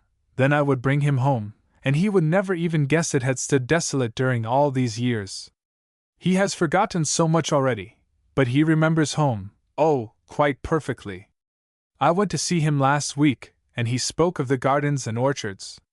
That is how I knew how to have things planted, he told me. He got hastily to his feet. Her look, her voice, the useless smart of it all was swiftly growing unbearable. You must wait. I must think, he said unsteadily. You ought not to have told me. Do you think I should have told the minister instead? She asked rather piteously. He has been very kind, but somehow. What? Wesley Elliot? His face darkened. Thank heaven you did not tell him. I am at least no. He checked himself with an effort. See here, he said. You mustn't speak to anyone of what you have told me, not for the present, anyway. I want you to promise me. Her slight figure sagged wearily against the back of her chair. She was looking up at him like a child spent with an unavailing passion of grief. I have promised that so many times, she murmured. I have concealed everything so long, it will be easier for me. It will be easier for you, he agreed quickly. And perhaps better on the whole. But they will not know they are being paid, they won't understand. That makes no difference, he decided. It would make them, perhaps, less contented to know where the money was coming from. Tell me, does your servant, this woman you brought from Boston, does she know? You mean Martha? I'm not sure. She was a servant in my uncle's home for years. She wanted to live with me, so I sent for her. I never spoke to her about Father. She seems devoted to me. I have thought it would be necessary to tell her, before he is coming in September. Everything will be finished by then. His eyes were fixed blankly on the hedge. Something, a horse's ears, perhaps, was bobbing slowly up and down. A faint rattle of wheels came to their ears. Don't tell anyone yet, he urged, and stepped down from the veranda, his unseeing gaze still fixed upon the slow advance of those bobbing ears. Someone is coming, she said. He glanced at her, marveling at the swift transition in her face. A moment before she had been listless, sad, disheartened by his apparent disapproval of her plans. Now all at once the cloud had vanished. She was once more cheerful, calm, even smiling. She too had been looking and had at once recognized the 4 persons seated in the shabby old carryall which at that moment turned in at the gate. "I am to have visitors," she said tranquilly. His eyes reluctantly followed hers. There were 4 women in the approaching vehicle. As on another occasion, the young man beat a swift retreat. Chapter 12. "I am sure I don't know what you'll think of us gaddying about in the morning so," began Mrs. Dix, as she caught sight of Lydia. Mrs. Dix was sitting in the back seat of the carryall with Mrs. Dodge. The 2 girls were in front. Lydia noticed mechanically that both were freshly gowned in white and that Fanny, who was driving, eyed her with haughty reserve from under the brim of her flower-laden hat. Ellen Dix had turned her head to gaze after Jim Dodge's retreating figure. Her eyes returned to Lydia with an expression of sulky reluctance. "I'm so glad to see you," said Lydia. "Won't you come in?" "I should like to," said Mrs. Dodge. "Jim has been telling us about the improvements, all along." "It certainly does look nice," chimed in Mrs. Dix. "I wouldn't have believed it possible, in such a little time, too. Just cramp that wheel a little more, Fanny." The 2 older women descended from the carryall and began looking eagerly around. "Just see how nice the grass looks," said Mrs. Dodge. "And the flowers! My! I didn't suppose Jim was that smart at fixing things up. Aren't you going to get out, girls?" The 2 girls still sat on the high front seat of the carryall. Both were gazing at Lydia in her simple morning frock. There were no flowers on Lydia's Panama hat, nothing but a plain black band, but it had an air of style and elegance. Fanny was wishing she had bought a plain hat without roses. Ellen tossed her dark head. "I don't know," she said. "You aren't going to stay long, are you, Mother?" "For pity's sake, Ellen!" expostulated Mrs. Dodge briskly. "Of course you'll get out, and you too, Fanny. The horse'll stand." "Please do," entreated Lydia. Thus urged, the girls reluctantly descended. Neither was in the habit of concealing her feelings under the convenient cloak of society observance, and both were jealously suspicious of Lydia or Fanny had met her only the week before, walking with Wesley Elliot along the village street. And Mrs. Solomon Black had told Mrs. Folsom, and Mrs. Folsom had told Mrs. Deacon Whittle, and Mrs. Whittle had told another woman, who had felt it to be her Christian duty, however unpleasant, to inform Fanny that the minister was paying attention to Miss Orr. Of course, the woman had pointed out, it wasn't to be wondered at special, seeing the Orr girl had every chance in the world to catch him, living right in the same house with him. Then she had further stated her opinions of men in general for Fanny's benefit. All persons of the male sex, according to this woman, were easily put upon, deceived, and otherwise led astray by artful young women from the city, who were represented as perpetually on the lookout for easy marks, like Wesley Elliot. "He ain't any different from other men, if he is a minister," said she with a comprehensive sniff. "They're all alike, as far as I can find out. Anybody that's a mind to soft soap them and flatter them into thinking there's something great can lead them right around by the nose. And besides, she's got money." Fanny had affected a haughty indifference to the doings of Wesley Elliot, which did not for a moment deceive her keen-eyed informer. "Of course, anybody with eyes in their heads can see what's taken place," compassionate she, impaling the unfortunate Fanny on the prongs of her sympathy. "My! I was telling George only yesterday, I thought it was a perfect shame. And somebody ought to speak out real plain to the minister." Whereat Fanny had been goaded into wishing the woman would mind her own business. She did wish everybody would leave her and her affairs alone. People had no right to talk. As for speaking to the minister, let any one dare. As for Ellen Dix, she had never quite forgiven Lydia for innocently acquiring the fox skin, and she had by now almost persuaded herself that she was passionately in love with Jim Dodge. She had always liked him, at least, she had not actively disliked him, as some of the other girls professed to do. She had found his satirical tongue, his keen eyes and his real or affected indifference to feminine was pleasantly stimulating. There was some fun in talking to Jim Dodge, but of late she had not been afforded the opportunity. Fanny had explained to Ellen that Jim was working terribly hard, often rising at 3 and 4 in the morning to work on his own farm, and putting in long days at the Bolton place. She seems to have most of the men in Brookville doing for her, Ellen had remarked coldly. Then the girls had exchanged cautious glances. There's something awfully funny about her coming here, anyway, said Ellen. Everybody thinks it's queer. I expect she had a reason, said Fanny, avoiding Ellen's eyes. After which brief interchange of opinion they had twined their arms about each other's waists, and squeezed wordless understanding and sympathy. Henceforth, it was tacitly understood between the two girls that singly and collectively they did not like Lydia or. Lydia understood without further explanation that she was not to look to her nearest neighbors for either friendship or the affection she so deeply craved. Both Ellen and Fanny had passed the place every day since its restoration began, but not once had either betrayed the slightest interest or curiosity in what was going on beyond the barrier of the hedge.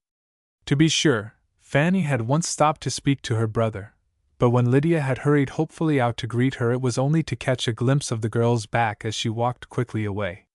Jim Dodge had explained, with some awkwardness, that Fanny was in a hurry. Well, now I'll tell you, Miss or Mrs. Dix was saying, as all 5 women walked slowly toward the house. I was talking with Abby Daggett, and she was telling me about your wanting to get back the old furniture that used to be in the house. It seems Henry Daggett has put up a notice in the post office, but so far, he says, not very many pieces have been heard from. You know the men folks generally go after the mail, and men are slow, there's no denying that. As like as not they haven't even mentioned seeing the notice to the folks at home. That's so, confirmed Mrs. Dodge, nodding her head. I don't know as Jim would ever tell us anything that happened from morning till night. We just have to pump things out of him, don't we, Fanny? He'd never tell without we did. His father was just the same. Fanny looked annoyed, and Ellen squeezed her arm with an amused giggle.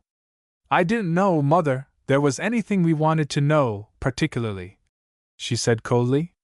Well, you know both of us have been real interested in the work here, protested Mrs.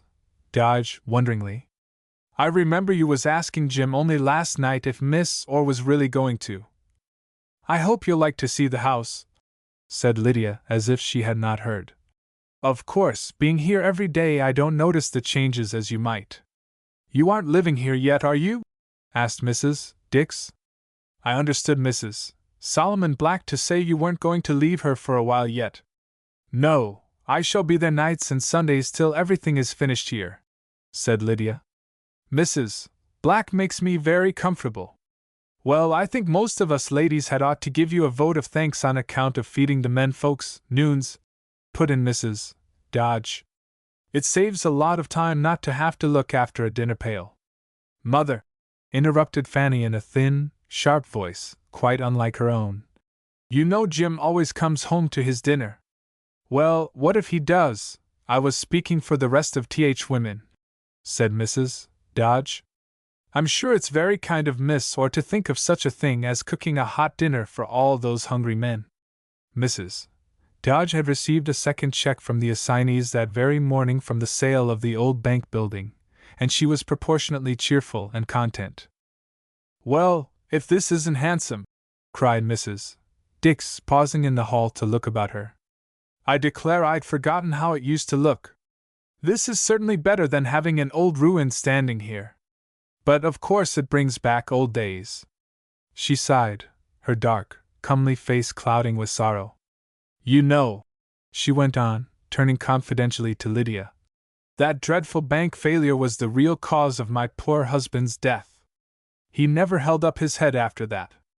They suspected at first he was implicated in the steal. But Mr. Dix wasn't anything like Andrew Bolton. No, indeed. He wouldn't have taken a cent that belonged to anybody else, not if he was to die for it. That's so, confirmed Mrs. Dodge. What Andrew Bolton got was altogether too good for him. Come right down to it, he wasn't no better than a murderer. and she nodded her head emphatically. Fanny and Ellen, who stood looking on, reddened impatiently at this. "I'm sick and tired of hearing about Andrew Bolton," complained Ellen. "I've heard nothing else since I can remember. It's a pity you bought this house, miss, or I heard Mr. Elliot say it was like stirring up a horrid muddy pool. Not very complimentary to Brookville, but then. Don't you think people will forget after a while?" asked Lydia, her blue eyes fixed appealingly on the two young faces. "I don't see why everybody should." "Well, if you'd fixed the house entirely different," said Mrs. Dix. "But having it put back, just as it was, and wanting the old furniture and all, whatever put that into your head, my dear? I heard it was handsome and old. I like old things. And, of course, it was more in keeping to restore the house as it was than to—" "Well, I suppose that's so," conceded Mrs. Dodge, her quick dark eyes busy with the renovated interior. "I'd sort of forgot how it did look when the Boltons was livin' here. But speaking of furniture, I see Mrs. Judge Folsom let you have the old sofa. I remember she got it at the auction. She's kept it in her parlor ever since." "Yes," said Lydia. "I was only too happy to give $100 for the sofa. It has been excellently preserved." $100! echoed Mrs. Dix. "Well," Mrs. Dodge giggled excitedly, like a young girl. $100! she repeated. "Well, I want to know." The two women exchanged swift glances. "You wouldn't want to buy any pieces that had been broke, I suppose," suggested Mrs. Dodge. "If they can be repaired, I certainly do," replied Lydia. "Mother!" expostulated Fanny, in a low but urgent tone. "Ellen and we really ought to be going." The girl's face glowed with shamed crimson. She felt haughty and humiliated and angry all at once. It was not to be borne. Mrs. Dix was not listening to Fanny Dodge. "I bid in the big, four-post mahogany bed at the auction," she said, "and the bureau to match, and I believe there are 2 or 3 chairs about the house." "We've got a table," chimed in Mrs. Dodge, "but one leg give away, and I had it put up in the attic years ago. And Fanny's got a bed and bureau in her room that was painted white, with little pink flowers tied up with blue ribbons. Of course the paint is pretty well rubbed off, but—" "Oh, might I have that set?" cried Lydia, turning to Fanny. "Perhaps you've grown fond of it, and won't want to give it up. But I'd pay almost anything for it. And of course I shall want the mahogany, too." "Well, we didn't know," explained Mrs. Dix, with dignity. "We got those pieces instead of the money we'd ought to have had from the estate. There was a big crowd at the auction, I remember, but nobody really wanted to pay anything for the old furniture. A good deal of it had come out of folks' attics in the first place. I shall be glad to pay $300 for the mahogany bed and bureau," said Lydia. "And for the little white set." "I don't care to part with my furniture," said Fanny Dodge, her pretty round chin uplifted. She was taller than Lydia, and appeared to be looking over her head with an intense stare at the freshly papered wall beyond. "For pity's sake!" exclaimed her mother sharply. "Why, Fanny, you could buy a brand new set, and goodness knows what all with the money. What's the matter with you?" "I know just how Fanny feels about having her room changed," put in Ellen Dix, with a spirited glance at the common enemy. "There are things that money can't buy, but some people don't seem to think so." Lydia's blue eyes had clouded swiftly. "If you'll come into the library," she said, "we'll have some lemonade. It's so very warm I'm sure we are all thirsty." She did not speak of the furniture again, and after a little the visitors rose to go. Mrs. Dodge lingered behind the others to whisper, "I'm sure I don't know what got into my Fanny. Only the other day she was wishing she might have her room done over, with new furniture and all. I'll try and coax her." But Lydia shook her head. "Please don't," she said. "I want that furniture very much, but I know there are things money can't buy." "Meb you wouldn't want it if you was to see it," was Mrs. Dodge's honest opinion. "It's all turned yellow, and the pink flowers are mostly rubbed off. I remember it was real pretty when we first got it. It used to belong to Mrs. Bolton's little girl. I don't know as anybody's told you, but they had a little girl. My! What an awful thing for a child to grow up to! I've often thought of it. But Meb, she didn't live to grow up. None of us ever heard. Mother! Called Fanny, from the front seat of the carryall. We're waiting for you. In a minute, Fanny, said Mrs. Dodge. Of course you can have that table I spoke of, miss, and anything else I can find in the attic or around. And I was thinking if you was to come down to the Ladies' Aid on Friday afternoon, it meets at Mrs. Mixter's this week at 2 o'clock. You know where Mrs. Mixter lives, don't you? Well, anyway, Mrs. Solomon Black does, and she generally comes. But I know lots of the ladies has pieces of that furniture, and most of them would be mighty glad to get rid of it. But they are like my Fanny, kind of contrary, and backward about selling things. I'll talk to Fanny when we get home. Why, she don't any more want that old painted set. Mother! Fanny's sweet, angry voice halted the rapid progress of her mother's speech for an instant. I shouldn't wonder if the flies was bothering Th. Horse, surmised Mrs. Dodge. He does fidget and stamp something terrible when the flies gets after him. His tail ain't so long as some. Well, I'll let you know, and if you could drop around and see the table and all, yes, some day this week. Of course I'll have to buy new furniture to put in their places, so will Mrs. Dix. But I will say that mahogany bed is handsome. They've got it in their spare room, and there ain't a scratch on it. I can guarantee that. Yes, I guess the flies are bad today. Looks like rain. Goodbye. Lydia stood watching the carryall as it moved away from under the milk-white pillars of the restored portico. Why did Fanny Dodge and Ellen Dix dislike her, she wondered, and what could she do to win their friendship?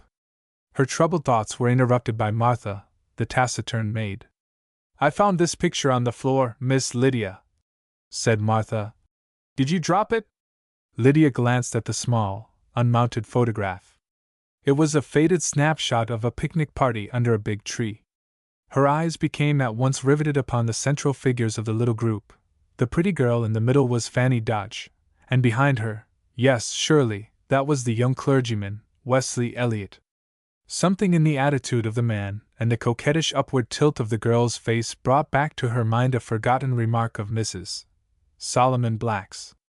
Lydia had failed to properly understand it at the time. Mrs.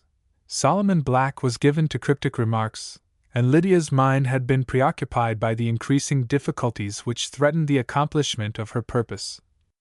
A person, coming into a town like Brookville to live, by rights had ought to have eyes in the backs of their heads, Mrs. Black had observed. It was at breakfast time, Lydia now remembered, and the minister was late, as frequently happened.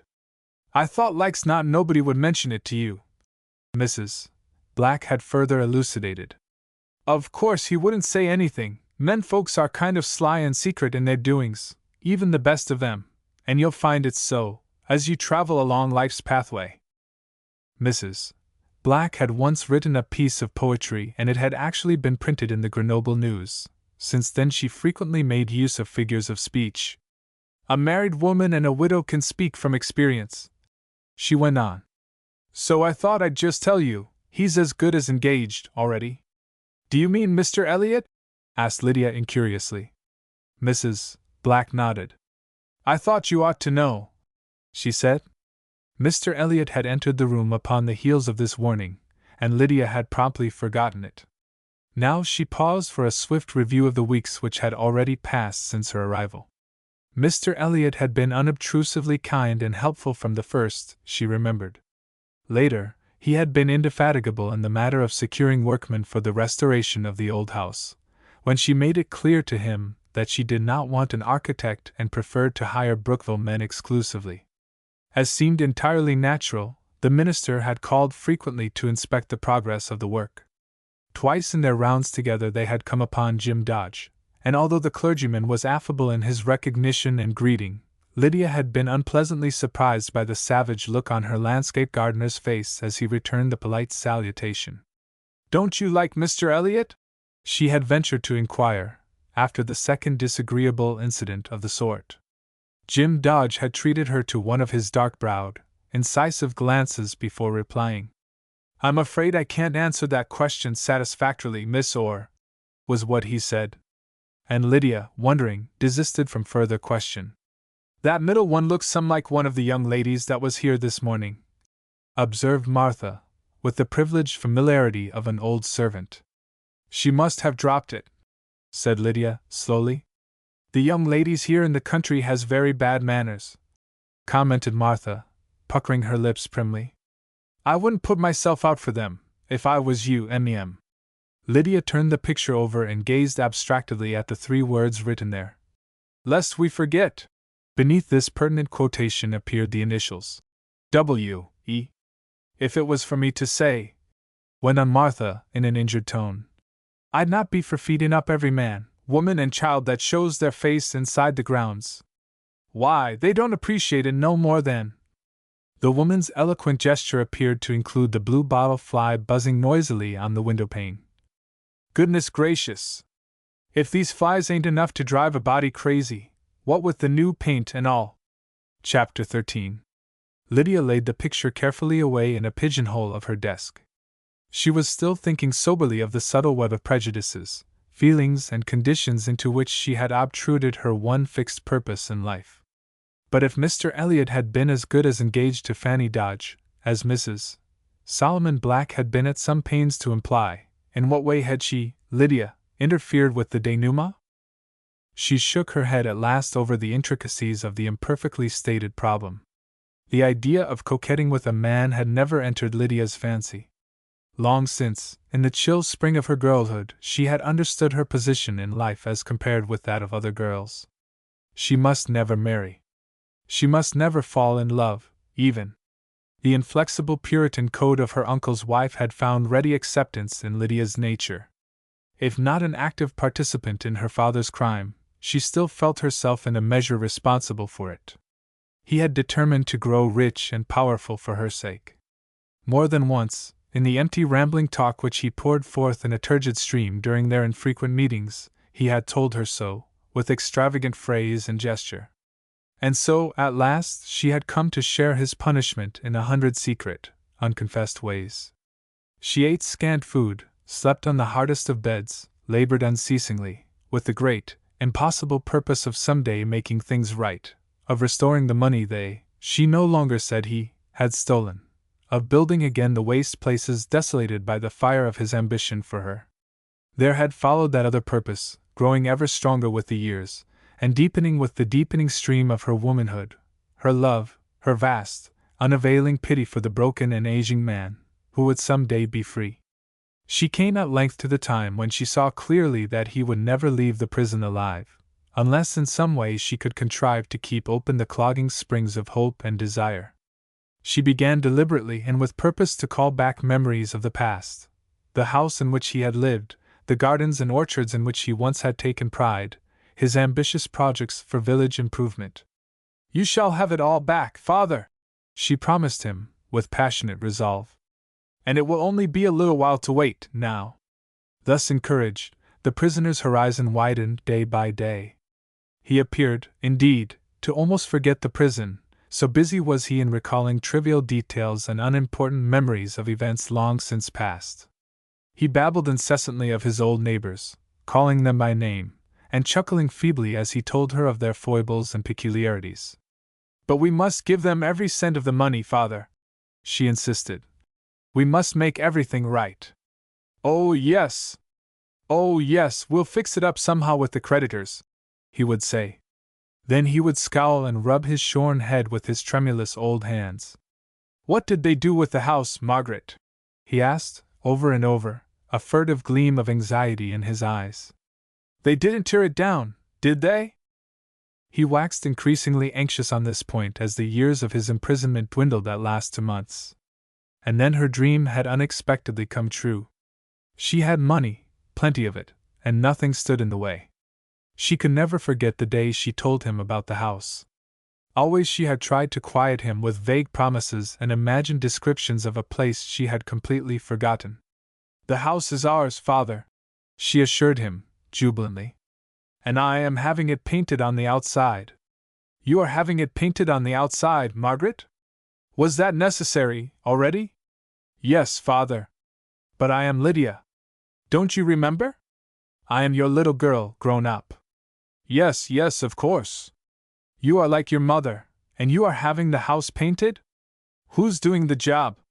She told him the man's name, and he laughed rather immoderately. He'll do you on the white lead if you don't watch him, he said. I know Asa Todd. Talk about frauds. You must be sure he puts honest linseed oil in the paint. He won't unless you watch him. I'll see to it, father. But whatever you do, don't let him into my room, he went on, after a frowning pause. You mean your library, father? I'm having the ceiling whitened. It needed it. I mean my bedroom, child. I won't have workmen pottering about in there. But you won't mind if they paint the woodwork, father? It has grown quite yellow in places. Nonsense, my dear! Why, I had all the paint upstairs gone over, let me see. And he fell into one of his heavy moods of introspection which seemed, indeed, not far removed from torpor. When she had at last roused him with an animated description of the vegetable garden, he appeared to have forgotten his objections to having workmen enter his chamber. And Lydia was careful not to recall it to his mind. She was still sitting before his desk, ostensibly absorbed in the rows of incomprehensible figures Deacon Whittle, as general contractor, had urged upon her attention, when Martha again parted the heavy cloud of her thoughts. The minister come to see you again, she announced, with a slight but mordant emphasis on the ultimate word. Yes, said Lydia, rousing herself, with an effort. Mr. Elliot, you said? I suppose that's his name, conceded Martha ungraciously. I set him in the dining room. It's about the only place with 2 chairs in it, and I shan't have no time to make more lemonade, in case you wanted it, Chapter 14. The Reverend Wesley Elliot, looking young, eager and pleasingly worldly in a blue serge suit of unclerical cut, rose to greet her as she entered. I haven't been here in 2 or 3 days, he began, as he took the hand she offered. And I'm really astonished at the progress you've been making. He still retained her hand, as he smiled down into her grave, preoccupied face. What's the trouble with our little lady of Bolton House? He inquired. Any of the workmen on strike or? She withdrew her hand with a faint smile. Everything is going very well, I think, she told him. He was still scrutinizing her with that air of intimate concern, which inspired most of the women of his flock to unburden themselves of their manifold anxieties at his slightest word of encouragement. It's a pretty heavy burden for you, he said gravely. You need someone to help you. I wonder if I couldn't shoulder a few of the grosser details? You've already been most kind, Lydia said evasively. But now, I think everything has been thought of. You know Mr. Whittle is looking after the work. He smiled, a glimmer of humorous understanding in his fine dark eyes. Yes, I know, he said. A silence fell between them. Lydia was one of those rare women who do not object to silence. It seemed to her that she had always lived alone with her ambitions, which could not be shared, and her bitter knowledge, which was never to be spoken of. But now she stirred uneasily in her chair, aware of the intent expression in his eyes. Her troubled thoughts reverted to the little picture which had fluttered to the floor from somebody's keeping only an hour before. I've had visitors this morning, she told him, with purpose. Ah, people are sure to be curious and interested, he commented. They were Mrs. Dodge and her daughter and Mrs. Dix and Ellen, she explained. That must have been pleasant, he murmured perfunctorily. Do you find yourself becoming at all interested in the people about here? Of course it is easy to see you come to us from quite another world. She shook her head. Oh no, she said quickly. If you mean that I am superior in any way to the people of Brookville, I'm not, at all. I am really a very ordinary sort of a person. I've not been to college and I've always worked, harder than most, so that I've had little opportunity for culture. His smile broadened into a laugh of genuine amusement. My dear Miss Orr, he protested. I had no idea of intimating. Her look of passionate sincerity halted his words of apology. I am very much interested in the people here, she declared. I want, oh, so much, to be friends with them. I want it more than anything else in the world. If they would only like me. But they don't. How can they help it? He exclaimed. Like you? They ought to worship you. They shall. She shook her head sadly. No one can compel love, she said. Sometimes the love of one can atone for the indifference, even the hostility of the many, he ventured. But she had not stooped to the particular, he perceived. Her thoughts were ranging wide over an unknown country whither, for the moment, he could not follow. He studied her abstracted face with its strangely aloof expression, like that of a saint or a fanatic, with a faint renewal of previous misgivings. I am very much interested in Fanny Dodge, she said abruptly. In Fanny Dodge? He repeated. He became instantly angry with himself for the dismayed astonishment he had permitted to escape him, and increasingly so because of the uncontrollable tide of crimson which invaded his face.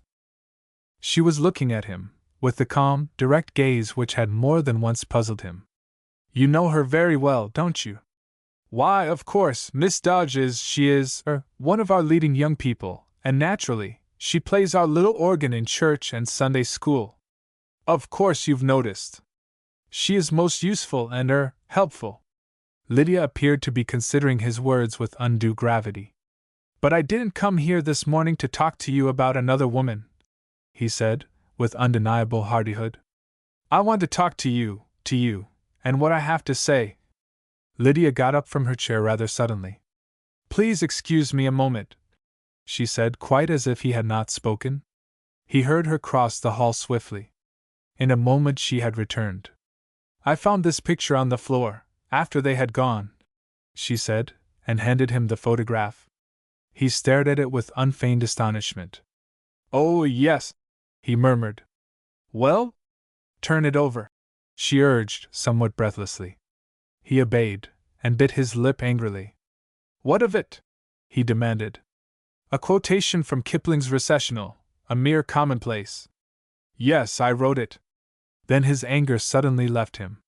His mind had leaped to the solution of the matter, and the solution appeared to Wesley Elliot as eminently satisfying.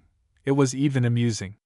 What a transparent, womanly little creature she was, to be sure! He had not been altogether certain of himself as he walked out to the old Bolton place that morning. But oddly enough, this girlish jealousy of hers, this pretty spite, he found it piquantly charming.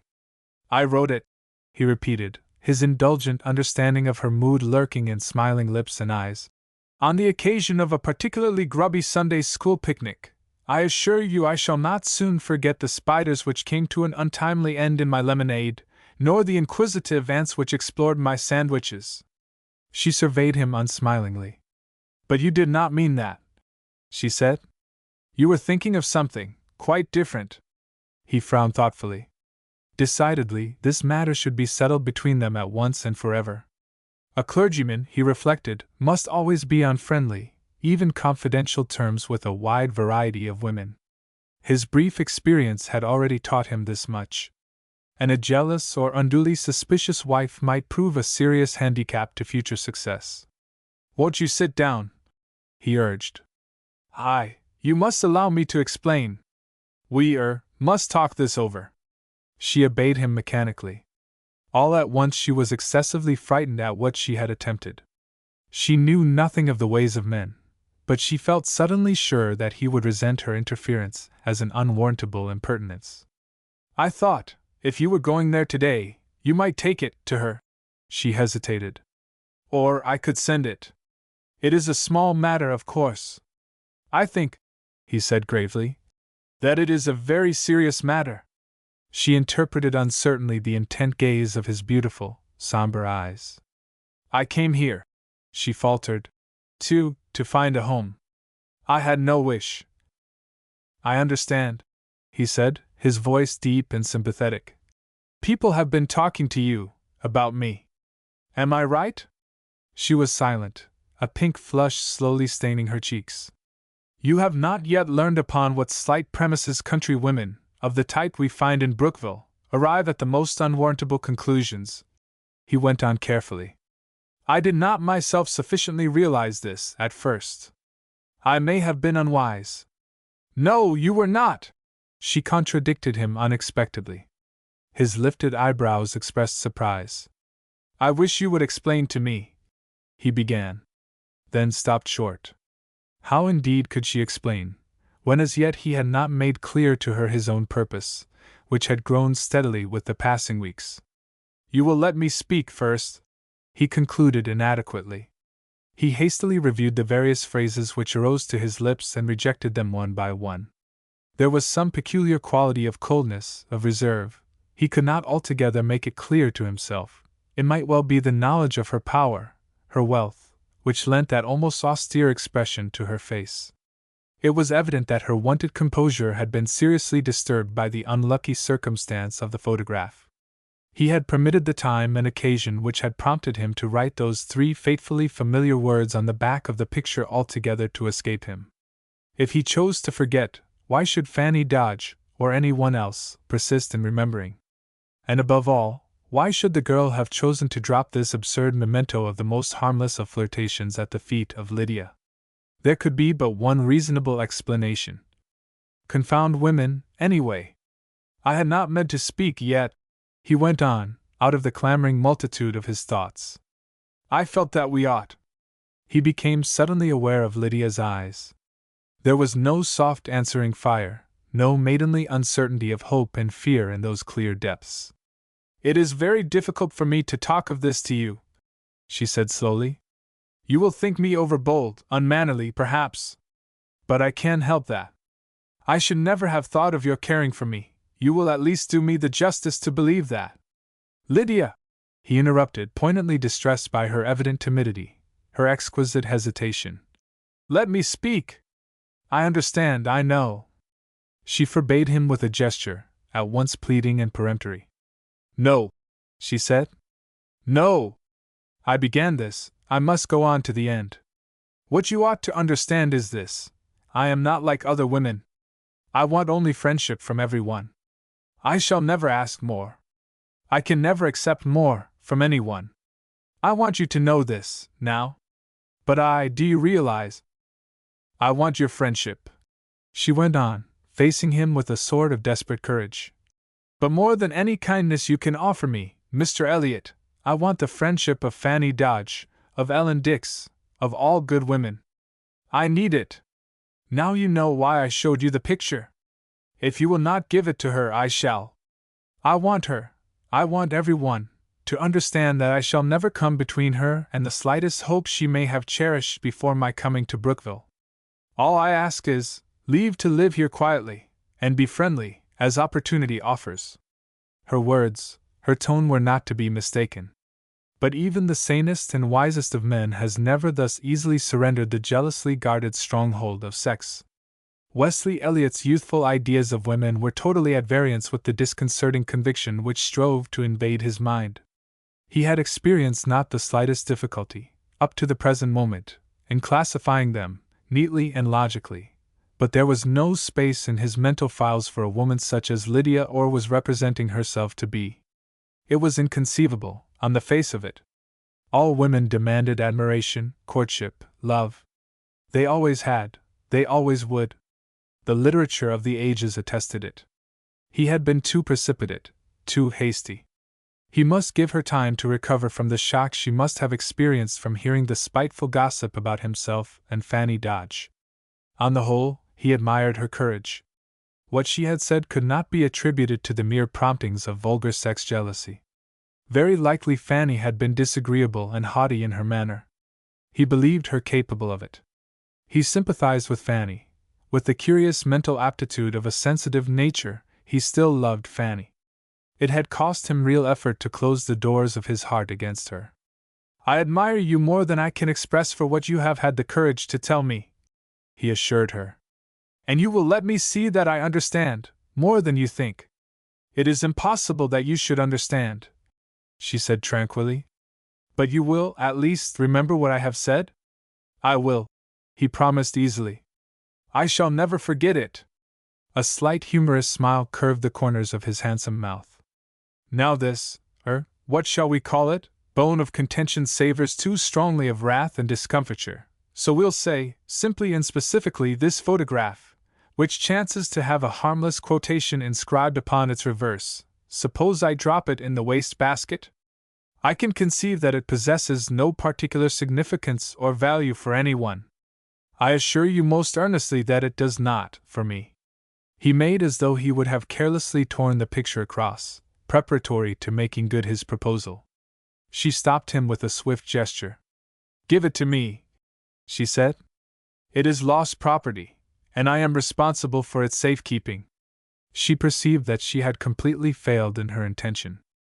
What are you going to do with it? He inquired, with an easy assumption of friendliness calculated to put her more completely at her ease with him. I don't know. For the present, I shall put it back in my desk. Better take my advice and destroy it, he persisted. It, is not valuable evidence. Or, I believe on second thought I shall accept your suggestion and return it myself to its probable owner. He was actually laughing, his eyes brimming with boyish mischief. I think it belongs to Miss Dix, he told her audaciously. To Miss Dix? She echoed. Yes, why not? Don't you see the fair Ellen among the group? Her eyes blazed suddenly upon him, her lips trembled. Forgive me, he cried, aghast at his own folly. She retreated before his outstretched hands. I didn't mean to make light of what appears so serious a matter to you, he went on impetuously. It is only that it is not serious, don't you see? It is such a foolish little mistake. It must not come between us, Lydia. Please go away at once, she interrupted him breathlessly. And think of what I have said to you. Perhaps you didn't believe it, but you must believe it.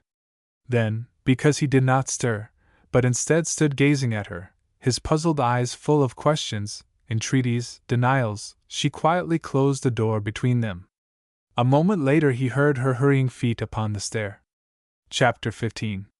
August was a month of drought and intense heat that year. By the first week in September the stream had dwindled to the merest silver thread, its wasted waters floating upward in clouds of impalpable mist at dawn, and evening to be lost forever in the empty vault of heaven. Behind the closed shutters of the village houses, women fanned themselves in the intervals of labor over superheated cookstoves. Men consulted their thermometers with incredulous eyes. Springs reputed to be unfailing gradually ceased their cool trickle. Wells and cisterns yielded little save the hollow sound of the questing bucket. There was serious talk of a water famine in Brookville. At the old Bolton house, however, there was still water in abundance. In jubilant defiance of blazing heavens and parching earth, the Red Fox Spring, tapped years before by Andrew Bolton and piped a mile or more down the mountain side, that his household, garden and stock might never lack of pure cold water, gushed in undiminished volume, filling and overflowing the new cement reservoir, which had been one of Lydia Orr's cautious innovations in the old order of things. The repairs on the house were by now finished, and the new old mansion, shining white amid the chastened luxuriance of ancient trees, once more showed glimpses of snowy curtains behind polished window panes. Flowers, in a lavish prodigality of bloom the Bolton house of the past had never known, flanked the old stone walls, bordered the drives, climbed high on trellises and arbors, and blazed in serried ranks beyond the broad sweep of velvet turf, which repaid in emerald freshness its daily share of the friendly water. Mrs. Abby Daggett gazed at the scene in rapt admiration through the clouds of dust which uprose from under Dolly's scuffling feet. "Ain't that place handsome, now she's fixed it up?" she demanded of Mrs. Deacon Whittle, who sat bolt upright at her side, her best summer hat, sparsely decorated with purple flowers, protected from the suffocating clouds of dust by a voluminous brown veil. "I declare I'd like to stop in and see the house, now it's all furnished up, if only for a minute." "We ain't got time, Abby," Mrs. Whittle pointed out. "There's work to cut out after we get to Miss Dix's, and it was kind of late when we started." Mrs. Daggett relinquished her random desire with her accustomed amiability. Life consisted mainly in giving up things she had found, but being cheerful, withal, served to cast a mellow glow over the severest denials. In fact, it often turned them into something unexpectedly rare and beautiful. "I guess that's so, Anne," she agreed. Dolly got kind of fractious over his headstall when I was harnessin'. He don't seem to like his sun hat, and I dunno's I blame him. I guess if our ears stuck up through the top of our bunnets like his we wouldn't like it neither. Mrs. Whittle surveyed the animal's grotesquely bonnet head with cold disfavor. What simple ideas you do get into your mind, Abby, said she, with the air of one conscious of superior intellect. A horse ain't human, Abby. He ain't no idea he's wearing a hat. The deacon says their heads get hotter with them ridiculous bunnets on. He favors a green branch. Well, said Mrs. Daggett, foiling a suspicious movement of Dolly's switching tail. Meb, that's so. I feel some cooler without a hat. But 'tain't safe to let the sun beat right down, the way it does, without something between. Then, you see, Henry's got a lot o' these horse hats in the store to sell. So of course, Dolly, he has to wear one. Mrs. Whittle cautiously wiped the dust from her hard red cheeks. My! If it ain't hot, she observed. You're so fleshy, Abby, I should think you'd feel it's something terrible. Oh, I don't know, said Mrs. Daggett placidly. Of course I'm fleshy, and I ain't denying that, but so be you. You don't want to think about the heat so constant, and our thermometer fell down and got broke day before yesterday, and Henry says I'll bring you up another from the store this noon, but he forgot all about it. I didn't say a word, and that afternoon I sat out on the porch under the vines and felt real cool, not knowing it was so hot, when along comes Mrs. Folsom, pantin' and fannin' herself. Good land, Abby, says she, by the looks, a body'd think you didn't know the thermometer had risen to 92 since 11 o'clock this morning. I didn't, I says placid, our thermometer's broke. Well, you'd better get another right off, says she, wiping her face and groaning. It's an awful thing, weather like this, not to have a thermometer right where you can see it. Henry brought a real nice one home from the store that very night, and I hung it out of sight behind the sitting room door. I told Henry I thought 'twould be safer there. That sounds exactly like you, Abby, commented Mrs. Whittle censoriously. I should think Henry Daggett would be onto you by now. Well, he ain't, said Mrs. Daggett, with mild triumph. He thinks I'm real cute and like that. It does beat all, don't it? How simple men folks are. I like 'em all the better for it, myself. If Henry'd been as smart and penetrating as some folks, I don't know as we'd have made out so well together. Ain't it lucky for me he ain't? And Whittle sniffed suspiciously. She never felt quite sure of Abby Daggett. There was a lurking sparkle in her demure blue eyes and a suspicious dimple near the corner of her mouth which ruffled Mrs. Whittle's temper, already strained to the breaking point by the heat and dust of their midday journey. Well, I never should have thought of such a thing as going to Ladies' Aid in all this heat, if you hadn't come after me, Abby, she said crossly. I guess flannel petticoats for the heathen could have waited a spell. Meb they could, and Mrs. Daggett said soothingly. It's kind of hard to imagine a heathen wanting any sort of a petticoat this weather, and I guess they don't wear 'em before they're converted, but of course the missionaries try to teach 'em better. They go forth, so to say, with the Bible in one hand and a petticoat in the other. I should hope so, said Mrs. Whittle, with vague fervor. The sight of a toiling wagon supporting a huge barrel caused her to change the subject rather abruptly. That's Jacob Merrill's team, she said, craning her neck. What on earth has he got in that hogshead? He's headed for Lydia Orr's spring, I shouldn't wonder, surmised Mrs. Daggett. She told Henry to put up a notice in the post office that folks could get all the water they wanted from her spring. It's running, same as usual, but most everybody else's has dried up. I think the minister ought to pray for rain regular from the pulpit on Sunday. Mrs. Whittle advanced. I'm going to tell him so.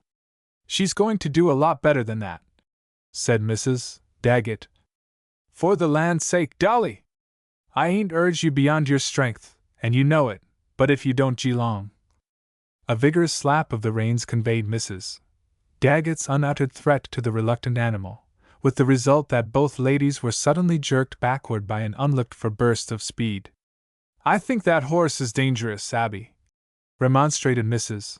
Whittle indignantly as she settled her veil. You ought to be more careful how you speak up to him. I'll risk him, said Mrs. Daggett with spirit. It don't help him none to stop walking altogether and stand stock still in the middle of the road, like he was a graven image. I'll take the whip to him, if he don't look out. Mrs. Whittle gathered her skirts about her, with an apprehensive glance at the dusty road. If you dost to touch that whip, Abby Daggett, said she, I'll get right out o' this buggy and walk, so there. Mrs. Daggett's broad bosom shook with merriment. Fair pity sake, and don't be scared, she exhorted her friend. I ain't never touched Dolly with the whip, but he knows I mean what I say when I speak to him like that. I started in to tell you about the Red Fox Spring, didn't I? Mrs. Whittle coughed dryly. I wish I had a drink of it right now, she said. The idea of that or girl watering her flowers and grass, when everybody else in town is pretty near burned up. Why, we ain't had water enough in our cistern to do the regular wash fair 2 weeks.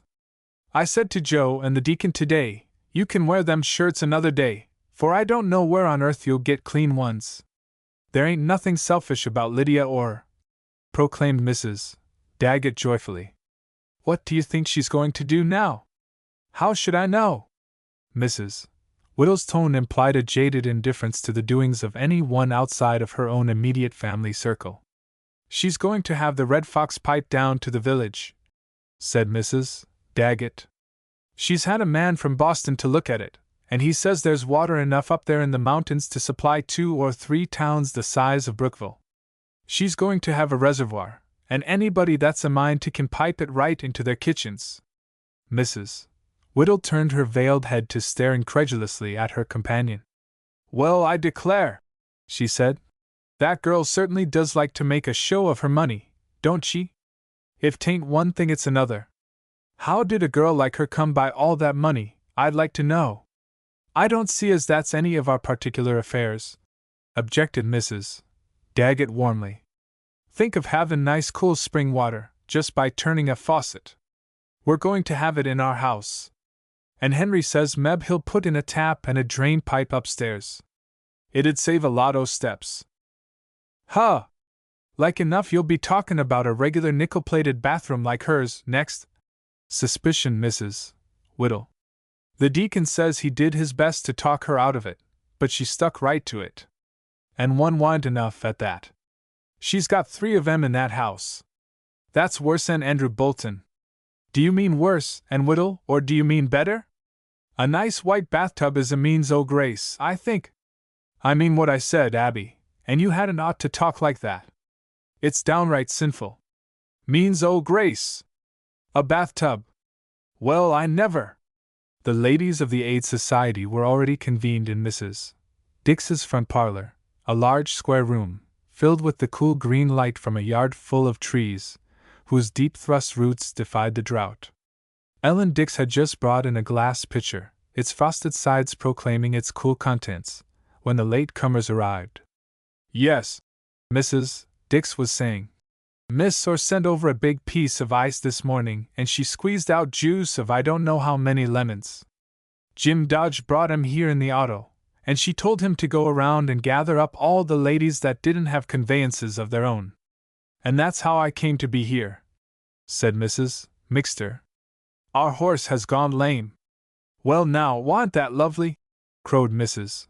Daggett, cooling her flushed face with slow sweeps of the big turkey feather fan Mrs. Dix handed her. Ain't she just the sweetest girl, always thinking of other folks? I never see anything like her. A subtle expression of reserve crept over the faces of the attentive women. Mrs. Mixter tasted the contents of her glass critically. I don't know, she said dryly, as if the lemonade had failed to cool her parched throat. That depends on how you look at it. Mrs. Whittle gave vent to a cackle of rather discordant laughter. That's just what I was telling Abby on the way over, she said. Once in a while you do run across a person that's bound to make a show of their money. Mrs. Solomon Black, in a green and white sprigged muslin dress, her water waves unusually crisp and conspicuous, bit off a length of thread with a meditative air. Well, said she, that girl lived in my house, off and on, for more than 2 months. I can't say as I think she's the kind that wants to show off. 15 needles paused in their busy activities, and twice as many eyes were focused upon Mrs. Solomon Black. That lady sustained the combined attack with studied calm. She even smiled, as she jerked her thread smartly through a breadth of red flannel. I suppose you knew a lot more about her in the beginning than we did, said Mrs. Dodge in a slightly offended tone. You must have known something about her, Phoebe, put in Mrs. Folsom. I don't care what anybody says to the contrary. There's something queer in a young girl, like her, coming to a strange place, like Brookville, and doing all the things she's done. It ain't natural, and that's what I told the judge when he was considering the new waterworks. There's a great deal of money to be made on waterworks, the judge says.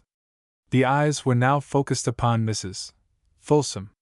Well, I can tell you, she ain't looking to make money out of Brookville, said Abby Daggett, laying down her fan and taking an unfinished red flannel petticoat from the basket on the table. Henry knows all about her plans, and he says it's the grandest idea. The water's going to be piped down from the mountain right to our doors, and it'll be just as free as the water of life to anybody that'll take it. Yes, but who's going to pay for digging up the streets and putting 'em back? Piped up an anxious voice from a corner. We'd ought to, if she does the rest, said Mrs. Daggett. But Henry says, you can be mighty sure there's a comeback in it somewhere, was Mrs. Whittle's opinion. The deacon says he don't know whether to vote for it or not. We'll have rain before long, and these droughts don't come every summer. Ellen Dix and Fanny Dodge were sitting outside on the porch. Both girls were sewing heart-shaped pieces of white cloth upon squares of turkey-red calico. Isn't it funny nobody seems to like her? Murmured Ellen, tossing her head. I shouldn't be surprised if they wouldn't let her bring the water in, for all she says she'll pay for everything except putting it in the houses. Fanny gazed at the white heart in the middle of the red square. It's awfully hard to sew these hearts on without puckering, she said. Fan, said Ellen cautiously, does the minister go there much now? Fanny compressed her lips. I'm sure I don't know, she replied, her eyes and fingers busy with an unruly heart, which declined to adjust itself to requirements. What are they going to do with this silly patchwork, anyway? Make an autograph quilt for the minister's birthday, didn't you know? Fanny dropped her unfinished work. I never heard of anything so silly, she said sharply. Everybody is to write their names in pencil on these hearts, pursued Ellen mischievously. Then they're to be done in tracing stitch and red cotton.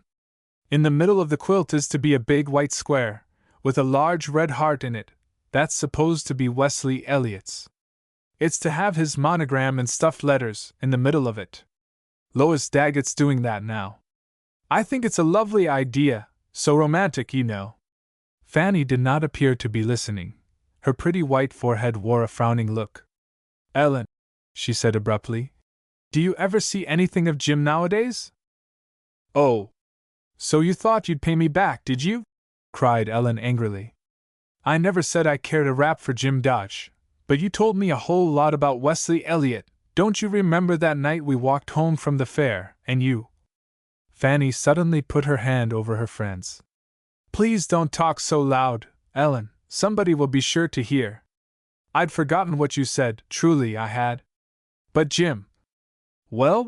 Interrogated Ellen impatiently, arching her slender black brows. Let's walk down in the orchard, proposed Fanny. Somebody else can work on these silly old hearts, if they want to. My needle sticks so I can't sew, anyway. I've got to help Mother cut the cake in a minute, objected Ellen. But she stepped down on the parched grass and the two friends were soon strolling among the fallen fruit of a big sweet apple tree behind the house, their arms twined about each other's waists, their pretty heads bent close together. Chapter 16. The reason I spoke to you about Jim just now, said Fanny, was because he's been acting awfully queer lately. I thought perhaps you knew.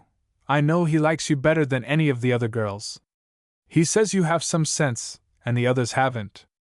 I guess that must have been before Lydia or came to Brookville, said Ellen in a hard, sweet voice. Yes, it was, admitted Fanny reluctantly. Everything seems to be different since then. What has Jim been doing that's any queerer than usual? Inquired Ellen, with some asperity. Fanny hesitated. You won't tell? Of course not, if it's a secret. Cross your heart and hoped he die? Quoted Fanny from their childhood days. Ellen giggled. Cross 'em heart and hoped he die, she repeated. Well, Jim's been off on some sort of a trip, said Fanny. I don't see anything so very queer about that. Wait till I tell you, you must be sure and not breathe a word, even to your mother. You won't, will you? Fan, you make me mad. Didn't I just say I wouldn't? Well then, he went with her in the auto. They started about 5 o'clock in the morning, and Jim didn't get home till after 12 that night. Ellen laughed, with studied indifference. Pity they couldn't have asked us to go along, she said. I'm sure the car's plenty big enough. I don't think it was just for fun, said Fanny. You don't? What for, then? I asked Jim, and he wouldn't tell me. When did you ask him? The morning they went. I came down about 4:30. Mother doesn't get up as early as that. We haven't much milk to look after now, but I wake up awfully early sometimes, and I'd rather be doing something than lying there wide awake. Ellen squeezed Fanny's arm sympathetically. She herself had lost no moments of healthy sleep over Jim Dodge's fancied defection, but she enjoyed imagining herself to be involved in a passionate romance. Isn't it awful to lie awake and think, and not be able to do a single thing? She said, with a tragic gesture. Fanny bent down to look into Ellen's pretty face. Why, Ellen, she said, is it as bad as that? I didn't suppose you really cared. She clasped Ellen's slender waist closer and kissed her fervently. Ellen coaxed 2 shining tears into sparkling prominence on her long lashes. Oh, don't mind me, Fan, she murmured. But I can sympathize with you, dear. I know exactly how you feel, and to think it's the same girl. Ellen giggled light-heartedly. Anyway, she can't marry both of them, she finished. Fanny was looking away through the boles of the gnarled old trees, her face grave and preoccupied. Perhaps I oughtn't to have told you, she said. Why, you haven't told me anything yet, protested Ellen. You're the funniest girl, Fan. I don't believe you know how to really confide in anybody. If you tell me more how you feel about him, you wouldn't care half so much. Fanny winced perceptibly. She could not bear to speak of the secret, which indeed appeared to be no secret, she strove daily to bury under a mountain of hard work, but which seemed possessed of mysterious powers of resurrection in the dark hours between sunset and sunrise. But there's nothing to talk about, Ellen, she said, and in spite of herself her voice sounded cold, almost menacing.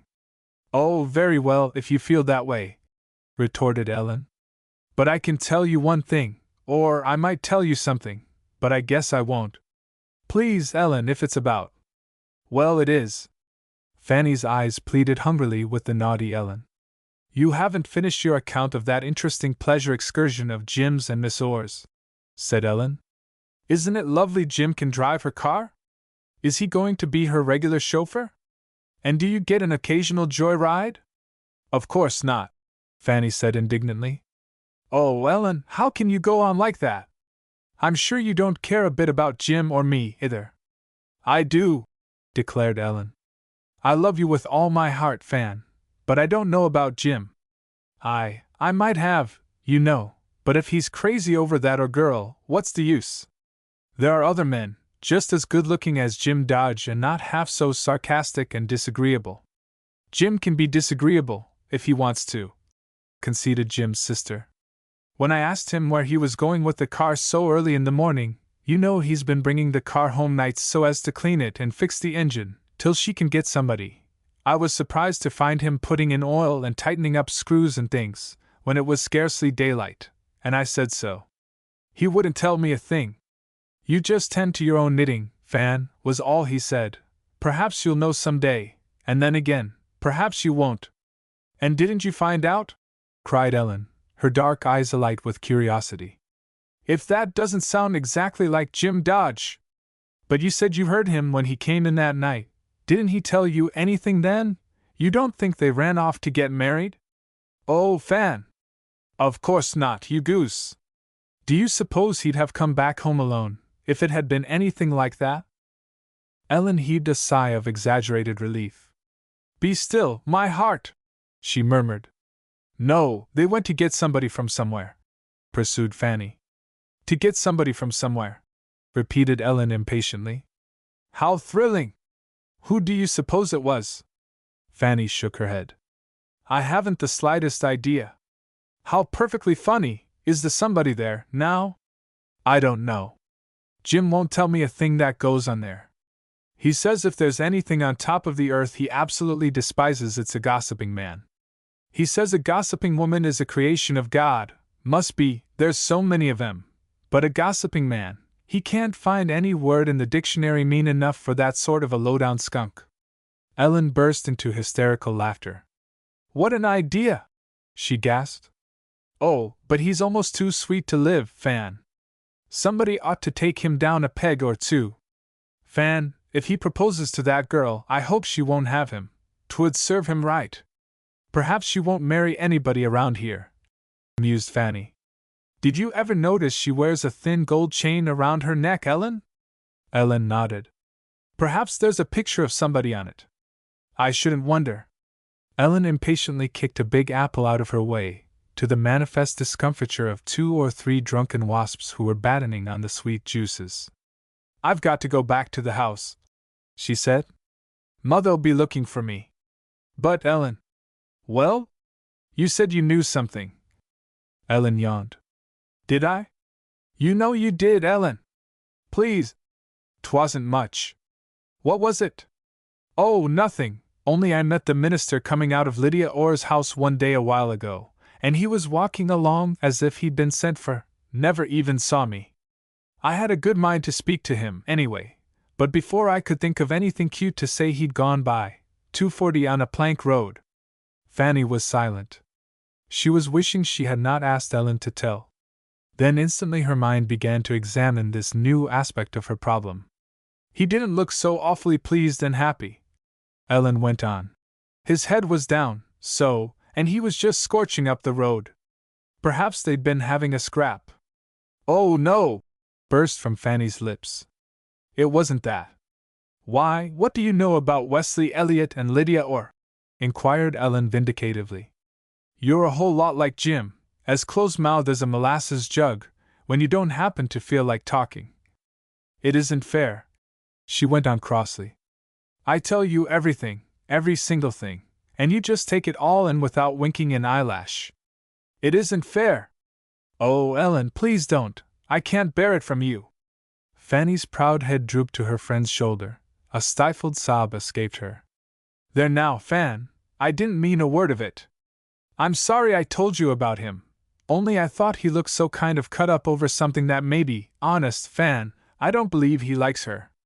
You don't know, murmured Fanny, wiping her wet eyes. I didn't tell you she came to see me. She did. Yes, it was after we had all been there, and Mother was going on so about the furniture. It all seemed so mean and sordid to me, as if we were trying to, well, you know. Ellen nodded. Of course I do. That's why you wouldn't let her have your furniture. I gloried in your spunk, Fan. But I did let her have it, Ellen. You did? Well, I'll tell you how it happened. Mother'd gone down to the village, and Jim was off somewhere. He's never in the house daytimes any more. I'd been working on the new curtains all day, and I was just putting them up in the parlor, when she came. Ellen, sometimes I think perhaps we don't understand that girl.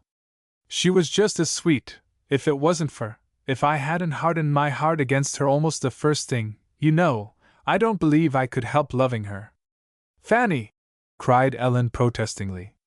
She certainly is a soft soap artist. My mother says she is so refined, and Mrs. Daggett is always chanting her praises. Think of all she's done for the village, urged Fanny. I want to be just, even if. Well, I don't, cried Ellen. I just enjoy being real spiteful sometimes, especially when another girl gobbles all the men in sight, and I know I'm prettier than she is. It's just because she's new and stylish and rich. What made you give in about your furniture, Fan? Because I. Fanny stopped short, puckering her forehead. I don't know whether I can explain it, Ellen, but I notice it every time I am with her. There's something. Good gracious, Fan! She must have hypnotized you. Be quiet, Ellen, I'm trying to think just how it happened. She didn't say so very much, just sat down and watched me, while I sewed rings on the curtains. But the first thing I knew, I piped up and said, Do you really want that old furniture of mine so much? And she said, well, no matter what she said, it was more the way she looked. I guess I'd have given her the eyes out of my head, or any old thing. That's just what I told you, interrupted Ellen. There are people like that. Don't you remember that horrid old what's-his-name in Trilby? Don't be silly, Ellen, said Fanny rebukingly. Well, I took her up to my room and showed her my bed and bureau and washstand. There were some chairs, too. Mother got them all from my room at that old auction we've heard so much about. I was just a baby then. I told her about it. She sat down in my rocking chair by the window and just looked at the things, without saying a word, at first. After a while she said, Your mother used to come in and tuck the blankets around you nice and warm in the night, didn't she? Why, I suppose she did, I told her. Mother's room is right next to mine. Ellen, there was a look in her eyes, I can't tell you about it, you wouldn't understand. And anyway, I didn't care a bit about the furniture. You can have it, I said. I don't want it, and I don't see why you do, it isn't pretty any more. I thought she was going to cry for a minute. Then such a soft gladness came over her face. She came up to me and took both my hands in hers, but all she said was thank you. And did she pay you a whole lot for it? Inquired Ellen sordidly. I didn't think anything about that part of it, said Fanny. Jim carried it all over the next day, with a lot of old stuff Mother had. Jim says she's had a man from Grenoble working in the barn for weeks and weeks, putting everything in order. My old set was painted over, with all the little garlands and blue ribbons like new. But how much? Persisted Ellen. She must have paid you a lot for it. I didn't ask Mother, said Fanny. I didn't want to know. I've got a new set, it's real pretty. You must come over and see my room, now it's all finished. What Fanny did not tell Ellen was that after Lydia's departure she had unexpectedly come upon the photograph of the picnic group under a book on her table. The faded picture with its penciled words had meant much to Fanny. She had not forgotten, she told herself, she could never forget, that day in June, before the unlooked-for arrival of the strange girl, whose coming had changed everything. Once more she lived over in imagination that perfect day, with its white clouds floating high in the blue, and the breath of clover on the wind. She and Wesley Elliot had gone quietly away into the woods after the boisterous merriment of the picnic luncheon. It's safe enough, as long as we follow the stream, Fanny had assured him, piloting the way over fallen logs and through dense thickets of pine and laurel, further and further away from the sounds of shrill laughter and the smoky smell of the campfire, where the girls were still busy toasting marshmallows on long sticks for the youths who hovered in the rear. The minister had expressed a keen desire to hear the rare notes of the hermit thrush, and this romantic quest led them deep into the forest. The girl paused at last on the brink of a pool, where they could see the shadowy forms of brook trout gliding through the clear, cold water. If we are quiet and listen, she told him, I think we shall hear the hermit. On a carpet of moss, thicker and softer than a deep-piled rug, they sat down. Not a sound broke the stillness but the gurgle of water and the soft soughing of the wind through great tree-tops. The minister bared his head, as if aware of the holy spirit of solitude in the place. Neither spoke nor stirred, but the girl's heart beat loud, so loud she feared he might hear, and drew her little cape closer above her breast. Then all at once, ringing down the somber aisles of the forest, came the song of the solitary bird, exquisite, lonely, filled with an indescribable, yearning sweetness. The man's eloquent eyes met her own in a long look. Wonderful! He murmured. His hand sought and closed upon hers for an instant. Then without further speech they returned to the picnickers. Someone, she thought it was Joyce Folsom, snapped the joyous group at the moment of the departure. It had been a week later that he had written the words, "Lest we forget," with a look and smile which set the girl's pulses fluttering. But that was in June. Now it was September. Fanny, crouched by the window where Lydia Orr had been that afternoon, stared coldly at the picture. It was downright silly to have carried it about with her. She had lost it somewhere, pulling out her handkerchief, perhaps. Had Lydia Orr found and brought it back? She ardently wished she knew, but in the meanwhile. She tore the picture deliberately across, thereby accomplishing unhindered what Wesley Elliot had attempted several days before. Then she burned the fragments in the quick spurt of a lighted match. Lest we forget, indeed. Chapter 17. The day after the sewing society, Ellen Dix went up to her room, after hurriedly washing the dinner dishes. It was still hot, but a vague haze had crept across the brazen sky since morning. Ellen's room looked out into cool green depths of trees, so that on a cloudy day it was almost too dark to examine the contents of the closet opposite its two east windows. It was a pretty room, freshly papered and painted, as were many rooms in Brookville since the sale of the old Bolton properties. Nearly every one had scrimped and saved and gone without so long that the sudden influx of money into empty pockets had acted like wine in a hungry stomach.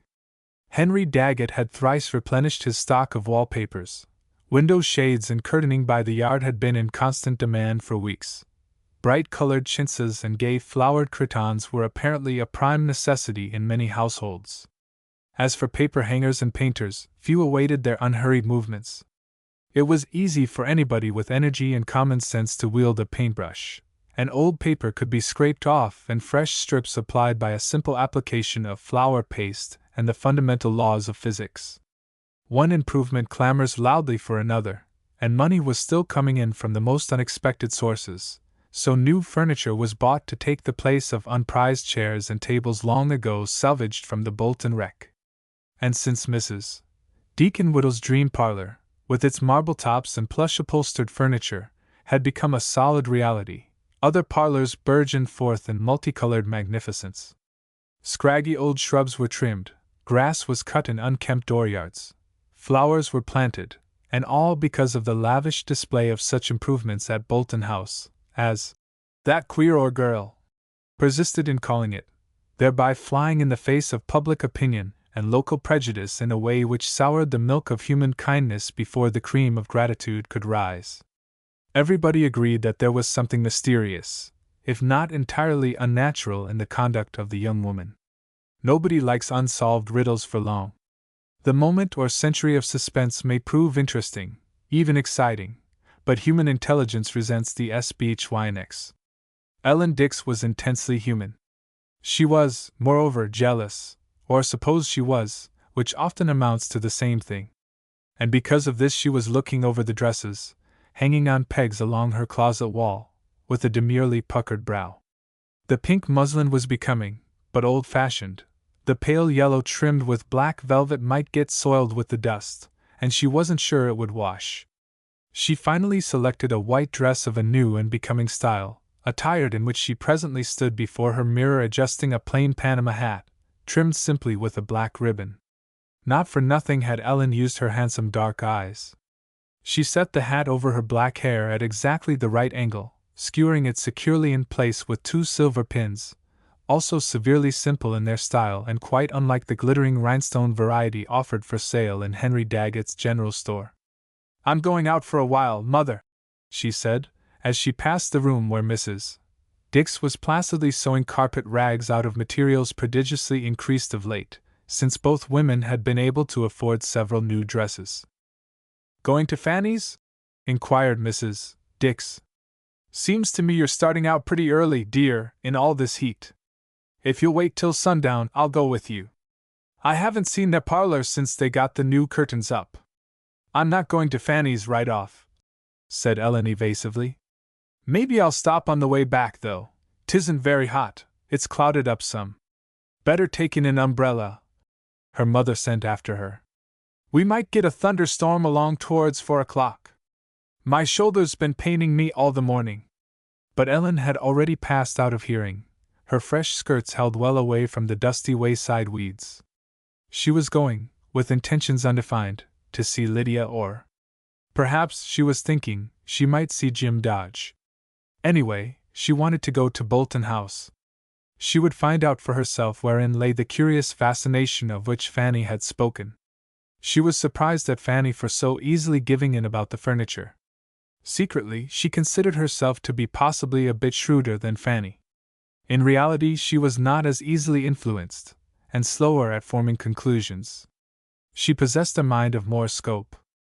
Ellen walked along, setting her pointed feet down very carefully so as not to raise the dust and soil her nice skirts. She was a dainty creature.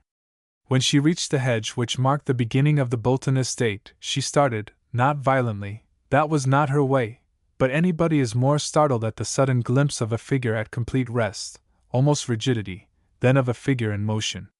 Had the old man whom Ellen saw been walking along toward her, she would not have started at all. She might have glanced at him with passing curiosity, since he was a stranger in Brookville, then that would have been the end of it. But this old man, standing as firmly fixed as a statue against the hedge, startled the girl. He was rather a handsome old man, but there was something peculiar about him. For one thing, he was better dressed than old men in Brookville generally were. He wore a light Palm Beach cloth suit, possibly too young for him, also a Panama hat. He did not look altogether tidy. He did not wear his up-to-date clothes very well. He had a rumpled appearance. He was very pale, almost with the paleness of wax. He did not stand strongly, but rested his weight first on one foot then on the other. Ellen recovered her composure, but as she was passing, he spoke suddenly. His tone was eager and pitiful. "Why, and Eliza Dix," he said. "How do you do? You are not going to pass without speaking to me?" "My name is Dix, but not an Eliza," said Ellen politely. "My name is Ellen." "You are Cephas Dix's sister, and Eliza," insisted the old man. His eyes looked suddenly tearful. "I know I am right," he said. "You are an Eliza Dix." The girl felt a sudden pity. Her aunt and Eliza Dix had been lying in her grave for 10 years, but she could not contradict the poor man. "Of course," she said. "How do you do?" The old man's face lit up. "I knew I was right," he said. "I forget, you see, sometimes, but this time I was sure. How are you and Eliza?" "Very well, thank you." "How is Cephas?" "He is well, too." "And your father?" Ellen shivered a little. It was rather bewildering. This strange old man must mean her grandfather, who had died before her aunt and Eliza. She replied faintly that he was well, and hoped, with a qualm of ghastly mirth, that she was speaking the truth. Ellen's grandfather had not been exactly a godly man, and the family seldom mentioned him. "He means well, and Eliza, if sometimes you don't exactly like the way he does," said the living old man, excusing the dead one for the faults of his life. "I know he does," said Ellen. The desire to laugh grew upon her. She was relieved when the stranger changed the subject. She felt that she would become hysterical if this forcible resurrection of her dead relatives continued. "Do you like an automobile?" asked the old man. "I don't know, I never had one." The stranger looked at her confidingly. "My daughter has one," he said, "and I know she bought it for me, and she has me taken out in it, but I am afraid. It goes too fast. I can't get over being afraid. But you won't tell her, will you, and Eliza?" "Of course I won't." Ellen continued to gaze at him, but she did not speak. "Let me see, what is your name, my dear?" the man went on. He was leaning on his stick, and Ellen noticed that he trembled slightly, as though with weakness. He breathed hard. The veinous hands folded on top of the stick were almost as white as his ears. "My name is Ellen Dix," she said. Dix, repeated the man. "Why, I know that name, certainly, of course. You must be the daughter of Cephas Dix. Odd name, Cephas, eh?" Ellen nodded, her eyes still busy with the details of the stranger's appearance. She was sure she had never seen him before, yet he knew her father's name. "My father has been dead a long time," she said. "Ever since I was a little girl." The man appeared singularly disquieted by this intelligence. "I hadn't heard that," he said. "Dead a long time? Well," he scowled, flourishing his stick as if to pass on, then settled to his former posture, his pale hands folded on its handsome gold top. Cephas Dix wasn't an old man, he muttered, as if talking to himself. Not old. He should be hale and hearty, living in this good country air. Wonderful air this, my dear. And he drew a deep breath, his wandering gaze returning swiftly to the girl's face. I was just walking out, he said, nodding briskly. Great treat to be able to walk out. I shall walk out whenever I like. Don't care for automobiles, get you over the road too fast. No, I won't go out in the automobile, unless I feel like it. No, I won't, and there's an end of it. He brought his stick down heavily in the dust, as if emphasizing this statement. Guess your father left you pretty well off, my dear? He went on presently. Glad to see you looking so fresh and neat. Always like to see a pretty girl well dressed. The man's eyes, extraordinarily bright and keen, roved nimbly over her face and figure. No, he did not, replied Ellen. My father used to be rich. She went on. I've heard Mother tell about it hundreds of times. We had horses and a carriage and plenty of money, but when the bank went to pieces my father lost everything. Then he died. The man was peering at her from under his shaggy gray brows. But not because the bank failed? Surely not because he lost his money? That sort of thing doesn't kill a man, my dear. No. It did, declared Ellen firmly. The man at once seemed to grow smaller, to huddle together in his clothes. He muttered something unintelligible, then turned squarely about, so that Ellen could see only his hunched back and the glistening white hair cut close behind his waxen ears. The girl walked thoughtfully on, but when she paused to look back she saw that he had resumed his slow walk in the opposite direction, his stick describing odd flourishes in the air, as before. When she reached Bolton House she was ushered into a beautiful parlor by a prim maid in a frilled cap and apron. The maid presented to her attention a small silver tray, and Ellen, blushing uncomfortably because she had no card, asked for Miss Orr. Soon the frilled maid reappeared. I'm sorry, miss, she said. I thought Miss Lydia was at home, but I can't find her anywheres about. She eyed Ellen's trim figure doubtfully. If there was any message. No, said Ellen. I only came to call. I'm real sorry, miss, repeated the maid. Miss Lydia'll be sorry, too. Who shall I say, please? Miss Dix, replied Ellen. She walked past the maid, who held the door wide for her exit. Then she paused. A surprising sight met her eyes. Lydia Orr, hatless, flushed as if by rapid flight, was just reaching the steps, convoying the strange old man Ellen had met on the road a short time before. The maid at her back gave a little cry. Ellen stood staring. So this was the person Jim Dodge had gone to fetch from somewhere. But it isn't too warm for me to be walking out to take the air, she heard, in the heavy mumble of the man's voice. I don't like being watched, Lydia, and I won't stand it either. I might as well be. Lydia interrupted him with a sharp exclamation. She had caught sight of Ellen Dix standing under the deep portico, the scared face of the maid looking over her shoulder. Ellen's face crimsoned slowly. All at once she felt unaccountably sorry and ashamed. She wished she had not come. She felt that she wanted nothing so much as to hurry swiftly away. But Lydia Orr, still holding the strange old man by the arm, was already coming up the steps. I'll not go in the automobile, child, he repeated, with an obstinate flourish of his stick. I don't like to ride so fast. I want to see things. I want. He stopped short, his mouth gaping, his eyes staring at Ellen. That girl! He almost shouted. She told me, I don't want her here. Go away, girl, you make my head hurt. Lydia flashed a beseeching look at Ellen, as she led the old man past. Please come in, she said. I shall be at liberty in just a moment. Come, father! Ellen hesitated.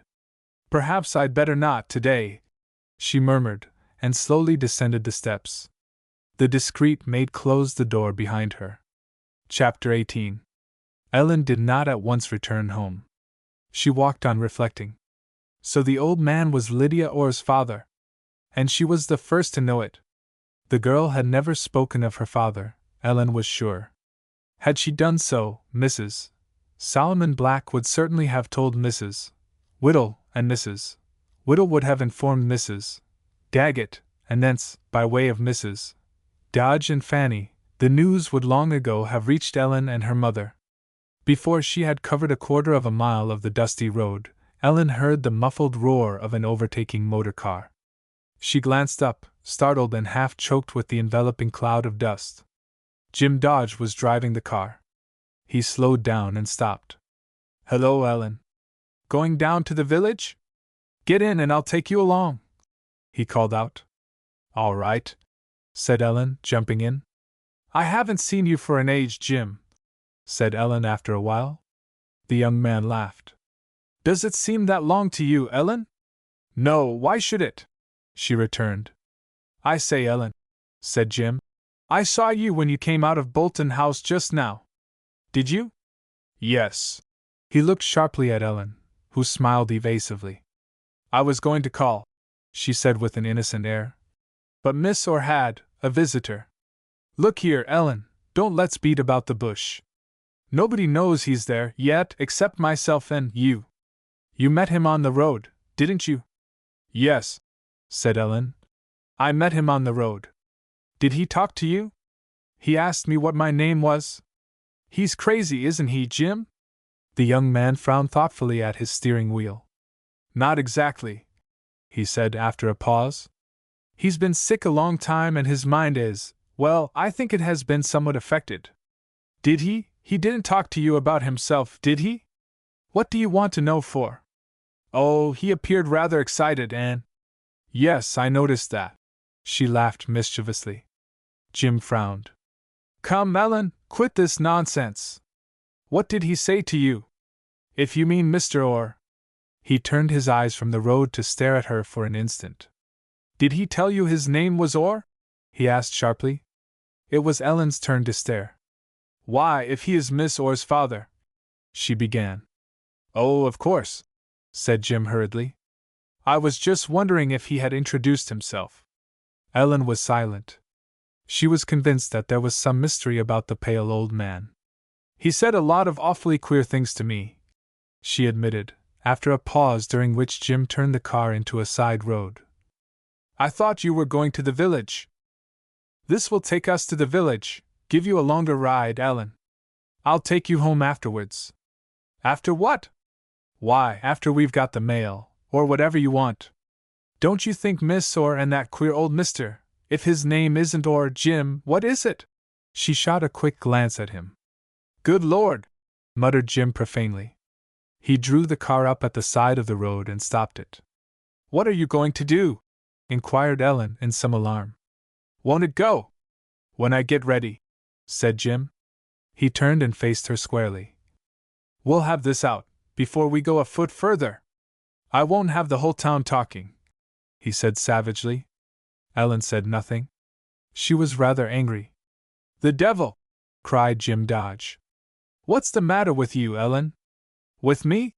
she repeated. "Yes." "Why can't you talk?" She shrugged her shoulders. "I want to go home," she said. He seized her roughly by the wrist. "Ellen," he said, "I believe you know more than you are willing to tell." He stared down into her eyes. "What did he say to you, anyway?" "Who?" "You know well enough." "The old man." "Lord, what a mess!" "Please let me go, Jim," said Ellen. "Now look here, I know absolutely nothing except what I have told you, and I want to go home." "Ellen!" "Well? Can you keep a secret?" "Of course I can, Jim." She met his dark gaze squarely. "Well, rather than have you spreading a piece of damnable gossip over the village, of course you would have told everybody." "You mean about meeting the old man? But won't everybody know?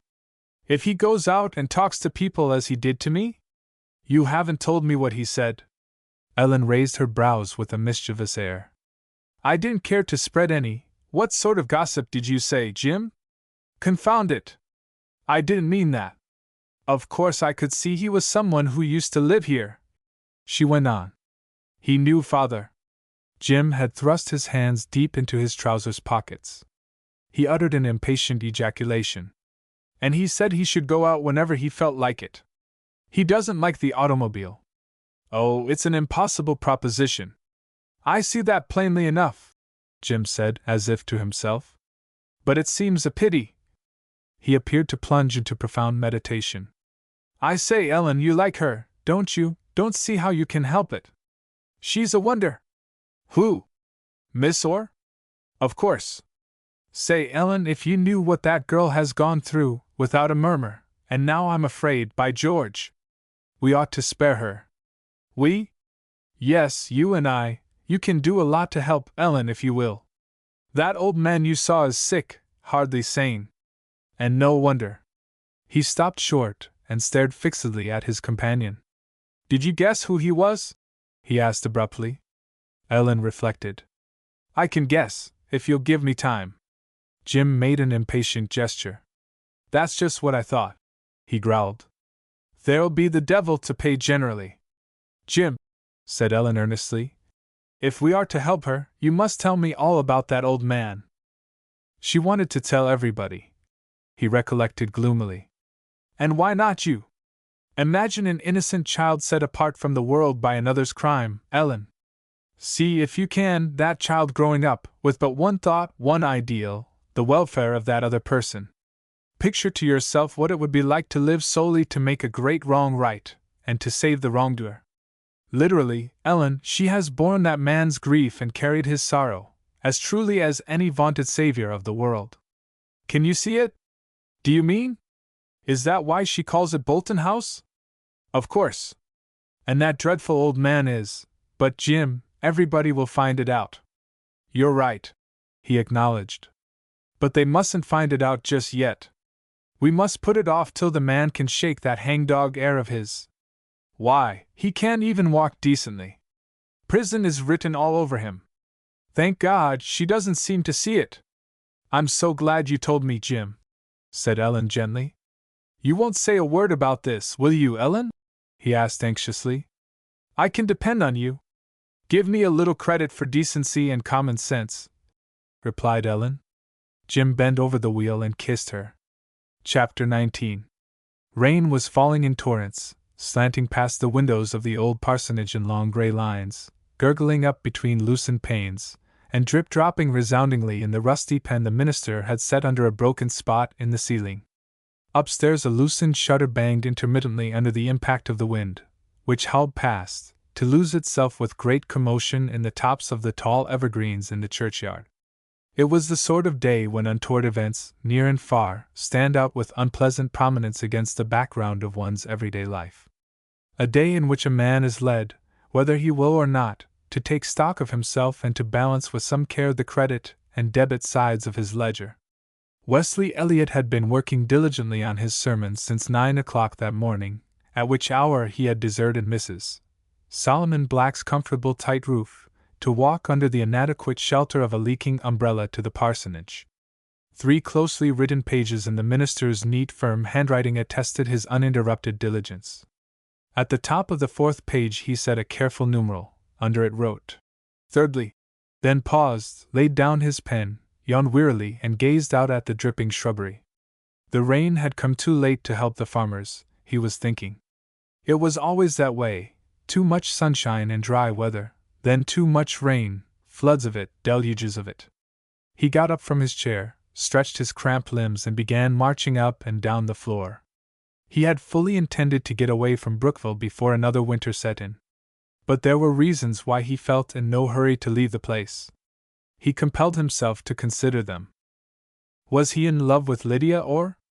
Honestly, he didn't know. He had half thought he was, for a whole month, during which Lydia had faced him across Mrs. Solomon Black's table 3 times a day. As he walked up and down, he viewed the situation.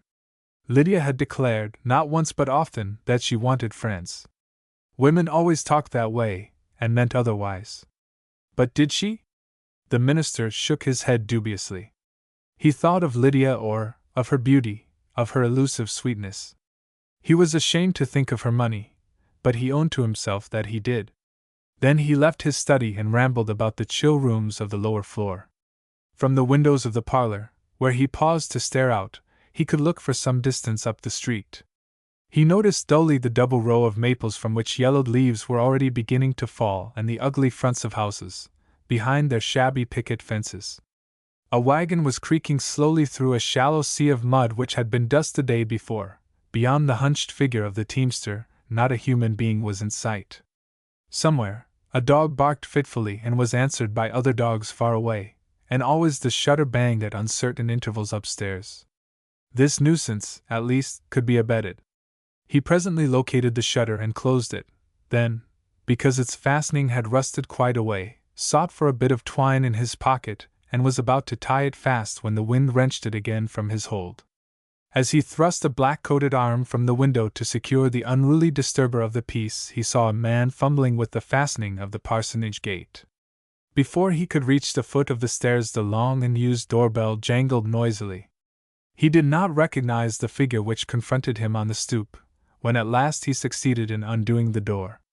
The man wore a raincoat turned up about his chin, and the soft brim of a felt hat dripped water upon its close-buttoned front.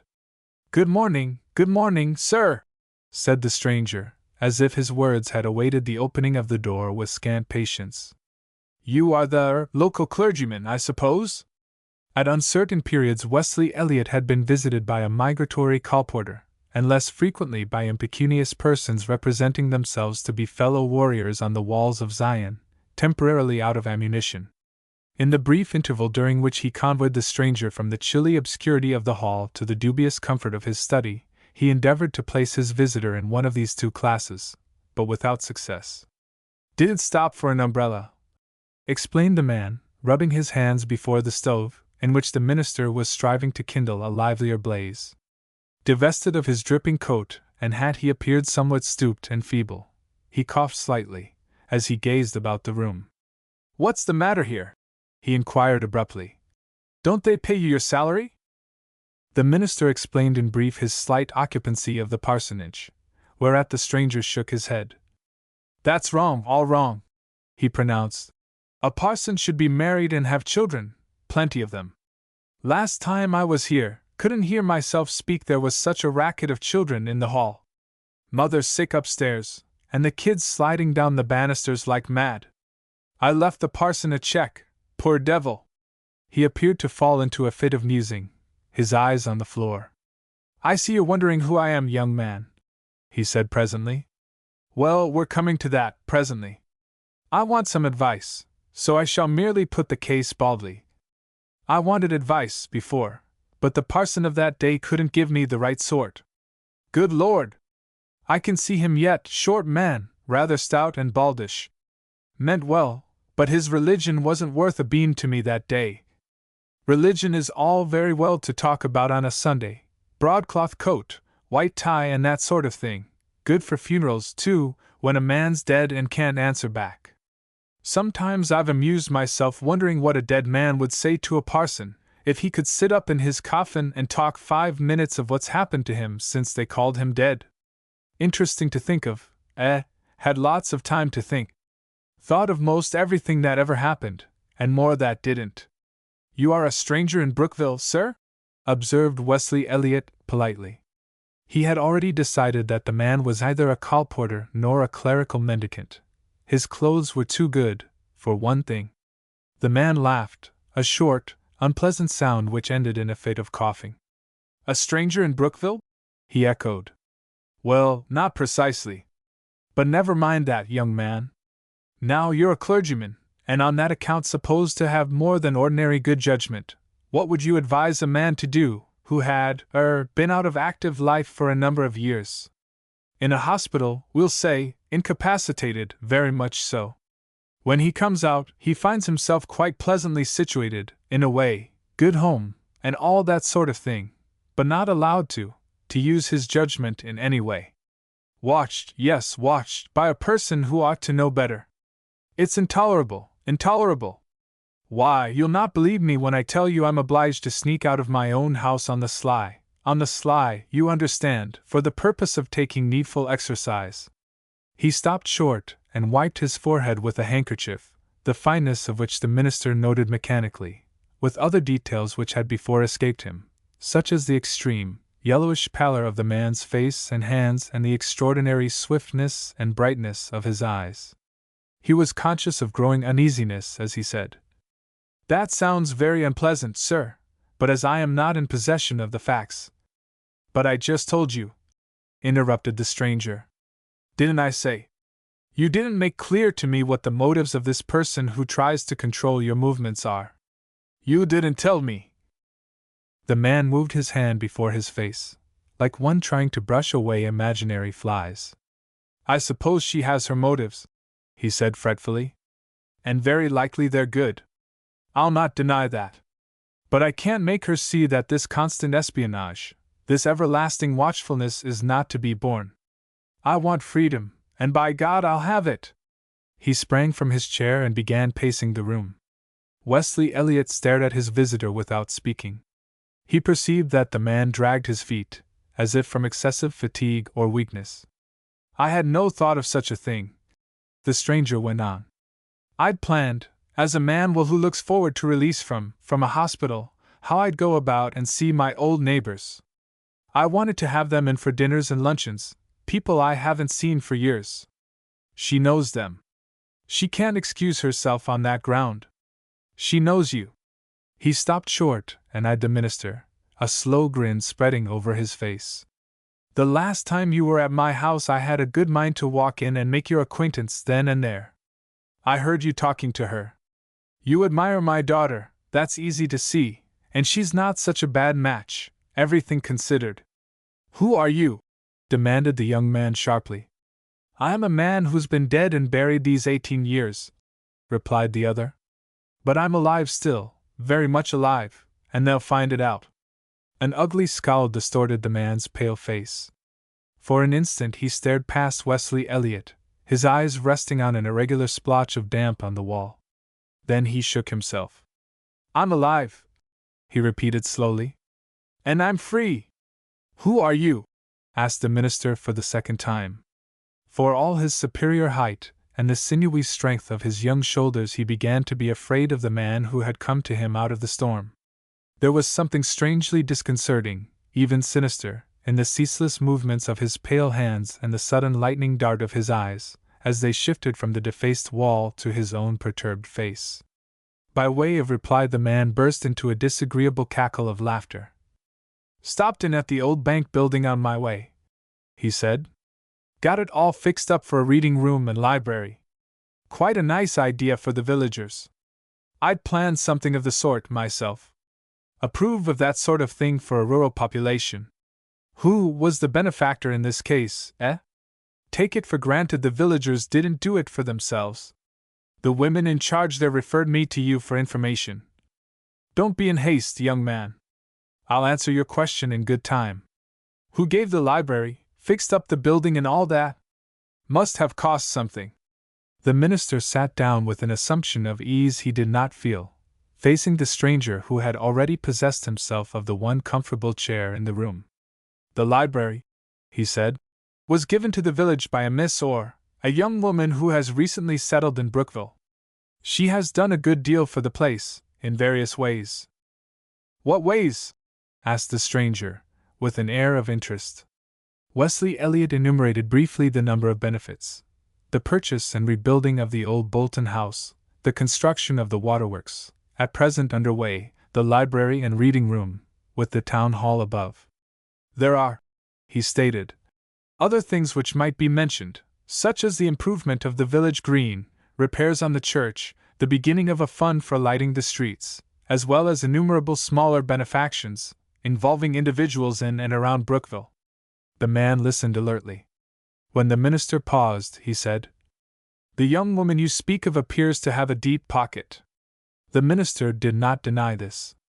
And the man spoke again, after a period of frowning silence. "What was her idea, or you said her name was, in doing all this for Brookville? Rather remarkable, eh?" His tone, like his words, was mild and commonplace, but his face wore an ugly sneering look, which enraged the minister. "Miss Orr's motive for thus benefiting a wretched community, well nigh ruined years ago by the villainy of one man, should be held sacred from criticism," he said with heat. "Well, let me tell you, the girl had a motive, or thought she had, said the stranger unpleasantly. But she had no right to spend her money that way. You spoke just now of the village as being ruined years ago by the villainy of one man. That's a lie. The village ruined the man. Never looked at it that way, did you? Andrew Bolton had the interests of this place more deeply at heart than any other human being ever did. He was the one public-spirited man in the place. Do you know who built your church, young man? I see you don't. Well, Andrew Bolton built it, with mighty little help from your whining, hypocritical church members. Every Tom, Dick, and Harry for miles about, every old maid with a book to sell, every cause, as they call the 1,001 pious schemes to line their own pockets, every damned one of 'em came to Andrew Bolton for money, and he gave it to them. He was no hoarding skinflint, not he. Better for him if he had been. When luck went against him, as it did at last, these precious villagers turned on him like a pack of wolves. They killed his wife, stripped his one child of everything, even to the bed she slept in, and the man himself they buried alive under a mountain of stone and iron, where he rotted for 18 years. The stranger's eyes were glaring with maniacal fury. He shook a tremulous yellow finger in the other's face.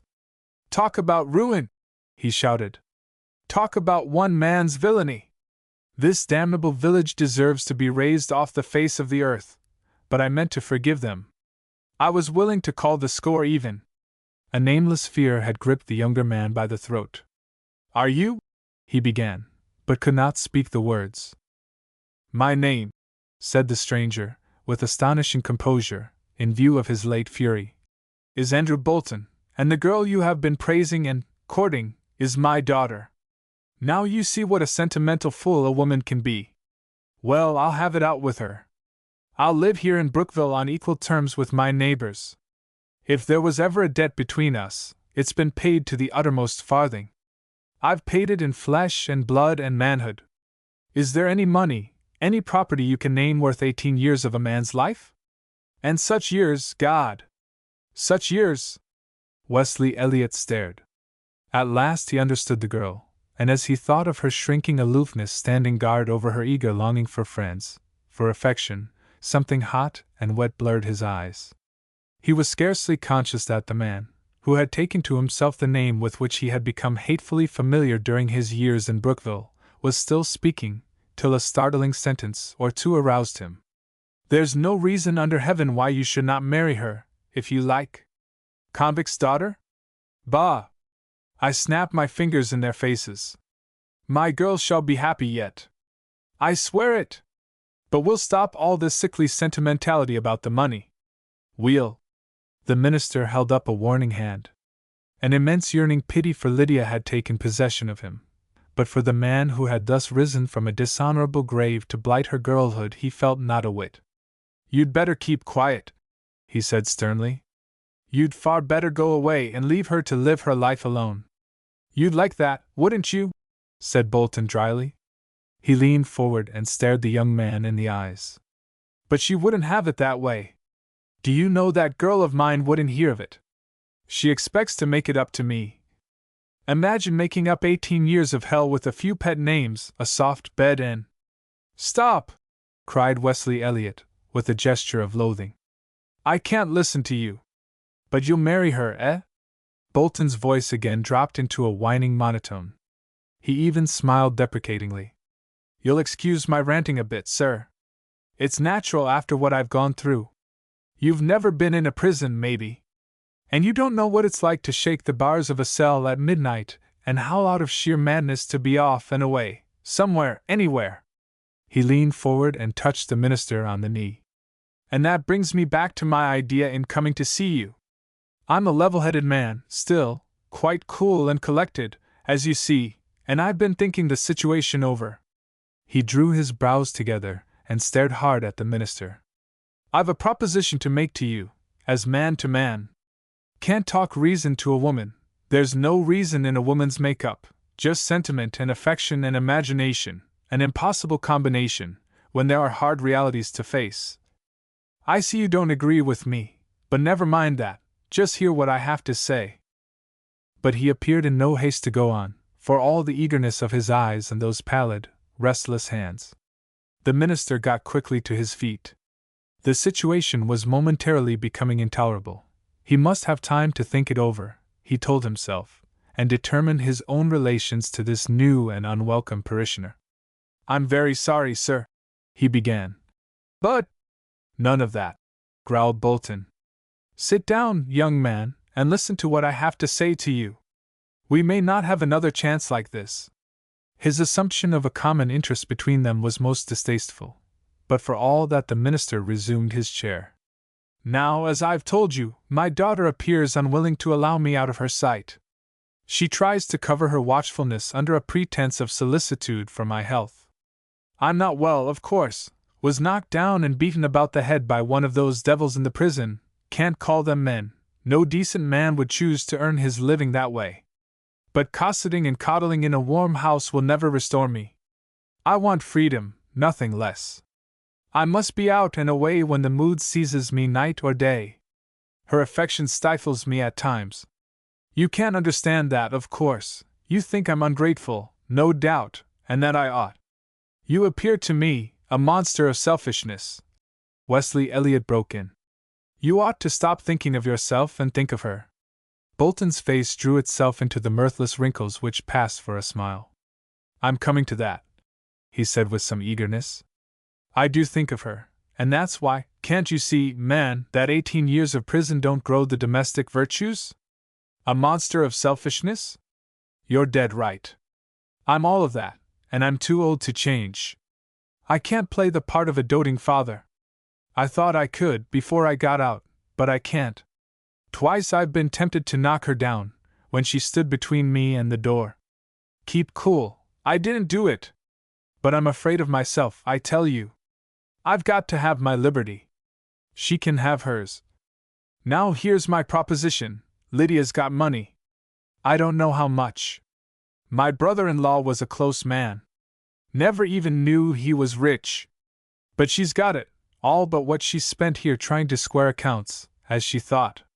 Do they thank her for it? Not much. I know them.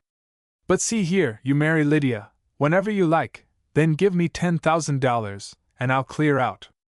I'm not a desirable father-in-law, I know that, as well as you do. But I'll guarantee to disappear, once my girl is settled. Is it a bargain?" Elliot shook his head. "Your daughter doesn't love me," he said. Bolton flung up his hand in an impatient gesture of dissent. "I stood in the way," he said. "She was thinking of me, don't you see? But if I get out, oh, I promise you I'll make myself scarce, once this matter is settled." "What you propose is impossible, on the face of it," the minister said slowly. "I am sorry." "Impossible? Why impossible?" shouted Bolton, in a sudden fury. "You've been courting my daughter, don't try to crawl out of it, now you know what I am. I'll not stand in the way, I tell you. Why, the devil!" He stopped short, his restless eyes roving over the young man's face and figure. "Oh, I see," he sneered. "I begin to understand, the sanctity of the cloth, my sacred calling, yes, yes. And perhaps my price seems a bit high, $10,000. Elliot sprang from his chair and stood over the cringing figure of the ex-convict. "I could strike you," he said in a smothered voice. "But you are an old man and not responsible. You don't understand what you said, perhaps, and I'll not try to make you see it as I do. I suppose you were fond of my girl," mumbled Bolton. "I heard you tell her." But the look in the younger man's eyes stopped him. His hand sought his heart in an uncertain gesture. "Have you any brandy?" he asked feebly. I'm not well." "No matter, I'll go over to the tavern. I'll have them take me home. Tired after all this, don't feel like walking." Chapter 20. The minister from the doorstep of the parsonage watched the stooped figure as it shambled down the street. The rain was still falling in torrents. The thought crossed his mind that the old man might not be able to compass the 2 miles or more of country road. Then he got into his raincoat and followed. "My umbrella isn't of the best," he said, as he overtook the toiling figure. "But I should have offered it." Andrew Bolton muttered something unintelligible, as he glanced up at the poor shelter the young man held over him. As he did not offer to avail himself of it, the minister continued to walk at his side, accommodating his long free stride to the curious shuffling gait of the man who had spent 18 years in prison. And so they passed the windowed fronts of the village houses, peering out from the dripping autumnal foliage like so many watchful eyes, till the hoarse signal of a motor car halted them, as they were about to cross the street in front of the Brookville house. From the open door of the car Lydia Orr's pale face looked out. "Oh, Father," she said. "I've been looking for you everywhere." She did not appear to see the minister. Bolton stepped into the car with a grunt. "Glad to see the old Black Maria for once," he chuckled. "Don't you recognize the parson, my dear? Nice fellow, the parson. Been having quite a visit with him at the manse. Old stamping ground of mine, you know. Always friendly with the parson." Wesley Elliott had swept the hat from his head. Lydia's eyes, blue and wide like those of a frightened child, met his with an anguished question. He bowed gravely. "I should have brought him home quite safe," he told her. "I intended ordering a carriage." The girl's lips shaped formal words of gratitude. Then the obedient humming of the motor deepened to a roar, and the car glided swiftly away. On the opposite corner, her bunched skirts held high, stood Miss Lois Daggett. "Please wait a minute, Mr. Elliott," she called. "I'll walk right along under your umbrella, if you don't mind." Wesley Elliott bowed and crossed the street. "Certainly," he said. "I don't know why I didn't bring my own umbrella this morning," said Miss Daggett with a keen glance at Elliott. "That old man stopped in the library a while ago, and he rather frightened me. He looked very odd and talked so queer.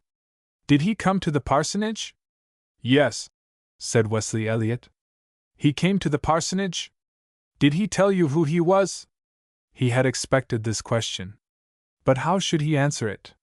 "He told me he had been ill for a long time," said the minister evasively.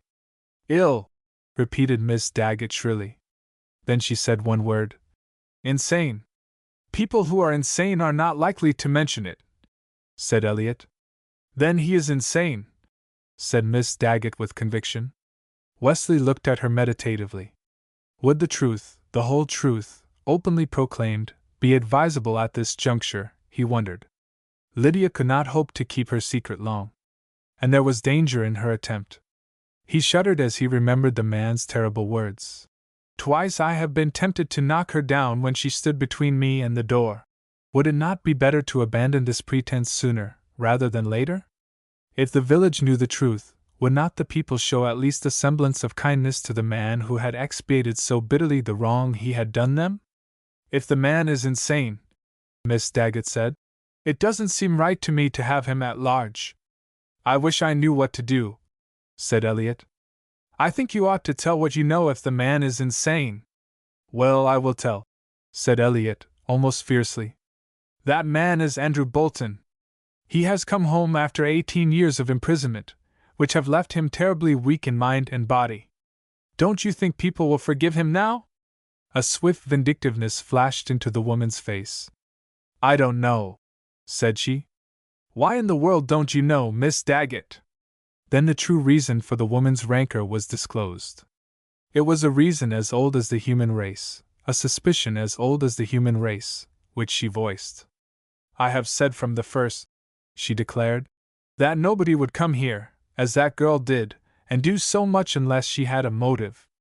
Elliott stared at her. "Then you hate that poor child for trying to make up for the wrong her father did, and that, and not his wrongdoing, influences you?" Miss Daggett stared at him. Her face slowly reddened. "I wouldn't put it that way," she said. "What way would you put it?" demanded Elliott mercilessly. He was so furious that he forgot to hold the umbrella over Miss Daggett, and the rain drove in her hard, unhappy face. She did not seem to notice. She had led a poisoned life, in a narrow rut of existence, and toxic emotions had become as her native atmosphere of mind. Now she seemed to be about to breathe in a better air of humanity, and she choked under it. "If," she stammered, "that was her reason, but I always felt that nobody ever did such things without, as they used to say, an axe to grind." "This seems to me a holy sort of axe," said Elliott grimly. and one for which a Christian woman should certainly not fling stones. They had reached the Daggett house. The woman stopped short. "You needn't think I'm going around talking any more than you would," she said, and her voice snapped like a whip. She went up the steps, and Elliot went home, not knowing whether he had accomplished good or mischief. Chapter 21. Much to Mrs. Solomon Black's astonishment, Wesley Elliot ate no dinner that day. It was his habit to come in from a morning's work with a healthy young appetite keen set for her beef and vegetables. He passed directly up to his room, although she called to him that dinner was ready. Finally she went upstairs and knocked smartly on his door. "Dinner's ready, Mr. Elliot," she called out. "I don't want any today, thank you, Mrs. Black," was his reply. "You ain't sick?" "Oh, no, only not hungry." Mrs. Black was alarmed when, later in the afternoon, she heard the front door slam, and beheld from a front window Elliot striding down the street. The rain had ceased falling, and there were ragged holes in the low-hanging clouds which revealed glimpses of dazzling blue. "I do hope he ain't coming down with a fever or something," Mrs. Black said aloud. Then she saw Mrs. Deacon Whittle, Lois Daggett, Mrs. Folsom, and the wife of the postmaster approaching her house in the opposite direction. All appeared flushed and agitated, and Mrs. Black hastened to open her door, as she saw them hurrying up her wet gravel path. "Is the minister home?" demanded Lois Daggett breathlessly. "I want he should come right down here and tell you what he told me this noon. Abby Daggett seems to think I made it up out of whole cloth." "Don't deny it, Abby. You know very well you said."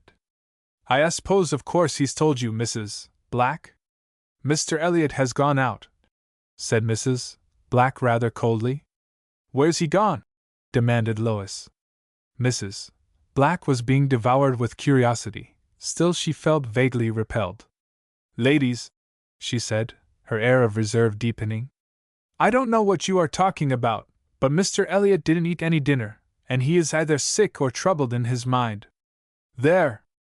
Now you see and all see from that," triumphed Lois Daggett. Mrs. Deacon Whittle and Mrs. Judge Folsom gazed incredulously at Mrs. Solomon Black, then at one another. Abby Daggett, the soft round of her beautiful, kind face flushed and tremulous, murmured, "Poor man, poor man!" Mrs. Solomon Black with a masterly gesture headed the women toward her parlor, where a fire was burning in a splendidly nickeled stove full 5 feet high.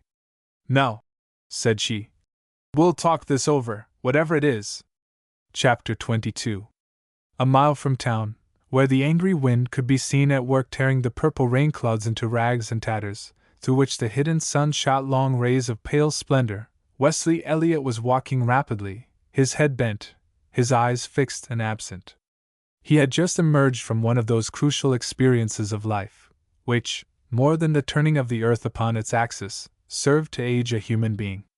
For perhaps the first time in the brief span of his remembrance, he had scrutinized himself in the pitiless light of an intelligence higher than his own everyday consciousness, and the sight of that meaner self, striving to run to cover, had not been pleasant. Just why his late interview with Andrew Bolton should have precipitated this event, he could not possibly have explained to anyone, and least of all to himself. He had begun, logically enough, with an illuminating review of the motives which led him into the ministry. They were a sorry lot, on the whole, but his subsequent ambitions appeared even worse. For the first time, he perceived his own consummate selfishness set over against the shining renunciations of his mother.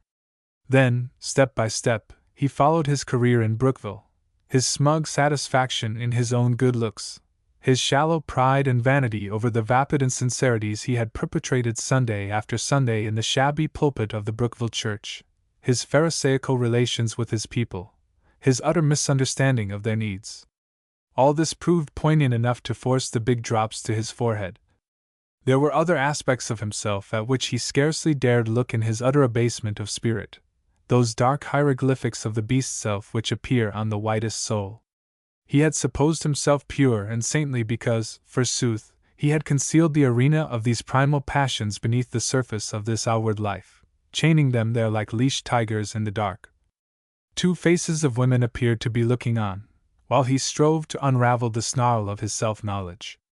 Lydia's unworldly face, wearing a faint nimbus of unimagined self-immolation, and Fanny's, full of love and solicitude, the face which he had almost determined to forget. He was going to Lydia. Every newly awakened instinct of his manhood bade him go. She came to him at once, and without pretense of concealment began to speak of her father. She trembled a little as she asked, "He told you who he was?" Without waiting for his answer, she gravely corrected herself. "I should have said who we are." She smiled a faint apology. "I have always been called Lydia, or it was my mother's name. I was adopted into my uncle's family after father went to prison." Her blue eyes met his pitying gaze without evasion. "I am glad you know," she said. "I think I shall be glad to have everyone know. I meant to tell them all at first. But when I found—" "I know," he said in a low voice. Then, because as yet he had said nothing to comfort her or himself, and because every word that came bubbling to the surface appeared banal and inadequate, he continued silent, gazing at her and marveling at her perfect serenity, her absolute poise. "It will be a relief," she sighed, "when everyone knows. He dislikes to be watched. I have been afraid. I could not bear to have him know how they hate him. Perhaps," he forced himself to say, "they will not hate him when they know how you, Lydia, you are wonderful." She looked up startled and put out her hand as if to prevent him from speaking further. But the words came in a torrent now. "How you must despise me!"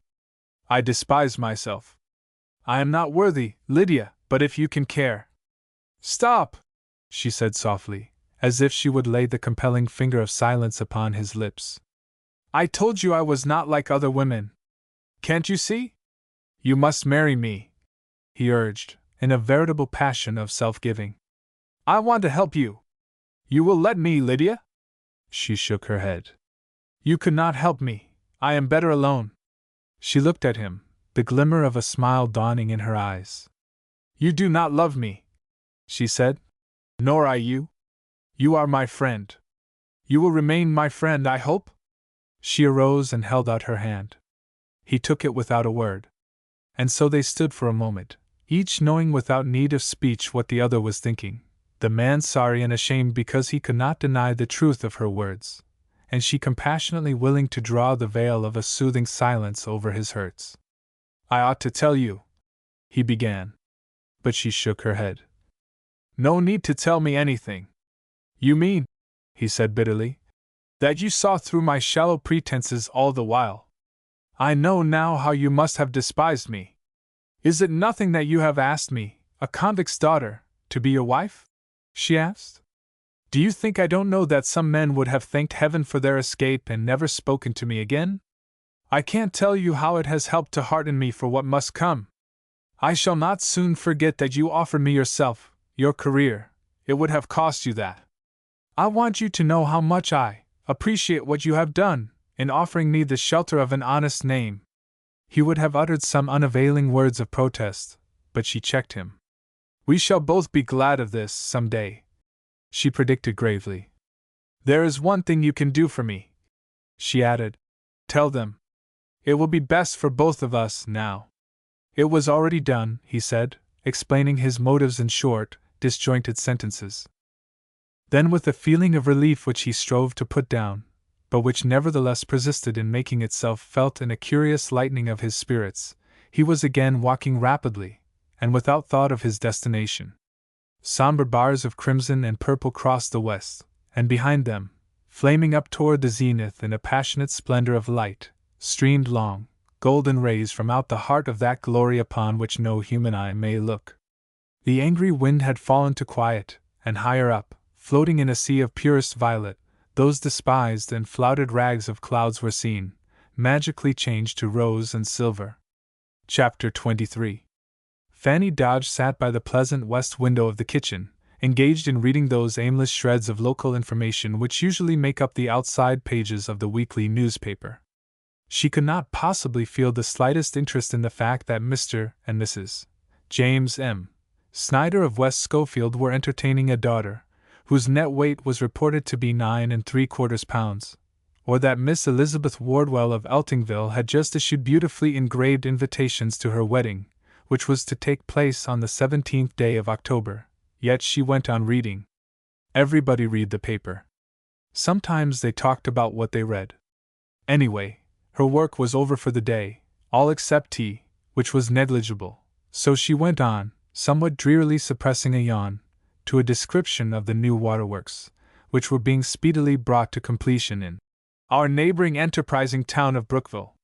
Fanny already knew all there was to tell concerning the concrete reservoir on the mountain, the big conduit leading to the village, and the smaller pipes laid wherever there were householders desiring water. These were surprisingly few, considering the fact that there would be no annual charge for the water, beyond the insignificant sum required for its upkeep. People said their wells were good enough for them, and that spring water wasn't as good as cistern water, when it came to washing. Some were of the opinion that Lydia Orr was in a fool's hurry to get rid of her money, others that she couldn't stand it to be out of the limelight, and still other sagacious individuals felt confident there was something in it for that girl. Fanny had heard these various views of Miss Orr's conduct. She was still striving with indifferent success to rise above her jealousy, and to this end she never failed to champion Lydia's cause against all comers. Curiously enough, this course had finally brought her tranquility of a sort and an utter unprotesting acquiescence. Mrs. Whittle had been overheard saying to Mrs. Folsom that she guessed, after all, Fanny Dodge didn't care so much about the minister. Fanny, deep once more in the absorbing consideration of the question which had once been too poignant to consider calmly, and the answer to which she was never to know, permitted the paper to slide off her knee to the floor. Why had Wesley Elliot so suddenly deserted her? Surely, he could not have fallen in love with another woman. She was sure he had been in love with her. However, to kiss and forget might be one of the inscrutable ways of men. She was really afraid it was. But Wesley Elliot had never kissed her, had never even held her hand for more than a minute at a time. But those minutes loomed large in retrospect. The clock struck 5 and Fanny, roused from her reverie by the sudden sound, glanced out of the window. At the gate she saw Elliot. He stood there, gazing at the house as if uncertain whether to enter or not. Fanny put up a tremulous hand to her hair, which was pinned fast in its accustomed crisp coils. Then she glanced down at her blue gown. Yes, he was coming in. The bell hanging over the passage door jangled shrilly. Fanny stood stock still in the middle of the floor, staring at it. There was no fire in the parlor. She would be forced to bring him out to the kitchen. She thought of the wide, luxuriously furnished rooms of Bolton House, and unconsciously her face hardened. She might pretend she did not hear the bell. She might allow him to go away, thinking none of the family were at home.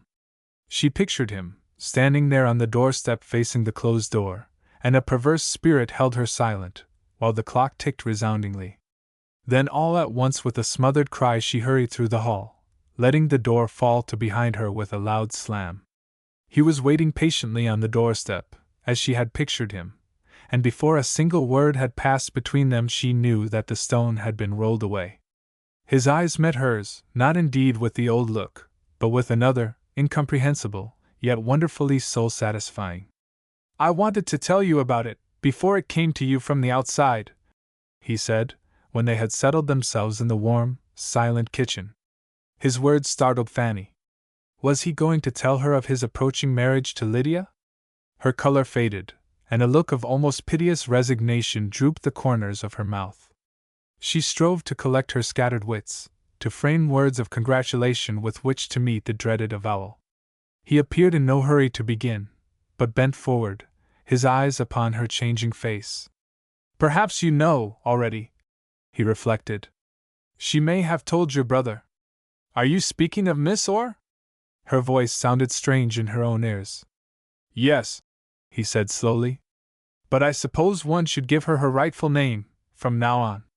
I hadn't heard," said Fanny, feeling her hard-won courage slipping from her.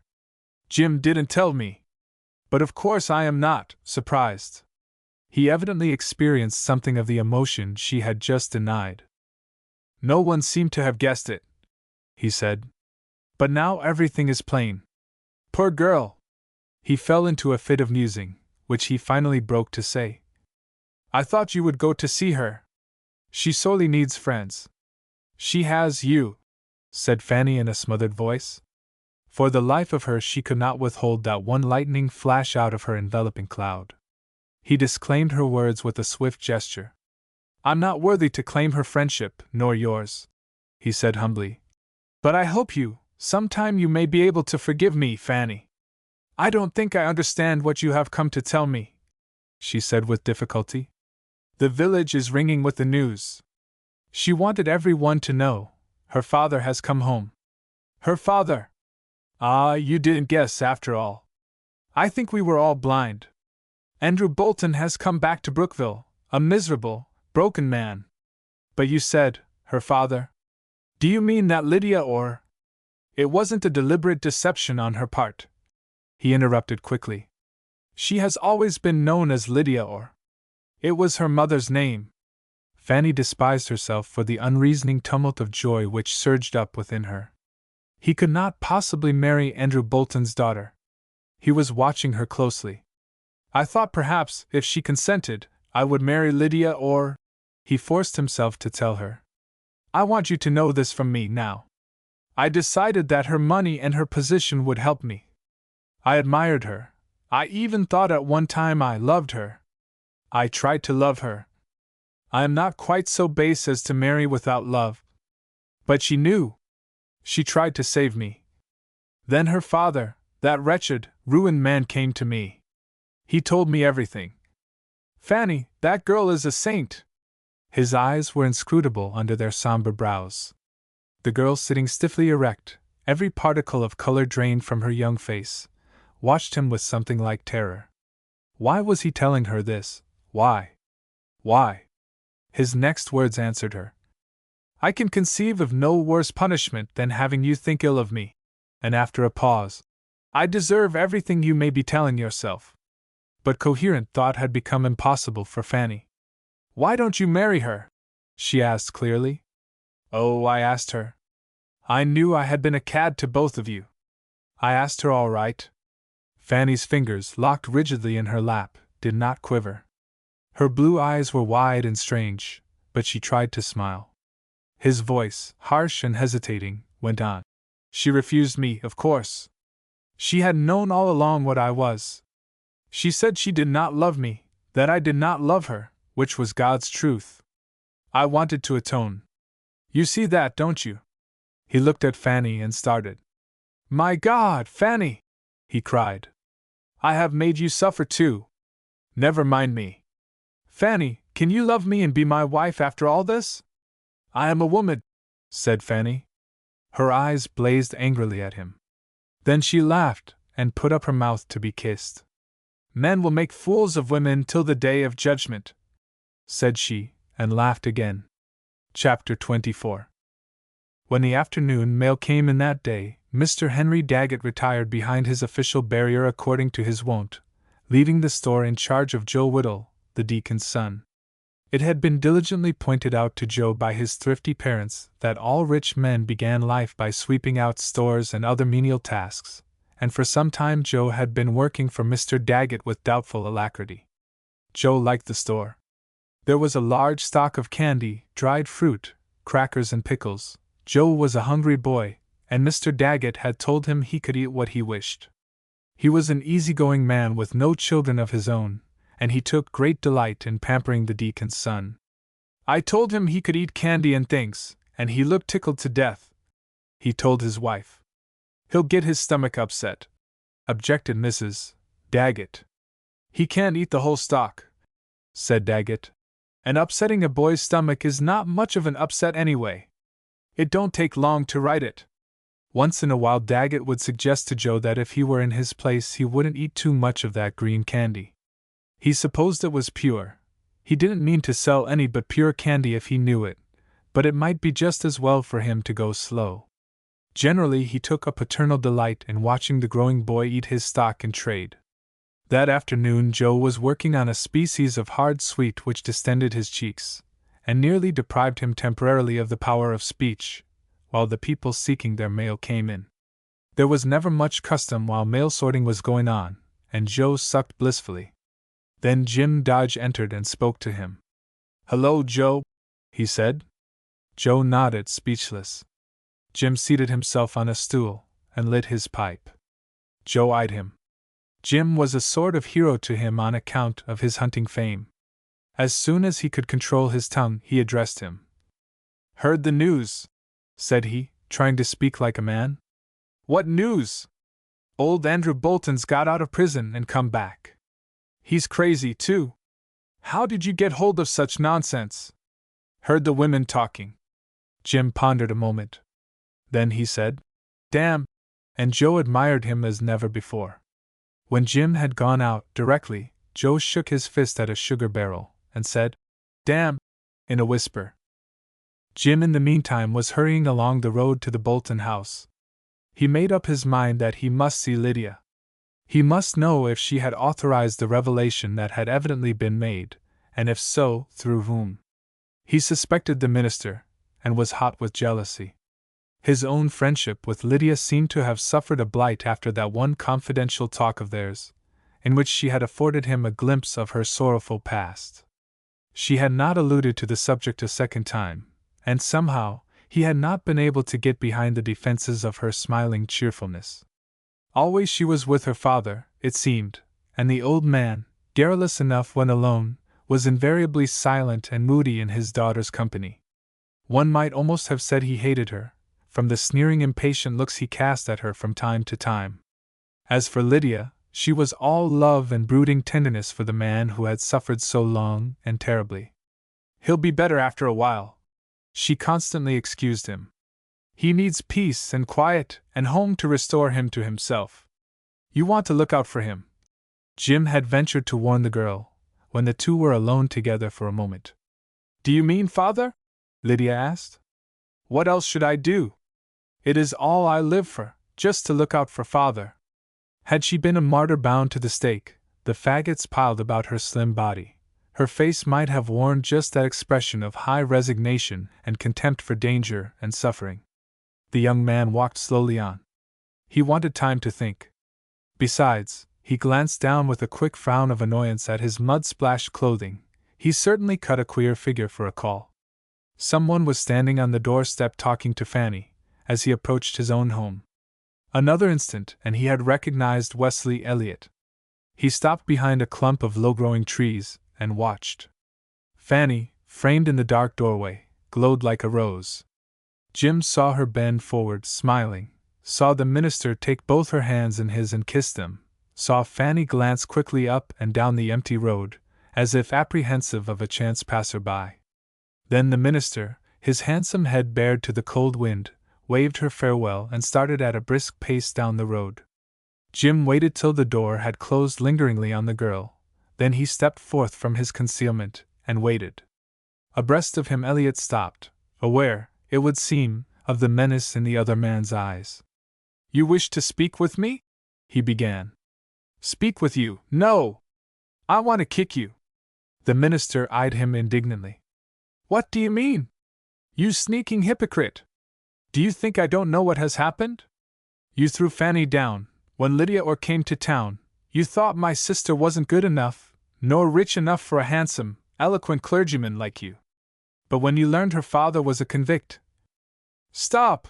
cried Elliot. "You don't understand." "I don't? Well, I guess I come pretty near it. And not content with telling Lydia's pitiful secret to all the busybodies in town, you come to Fanny with your smug explanations. My God! I could kill you!" The minister's face had hardened during this speech. "See here," he said. "You are going too far. Do you deny that you've made love to both my sister and Miss Orr?" demanded Jim. Physically, the minister was no coward. He measured the slight, wiry figure of his wrathful opponent with a coolly appraising eye.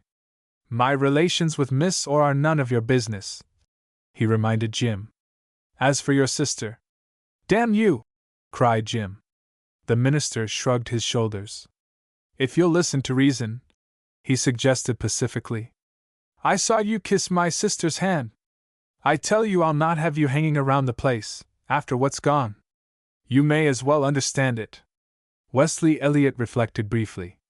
There's one thing you ought to know, he said, controlling his desire to knock Fanny's brother into the bushes. A scornful gesture bade him to proceed. Andrew Bolton came to see me in the parsonage this morning. He is a ruined man, in every sense of the word. He will never be otherwise. Jim Dodge thrust both hands deep in his trousers pockets, his eyes fixed and frowning. Well, he murmured, what of that? That being the case, all we can do is to make the best of things, for her. She requested me to make the facts known in the village. They would have found out everything from the man himself. He is, perhaps you are aware that Bolton bitterly resents his daughter's interference. She would have been glad to spare him the pain of publicity. The minister's tone was calm, even judicial, and Jim Dodge suddenly experienced a certain flat humiliation of spirit. I didn't know she asked you to tell, he muttered, kicking a pebble out of the way. That puts a different face on it. He eyed the minister steadily. I'll be hanged if I can make you out, Elliot, he said at last. You can't blame me for thinking, why did you come here this afternoon anyway? A sudden belated glimmer of comprehension dawned upon the minister. Are you in love with Miss Orr? He parried. None of your damned business. I was hoping you were, the minister said quietly. She needs a friend, one who will stand close, just now. Do you mean? I am going to marry Fanny. The devil you are! The minister smiled and held out his hand. We may as well be friends, Jim, he said coolly. Seeing we're to be brothers. The young man turned on his heel. I'll have to think that proposition over, he growled. It's a bit too sudden, for me. Without another glance in the direction of the minister, he marched toward the house. Fanny was laying the table, a radiant color in her face. A single glance told her brother that she was happy. He threw himself into a chair by the window. Where's Mother? He asked presently, pretending to ignore the excited flutter of the girl's hands as she set a plate of bread on the table. She hasn't come back from the village yet, warbled Fanny. She couldn't keep the joy in her soul from singing. Guess I'll eat my supper and get out. I don't want to hear a word of gossip. Fanny glanced up, faltered, then ran around the table and threw her arms about Jim's neck. Oh, Jim, she breathed. You've seen him. Worse luck, grumbled Jim. He held his sister off at arm's length and gazed at her fixedly. What'd you see in that chap? He murmured. Well, oh, Jim, he's wonderful, cried Fanny, half laughing, half crying, and altogether lovely. I suppose you think so. But after the way he's treated you, by George, Fan! I can't see. Fanny drew herself up proudly. Of course I haven't talked much about it, Jim, she said with dignity. But Wesley and I had a little misunderstanding. It's all explained away now. And to this meager explanation she stubbornly adhered, through subsequent soul-searching conversations with her mother, and during the years of married life that followed. In time she came to believe it, herself, and the little misunderstanding with Wesley and its romantic denouement became a well-remembered milestone, wreathed with sentiment. But poised triumphant on this pinnacle of joy, she yet had time to think of another than herself. Jim, said she, a touch of matronly authority already apparent in her manner. I've wanted for a long time to talk to you seriously about Ellen. Jim stared. About Ellen? He repeated. Jim, she's awfully fond of you. I think you've treated her cruelly. Look here, Fan, said Jim. Don't you worry yourself about Ellen Dix. She's not in love with me, and never was. Having thus spoken, Jim would not say another word. He gulped down his supper and was off. He kissed Fanny when he went. Hope you'll be happy, and all that, he told her rather awkwardly. Fanny looked after him swinging down the road. I guess it's all right between him and Ellen, she thought. Chapter 25. Jim had no definite plan as he tramped down the road in the falling darkness. He felt uncertain and miserable as he speculated with regard to Lydia. She could not guess at half the unkind things people must be saying, but she would ask for the bread of sympathy, and they would give her a stone. He wished he might carry her away, shielding her and comforting her against the storm. He knew he would willingly give his life to make her happier. Of course she did not care for him. How could she? Who was he, Jim Dodge, to aspire to a girl like Lydia? The wind had risen again and was driving dark masses of cloud across the sky. In the west a sullen red flared up from behind the hills, touching the lower edges of the vaporous mountains with purple. In a small, clear space above the red hung the silver sickle of the new moon, and near it shone a single star. Lydia was like that star, he told himself, as wonderful, as remote. There were lights in the windows of Bolton House. Jim stopped and gazed at the yellow squares, something big and powerful rising within him. Then, yielding to a sudden impulse, he approached and looked in. In a great armchair before the blazing hearth sat, or rather crouched, Andrew Bolton. He was wearing a smoking jacket of crimson velvet, and a pipe hung from his nerveless fingers. Only the man's eyes appeared alive. They were fixed upon Lydia at the piano. She was playing some light tuneful melody, with a superabundance of trills and runs. Jim did not know Lydia played, and the knowledge of this trivial accomplishment seemed to put her still further beyond his reach. He did not know either that she had acquired her somewhat indifferent skill after long years of dull practice, and for the single purpose of diverting the man, who sat watching her with bright, furtive eyes. Presently she arose from the piano and crossed the room to his side. She bent over him and kissed him on his bald forehead, her white hands clinging to his shoulders. Jim saw the man shake off those hands with a rough gesture, saw the grieved look on her face, saw the man follow her slight figure with his eyes, as she stooped under pretext of mending the fire. But he could not hear the words which passed between them. "You pretend to love me," Bolton was saying. "Why don't you do what I want you to? If you'd like to go away from Brookville, father, I will go with you. You need me. That's where you're dead wrong, my girl. I don't need you. What I do need is freedom. You stifle me with your fussy attentions. Give me some money, I'll go away and not bother you again." Whereat Lydia had cried out, a little hurt cry, which reached the ears of the watcher outside. "Don't leave me, father! I have no one but you in all the world, no one. And you've never even told me how much money you have." The man went on in a whining voice. "There's daughterly affection for you. By rights it all ought to be mine. I've suffered enough, God knows, to deserve a little comfort now. All that I have is yours, father. I want nothing for myself. Then hand it over, the control of it, I mean. I'll make you a handsome allowance, and I'll give you this place, too. I don't want to rot here. Marry that good-looking parson and settle down, if you like." "I don't want to settle down. Been settled in one cursed place long enough, by gad. I should think you could see that. But you wanted to come home to Brookville, father. Don't you remember you said? That was when I was back there in that hellhole, and didn't know what I wanted. How could I? I only wanted to get out. That's what I want now, to get out and away. If you weren't so damned selfish, you'd let me go. I hate a selfish woman." Then it was that Jim Dodge, pressing closer to the long window, heard her say quite distinctly, "Very well, father, we will go. Only I must go with you. You are not strong enough to go alone. We will go anywhere you like." Andrew Bolton got nimbly out of his chair and stood glowering at her across its back. Then he burst into a prolonged fit of laughter mixed with coughing. "Oh, so you'll go with father, will you?" he spluttered. "You insist, eh?" And still coughing and laughing mirthlessly, he went out of the room. Left to herself, the girl sat down quietly enough before the fire. Her serene face told no story of inward sorrow to the watchful eyes of the man who loved her.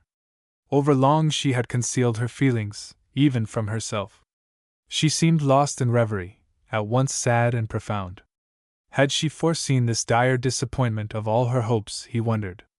He stole away at last, half ashamed of spying upon her lonely vigil, yet withal curiously heartened. Wesley Elliot was right, Lydia needed a friend. He resolved that he would be that friend. In the room overhead the light had leapt to full brilliancy. An uncertain hand pulled the shade down crookedly.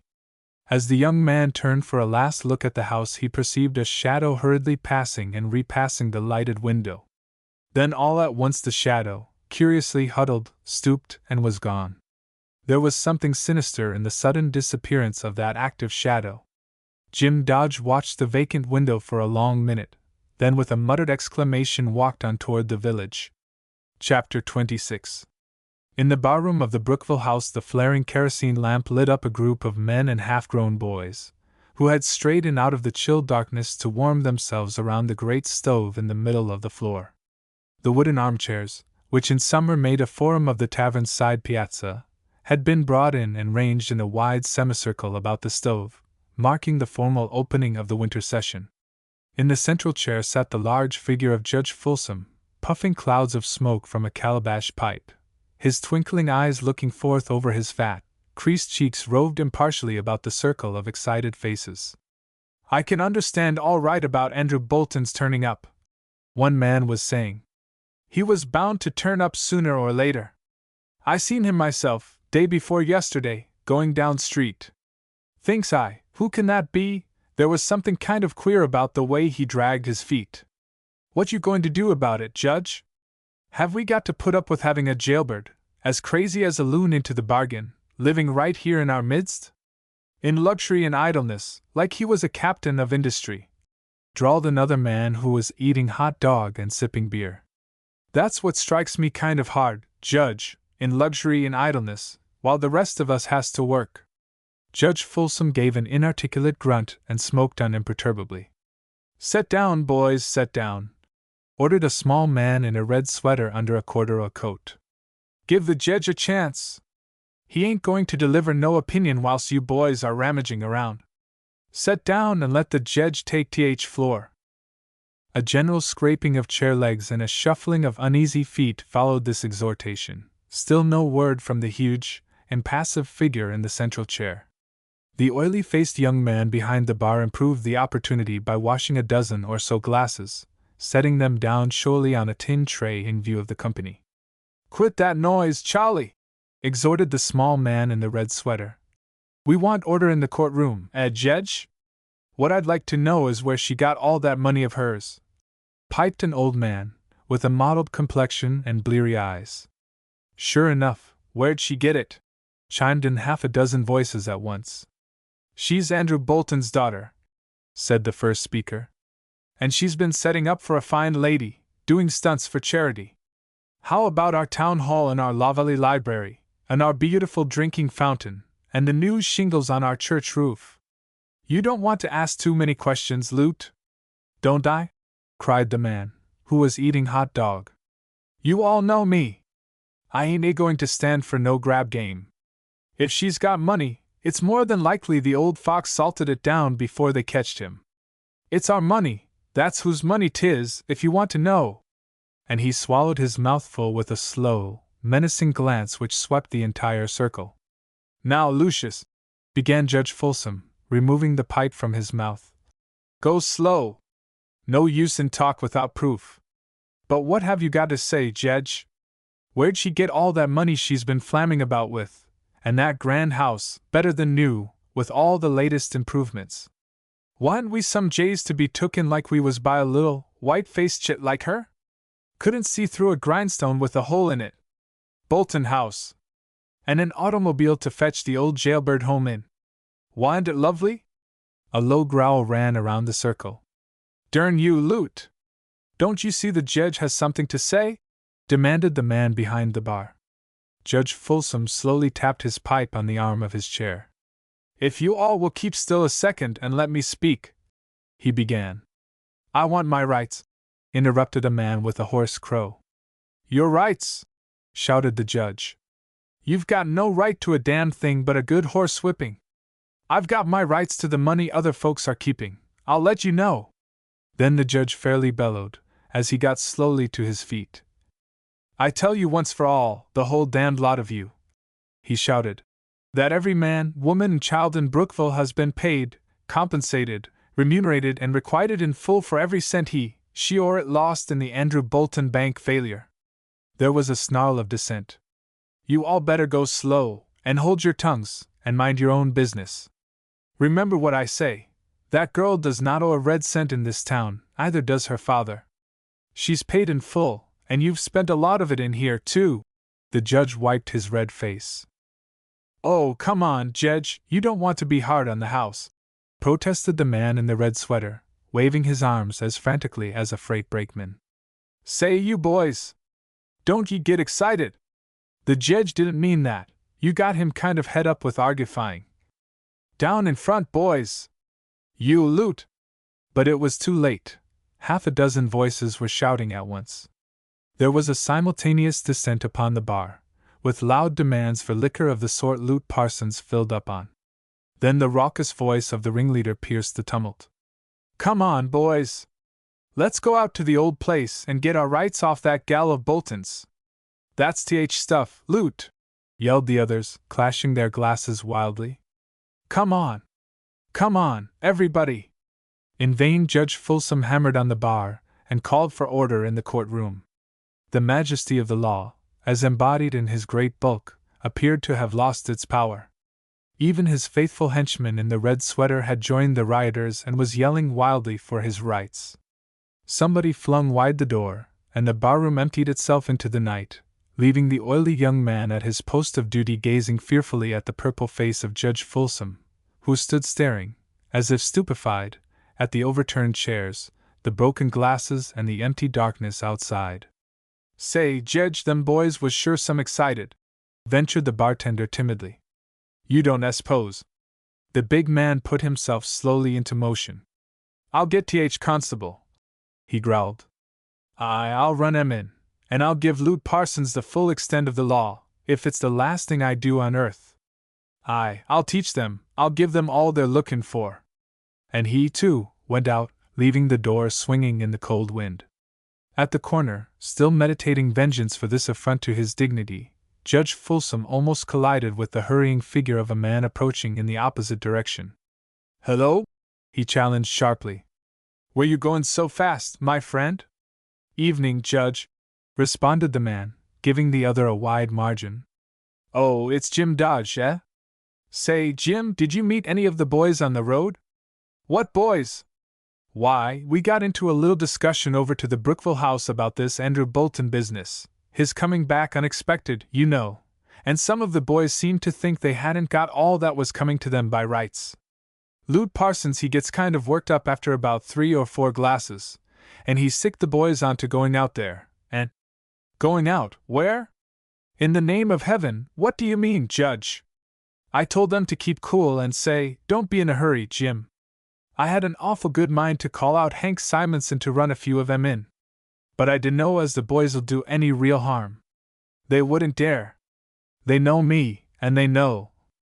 Do you mean that drunken mob was headed for Bolton House? Why, good Lord, man, she's there practically alone. Well, perhaps you'd better see if you can get some help, began the judge, whose easygoing disposition was already balking at effort. But Jim Dodge, shouting back a few trenchant directions, had already disappeared, running at top speed. There was a short cut to Bolton House, across plowed fields and through a patch of woodland. Jim Dodge ran all the way, wading a brook, swollen with the recent rains, tearing his way through thickets of brush and bramble, the twinkling lights in the top story of the distant house leading him on. Once he paused for an instant, thinking he heard the clamor of rude voices borne on the wind, then plunged forward again, his flying feet seemingly weighted with lead, and all the while an agonizing picture of Lydia, white and helpless, facing the crowd of drunken men flitted before his eyes. Now he had reached the wall at the rear of the gardens, had clambered over it, dropping to his feet in the midst of a climbing rose which clutched at him with its thorny branches, had run across an acre of kitchen garden and leaped the low-growing hedge which divided it from the sunken flower garden he had made for Lydia. Here were more rose bushes and an interminable space broken by walks and a sundial, masked by shrubs, with which he collided violently. There was no mistaking the clamor from the front of the house. The rioters had reached their quarry first.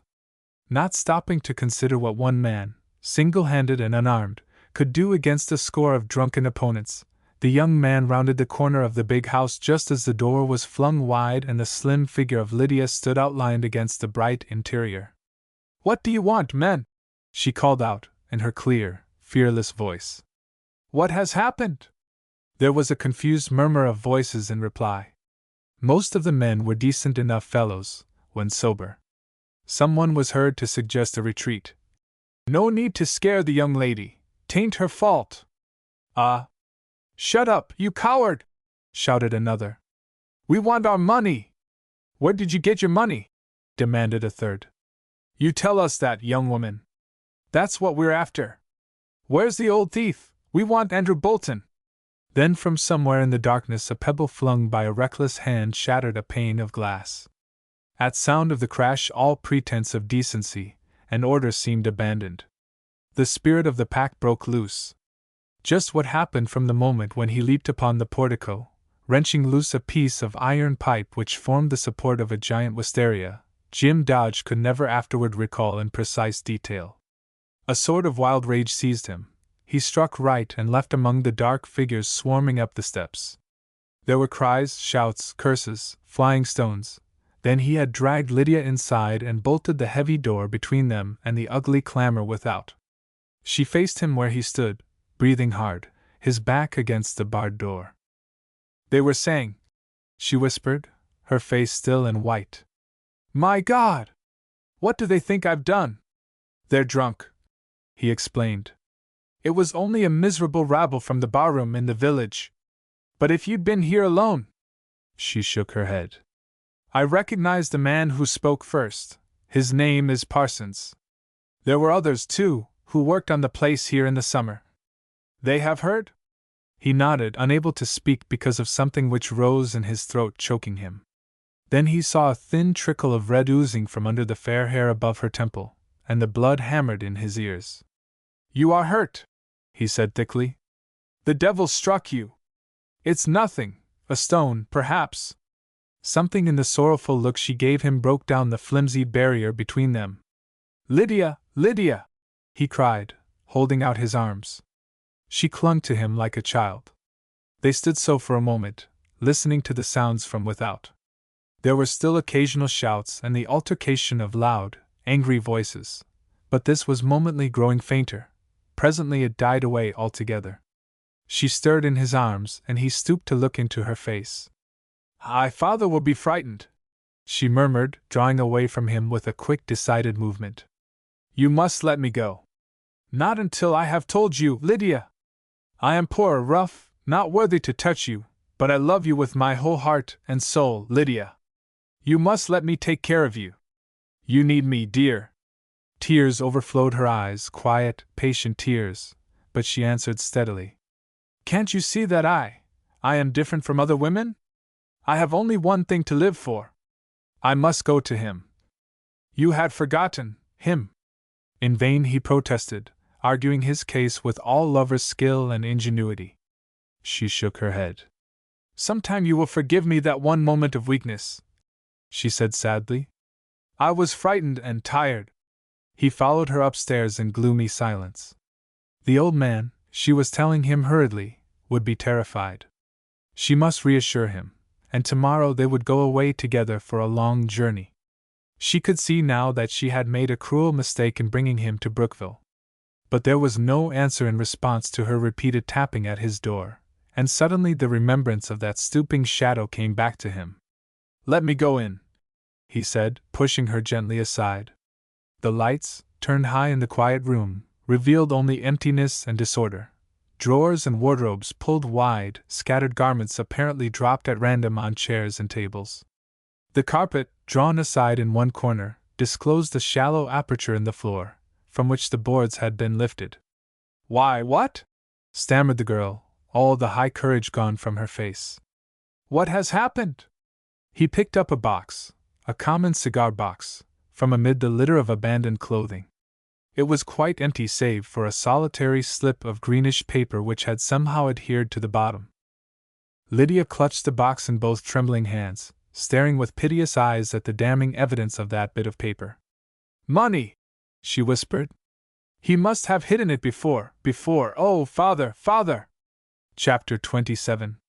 History is said to repeat itself, as if indeed the world were a vast pendulum, swinging between events now inconceivably remote, and again menacing and near. And if in things great and heroic, so also in the less significant aspects of life. Mrs. Henry Daggett stood, weary but triumphant, amid the nearly completed preparations for a reception in the new church parlors, her broad, rosy face wearing a smile of satisfaction. "Don't it look nice?" she said by way of expressing her overflowing contentment. Mrs.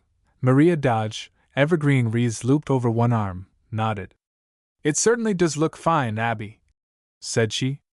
"And I guess nobody but you would have thought of having it." Mrs. Daggett beamed. "I thought of it the minute I heard about that city church that done it. I call it a real tasty way to treat a minister as nice as ours." "So 'tis," agreed Mrs. Dodge with the air of complacent satisfaction she had acquired since Fanny's marriage to the minister. "And I think Wesley'll appreciate it." Mrs. Daggett's face grew serious. Then her soft bosom heaved with mirth. "'Tain't everybody that's lucky enough to have a minister right in the family," said she briskly. "Meb, if I was to hear a sermon preached every day in the week, I'd get some piouser myself. I've been comparing this with the fair we had last summer. It ain't so grand, but it's newer. A fair's like a work of nature, Maria, sun and rain and dew, and the scrapings from the henyard, all mixed with garden ground to fetch out cabbages, potatoes, or roses. God gives the increase." Mrs. Dodge stared at her friend in amazement. "That sounds real beautiful, Abby," she said. "You must have thought it all out." "That's just what I done," confirmed Mrs. Daggett happily. "I'm always meditating about something, whilst I'm working round th house. And it's amazing what thoughts'll come to a body from somewheres. What you going to do with them wreaths, Maria?" "Why, I was thinking of putting 'em right up here," said Mrs. Dodge, pointing. "A good place," said Mrs. Daggett. "Remember Fanny peeking through them wreaths last summer? Pretty as a pink. And now she's Ms. Reverend Elliot. I seen him looking at her that night. My! What lots of things have took place in our midst since then." Mrs. Dodge, from the lofty elevation of a stepladder, looked across the room. "Here comes an widow with 2 baskets," she said, "and Mrs. Solomon Black carrying a big cake, and a whole crowd of ladies just behind 'em. Glad they ain't going to be late like they was last year," said Mrs. Daggett. "My sakes! I hadn't thought so much about that fair till today. The scent of the evergreens brings it all back. We was wondering who'd buy the things, remember, Maria?" "I should say I did," assented Mrs. Dodge, hopping nimbly down from the ladder. "There, that looks even nicer than it did at the fair, don't you think so, Abby?" "It looks perfectly lovely, Maria." "Well, here we are at last," announced Mrs. Whittle as she entered. "I had to wait till the frosting stiffened up on my cake." She bustled over to a table and began to take the things out of her baskets. Mrs. Daggett hurried forward to meet Mrs. Solomon Black, who was advancing with slow majesty, bearing a huge disk covered with tissue paper. Mrs. Black was not the only woman in the town of Brookville who could now boast sleeves made in the latest Parisian style. Her quick black eyes had already observed the crisp blue taffeta, in which Mrs. Whittle was attired, and the fresh muslin gowns decked with uncreased ribbons worn by Mrs. Daggett and her friend, Maria Dodge. Mrs. Solomon Black's water waves were crisp and precise, as of yore, and her hard red cheeks glowed like apples above the elaborate embroidery of her dress. "Here, Miss Black, let me take your cake," offered Abby Daggett. "I think your arm would be most broke carrying it all the way from your house." "Thank you, Abby, but I wouldn't dast to risk changing it. I'll set it right down where it's to go." The brisk chatter and laughter, which by now had pervaded the big place, ceased as by a preconcerted signal, and a dozen women gathered about the table toward which Mrs. Solomon Black was moving like the central figure in some stately pageant. "Fair pity sake," whispered Mrs. Mixter. "What do you suppose she's got under all that tissue paper?" Mrs. Solomon Black set the great cake, still veiled, in the middle of the table. Then she straightened herself and looked from one to the other of the eager, curious faces gathered around. "There," she said. "I feel now so I could draw breath once more. I ain't joggled it once so's 't hurt, since I started from home."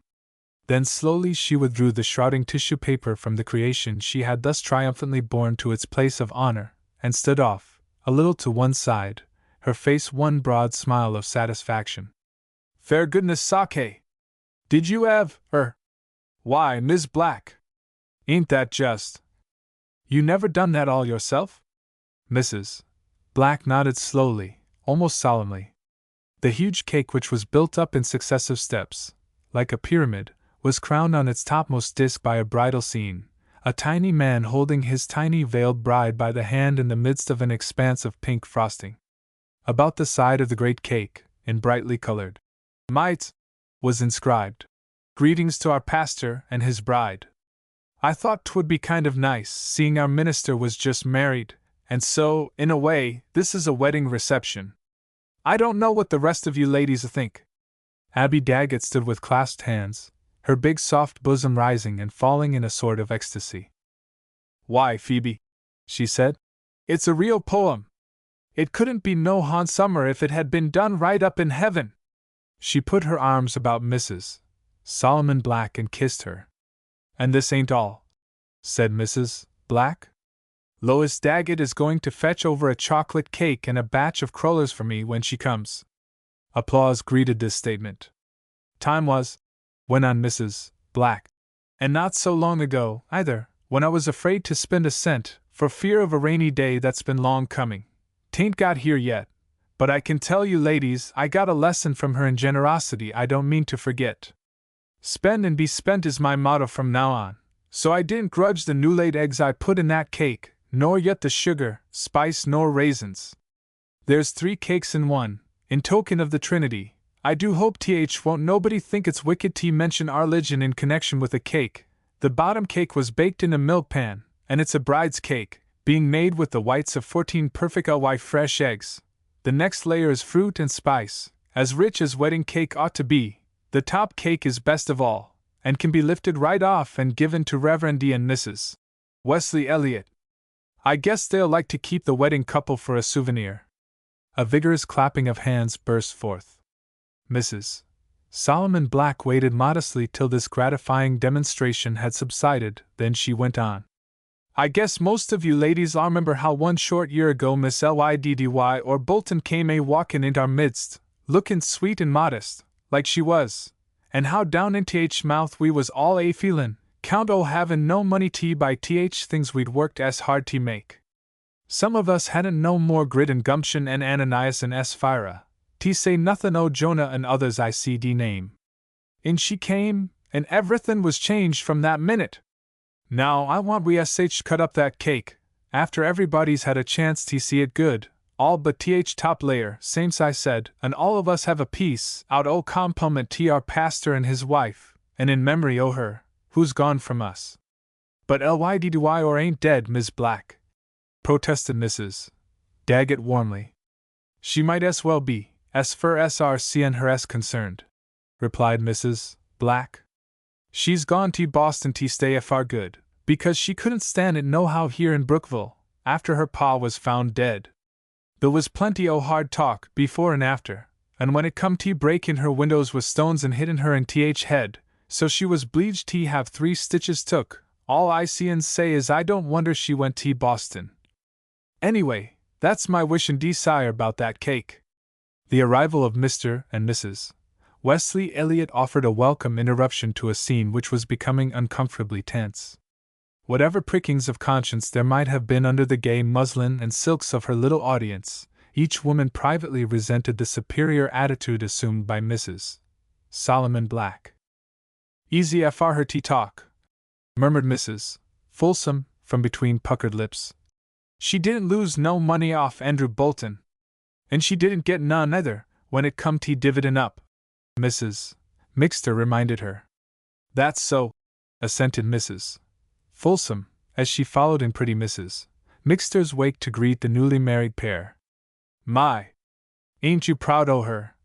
whispered Abby Daggett to Maria Dodge. "She's a perfect picture o' joy, if ever I laid my eyes on one." Fanny stood beside her tall husband, her pretty face irradiating happiness. She felt a sincere pity welling up in her heart for Ellen Dix and Joyce Folsom and the other girls. Compared with her own transcendent experiences, their lives seemed cold and bleak to Fanny. And all the while she was talking to the women who crowded about her. "Yes, we are getting nicely settled, thank you, Mrs. Folsom, all but the attic." "Oh, how do you do, Judge Folsom?" The big man wiped the perspiration from his bald forehead. "Just been fetchin' in ice cream freezers," he said, with his booming chuckle. "I guess I'm as well as C and be expected, under circumstances, ma'am. And that reminds me, parson, a little matter was asked me. In fact, I'd thought of it some time ago. No more and right, in view o' facts. If you don't mind, I'll outline day to you, parson, and see if you approve." Fanny, striving to focus attention on the pointed remarks Miss Lois Daggett was making, caught occasional snatches of their conversation. Fanny had never liked Lois Daggett, but in her new role of minister's wife, it was her foreordained duty to love everybody and to condole and sympathize with the parish at large. One could easily sympathize with Lois Daggett, she was thinking. What would it be like to be obliged daily to face the reflection of that mottled complexion, that long, pointed nose, with its rasp tip, that drab lifeless hair with its sharp hairpin crimp, and those small greenish eyes with no perceptible fringe of lashes? Fanny looked down from her lovely height into Miss Daggett's upturned face and pitied her from the bottom of her heart. "I hear your brother Jim has gone to Boston," Miss Daggett was saying with a simper. From the rear Fanny heard Judge Folsom's rumbling monotone, earnestly addressed to her husband. "Not that Boston ain't a nice town to live in, but we'll have to enter a demurrer against her staying there for good." "Why, see?" "Yes," said Fanny, smiling at Miss Daggett. "He went several days ago." Murmured Miss Daggett. "She's livin' there, ain't she? You mean Miss Orr?" "I mean Miss Lyddy Bolton. I guess Bolton's a good enough name for her." From the judge, in a somewhat louder tone. "That's way it looks to me, Dominie, and if all leadin' citizens of Brookville put their name to it, and I'm of opinion they will, when I make my charge to jury." "Certainly," murmured Fanny absently, as she gazed at her husband and the judge. She couldn't help wondering why her Wesley was speaking so earnestly to the judge, yet in such a provokingly low tone of voice. "I had become so accustomed to thinking of her as Lydia Orr," she finished hastily. "Well, I don't believe in giving out a name 'at ain't yourn," said Lois Daggett sharply. "She'd ought to 'a' told right out who she was, and what she come to Brookville for." Judge Folsom and the minister had moved still further away. Fanny, with some alarm, felt herself alone. "I don't think Miss Orr meant to be deceitful," she said nervously. "Well, o' course, if she's a-goin' to be in family, it's natural you think so," said Lois Daggett, sniffing loudly. Fanny did not answer. "I hope she and Jim was engaged," proclaimed Miss Daggett. "If they ain't, they'd ought to be." "Why should you say that, Miss Lois?" asked Fanny hurriedly. "They are very good friends." Miss Daggett bent forward, lowering her voice. "This one thing I'd like to know for certain," she said. "Did Jim Dodge find that body?" Fanny stared at her inquisitor resentfully. "There were a good many persons searching," she said coldly. Miss Daggett wagged her head in an irritated fashion. "Of course I know that," she snapped. "What I want to know is whether Jim Dodge—" "I never asked my brother," interrupted Fanny. "It all happened so long ago, why not?" "Not as terrible long," disagreed Miss Daggett. "It was first o' November. And I've got a mighty good reason for askin' dot." "You have?" murmured Fanny, flashing a glance of entreaty at her husband.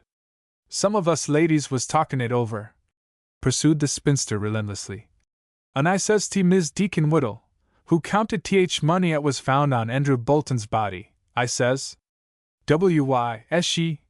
ones that found him out in woods where he got lost, I suppose. But come to sift it right down to facts, not one o' them ladies see'd tell fr certain who was that found that body. There was such an excitement and hullabaloo, nobody thought to ask. It wa'n't Deacon Whittle, and are at wine th party from th Brookville House, na Hank Simonson, na any o' the boys. It was Jim Dodge, and she was with him. Well, said Fanny faintly. She looked up to meet the minister's eyes, with a sense of strong relief. Wesley was so wise and good. Wesley would know just what to say to this prying woman. What are you and Miss Daggett talking about so earnestly? Asked the minister. When informed of the question under discussion, he frowned thoughtfully. My dear Miss Daggett, he said, if you will fetch me the dinner bell from Mrs. Whittle's kitchen, I shall be happy to answer your question and others like it which have reached me from time to time concerning this unhappy affair. Miss Deacon Whittle's dinner bell? Gasped Lois Daggett. What's that got to do with? Bring it to me, and you'll see, smiled the minister imperturbably. What are you going to do, Wesley? Whispered Fanny. He gazed gravely down into her lovely eyes. Dearest, he whispered back, trust me. It is time we laid this uneasy ghost, don't you think so? By now the large room was well filled with men, women, and children. The ice cream was being passed around when suddenly the clanging sound of a dinner bell, vigorously operated by Joe Whittle, arrested attention. The minister's got something to say! The minister's got something to say! Shouted the boy. Wesley Elliott, standing apart, lifted his hand in token of silence, then he spoke. I have taken this somewhat unusual method of asking your attention to a matter which has for many years past enlisted your sympathies. He began. I refer to the Bolton affair. The sound of breath sharply indrawn and the stir of many feet died into profound silence as the minister went on, slowly and with frequent pauses. Most of you are already familiar with the sordid details. It is not necessary for me to go back to the day, now nearly 19 years ago, when many of you found yourselves unexpectedly impoverished because the man you trusted had defaulted. There was much suffering in Brookville that winter, and since. When I came to this parish I found it sick. Because of the crime of Andrew Bolton? No, I repeat the word with emphasis, no. Brookville was sick, despondent, dull, gloomy, and impoverished, not because of Andrew Bolton's crime, but because Brookville had never forgiven Andrew Bolton. Hate is the one destructive element in the universe. Did you know that, friends? It is impossible for a man or woman who hates another to prosper. And I'll tell you why this is, why it must be true. God is love, the opposite of hate. Hence all power is enlisted on the side of love. Think this over, and you'll know it is true. Now the Bolton mystery. A year ago we were holding a fair in this village, which was sick and impoverished because it had never forgiven the man who stole its money. You all remember that occasion. There were things to sell, but nobody had money to buy them. It wasn't a pleasant occasion. Nobody was enjoying it, least of all your minister. But a miracle took place. There are miracles in the world today, as there always have been, thank God. There came into Brookville that day a person who was moved by love. Every impulse of her heart, everything she did was inspired by that mightiest force of the universe. She called herself Lydia Orr. She had been called Lydia Orr, as far back as she could remember, so she did no wrong to anyone by retaining that name. But she had another name, which she quickly found was a byword and a hissing in Brookville. Was it strange that she shrank from telling it? She believed in the forgiveness of sins, and she had come to right a great wrong. She did what she could, as it is written of another woman, who poured out a fragrant offering of love unappreciated save by one. There quickly followed the last chapter in the tragedy, for it was all a tragedy, friends, as I look at it, the theft, the pitiful attempt to restore fourfold all that had been taken, the return of that ruined man, Andrew Bolton, after his heavy punishment, and his tragic death. Some of you may not know all that happened that night. You do know of the cowardly attack made upon the helpless girl. You know of the flight of the terrified man, of how he was found dead 2 days later 3 miles from the village, in a lonely spot where he had perished from hunger and exposure. The body was discovered by James Dodge, with the aid of his dog. With him on that occasion was a detective from Boston, employed by Miss Bolton and myself. There was a sum of money found on the body amounting to something over $5,000. It had been secreted beneath the floor of Andrew Bolton's chamber, before his arrest and imprisonment. It is probable that he intended to make good his escape, but failed, owing to the illness of his wife. This is a terrible story, friends, and it has a sad ending. Brookville had never learned to forgive. It had long ago formed the terrible habits of hate, suspicion, envy, sharp-tongued censure, and the rest. Lydia Bolton could not remain here, though it was her birthplace and her home. She longed for friendship. She asked for bread and you gave her a stone. The profound silence was broken by a sob from a distant corner. The strained listeners turned with a sharp movement of relief. "Fair pity sake," faltered Abby Daggett, her beautiful, rosy face all quivering with grief. "Can't nobody do nothing?" "Yes, ma'am," shouted the big voice of Judge Folsom. "We can all do something. I ain't going to sum up the case against Brookville. The parson's done it already. If there's any rebuttal coming from the defendant, now's the time to bring it before the court." "Nothing to say, eh?" "Well, I thought so. We're guilty of the charges preferred, and I'm going to pass sentence. But before I do that, there's one thing the parson didn't mention that in my opinion should be told, to wit, Miss Lydia Bolton's money, all that she had, came to her from her uncle, an honest hard-working citizen of Boston.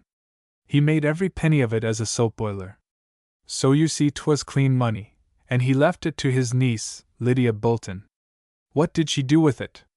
You know! She poured it out, right here in Brookville, pretty nigh all there was of it. She's got her place here, but mighty little besides. I'm her trustee, and I know. The $5,000 found on the dead body of Andrew Bolton has been made a trust fund for the poor and discouraged of this community, under conditions anybody that'll take the trouble to step into my office can find out." The judge paused to clear his throat, while he produced from his pocket, with a vast deal of ceremony, a legal-looking document dangling lengths of red ribbon and sealing wax. "This bond of indemnity, which I'm going to ask every man, woman and child of 15 years and upwards of the village of Brookville, hereinafter known as the party of the first part, to sign, reads as follows: Know all men by these presents that we, citizens of the village of Brookville, hereinafter known as the party of the first part, are held and firmly bound unto Miss Lydia or Bolton, hereinafter known as the party of the second part. Whereas, the above-named party of the second part, don't forget that means Miss Lydia Bolton, did in behalf of her father, one Andrew Bolton, deceased, pay, compensate, satisfy, restore, remunerate, recompense and requite all legal indebtedness incurred by said Andrew Bolton to, for, and in behalf of the aforesaid party of the first part. You get me? If you don't, just come to my office and I'll explain in detail any of the legal terms not understood, comprehended and known by the feeble-minded of Brookville. Form in line at 9 o'clock. First come, first served. We, the party of the first part, bind ourselves, and each of our heirs, executors, administrators and assigns, jointly and severally, firmly by these presents, and at all times hereafter to save, defend, keep harmless and indemnify the aforesaid party of the second part, Miss Lydia Bolton, of, from and against all further costs, damages, expense, disparagements, that means spiteful gossip, ladies, molestations, slander, vituperations, etc. I could say more, but we've got something to do. That'll take time. And whereas the said party of the second part has been actually drove to Boston to live by the aforesaid slander, calumniations, aspersions and libels, which we, the said party of the first part, do hereby acknowledge to be false and untrue, yes, and doggone mean, as I look at it, we, the said party of the first part, do firmly bind ourselves, our heirs, executors, administrators and assigns to quit all such illegalities from this day forth, and forevermore. You want to get out of the habit of talking mean about Andrew Bolton, for one thing. It's been as catching as measles in this town since I can remember. Andrew Bolton's dead and buried in our cemetery, beside his wife. We'll be there ourselves some day. In the meanwhile we want to reform our tongues. You get me? All right. And whereas we, the party of the first part, otherwise known as the village of Brookville, do ask, beg, entreat, supplicate and plead the forgiveness of the party of the second part, otherwise known as Miss Lydia or Bolton.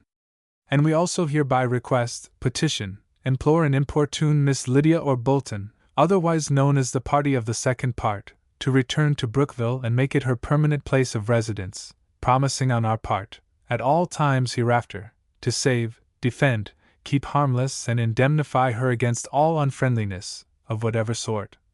And pledging ourselves to be good neighbors and loving friends from the date of this document, which, when signed by th party of the first part, shall be of full force and virtue. Sealed with our seals. Dated the 7th day of June, in the year of our Lord, 1900. A loud uproar of applause broke loose in the pause that followed. Then the minister's clear voice called for silence once more. The judge has his big fountain pen filled to its capacity, he said. Come forward and sign this, the most remarkable document on record, I am not afraid to say. Its signing will mean the wiping out of an old bitterness, and the dawning of a new and better day for Brookville. The Reverend Wesley Elliott had mixed his metaphors sadly, but no one minded that, least of all the minister himself, as he signed his name in bold black characters to the wondrous screed, over which Judge Folsom had literally as well as metaphorically burned the midnight oil. Deacon and Mrs. Whittle signed, Postmaster and Mrs. Daggett signed, the latter with copious tears flowing over her smooth, rosy cheeks. Miss Lois Daggett was next. I guess I ought to be written down near the front, said she, seeing I'm full as much to blame, and like that, as most anybody.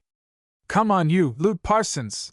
Roared the judge, while a group of matrons meekly subscribed their signatures. We want some live men folks on this document. Ah, never mind if you did.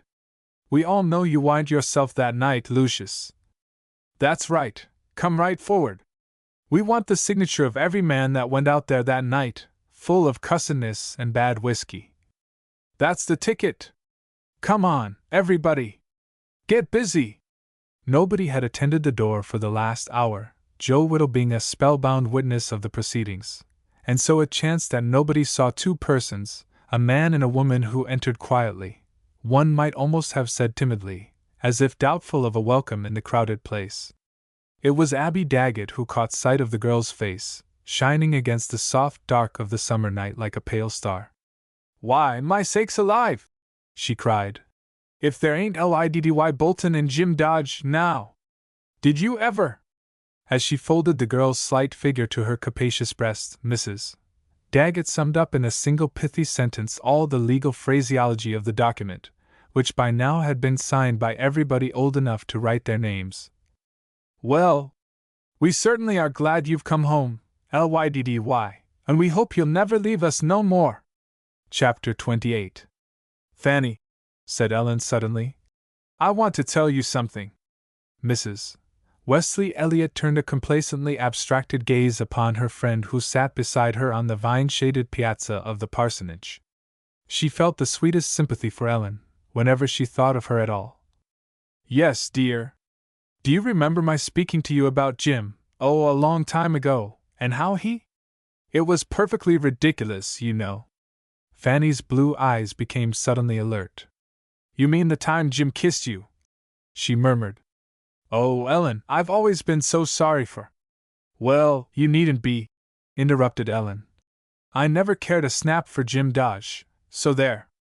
The youthful matron sighed gently. She felt that she understood poor dear Ellen perfectly, and in token thereof she patted poor dear Ellen's hand. I know exactly how you feel, she warbled. Ellen burst into a gleeful laugh. You think you do, but you don't, she informed her friend, with a spice of malice. Your case was entirely different from mine, my dear. You were perfectly crazy over Wesley Elliott. I was only in love with being in love. Fanny looked sweetly mystified and a trifle piqued withal. I wanted to have a romance, to be madly in love, Ellen explained. Oh, you know! Jim was merely a peg to hang it on. The wife of the minister smiled a lofty compassion. Everything seems so different after one is married, she stated. Is that really so? Cried Ellen. Well, I shall soon know, Fan, for I'm to be married in the fall. Married? Why, Ellen Dix! Confirmed Ellen, quite satisfied with the success of her coup. You don't know him, Fan, but he's perfectly elegant and handsome. Just wait till you see him. Ellen rocked herself to and fro excitedly. I met him in Grenoble last winter, and we're going to live there in the sweetest house. He fell in love with me the first minute he saw me. You never knew anyone to be so awfully in love, mm. Without in the least comprehending the reason for the phenomenon, Mrs. Wesley Elliot experienced a singular depression of spirit. Of course she was glad poor dear Ellen was to be happy. She strove to infuse a sprightly satisfaction into her tone and manner as she said, "What wonderful news, dear! But isn't it rather sudden? I mean, oughtn't you to have known him longer? You didn't tell me his name." Ellen's piquant dark face sparkled with mischief and happiness. "His name is Harvey Wade," she replied. "You know Wade in Hampton, where you bought your wedding things, Fan? Everybody knows the Wades, and I've known Harvey long enough to." She grew suddenly wistful as she eyed her friend. "You have changed a lot since you were married, Fan. All the girls think so. Sometimes I feel almost afraid of you. Is it, do you?" Fanny's unaccountable resentment melted before a sudden rush of sympathy and understanding. She drew Ellen's blushing face close to her own in the sweetness of caresses. "I'm so glad for you, dear, so glad! And you'll tell Jim?" begged Ellen, after a silence full of thrills. "I should hate to have him suppose—" "He doesn't, Ellen," Jim's sister assured her, out of a secret fund of knowledge to which she would never have confessed. "Jim always understood you far better than I did. And he likes you, too, better than any girl in Brookville." "Except Lydia," amended Ellen. "Oh, of course, except Lydia." Chapter 29. There was a warm, flower-scented breeze stirring the heavy foliage drenched with the silver rain of moonlight, and the shrilling of innumerable small voices of the night. It all belonged, yet neither the man nor the woman noticed anything except each other, nor heard anything save the words the other uttered. "To think that you love me, Lydia!" he said, triumph and humility curiously mingled in his voice. "How could I help it, Jim? I could never have borne it all if you—" "Really, Lydia?" He looked down into her face, which the moonlight had spiritualized to the likeness of an angel. She smiled and slipped her hand into his. They were alone in the universe, so he stooped and kissed her, murmuring inarticulate words of rapture. After uncounted minutes they walked slowly on, she within the circle of his arm, her blonde head against the shoulder of his rough tweed coat. "When shall it be, Lydia?" he asked. She blushed. Even in the moonlight he could see the adorable flutter of color in her face. "I am all alone in the world, Jim," she said, rather sadly. "I have no one but you." "I'll love you enough to make up for 40 relations," he declared.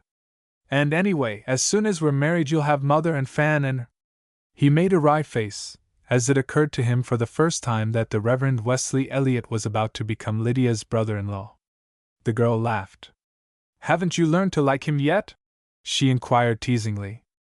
"I can stand him for a whole hour at a time now, without experiencing a desire to kick him," he told her. "But why should we waste time talking about Wesley Elliot?" Lydia appeared to be considering his question with some seriousness. "Why, Jim," she said, looking straight up into his eyes with the innocent candor he had loved in her from the beginning. "Mr. Elliot will expect to marry us." "That's so," conceded Jim. "Fan will expect it, too." He looked at her eagerly. "Aren't you in a hurry for that wonderful brother-in-law, Lydia? Don't you think?" The smile on her face was wonderful now. He felt curiously abashed by it, like one who has inadvertently jested in a holy place. "Forgive me, dearest," he murmured. "If you would like, if it is not too soon, my birthday is next Saturday. Mother used to make me a little party on my birthday, so I thought, it seemed to me, and the roses are all in bloom." There was only one way to thank her for this halting little speech. He took her in his arms and whispered words which no one, not even the crickets in the hedge, could hear, if crickets ever were listeners, and not the sole chorus on their tiny stage of life.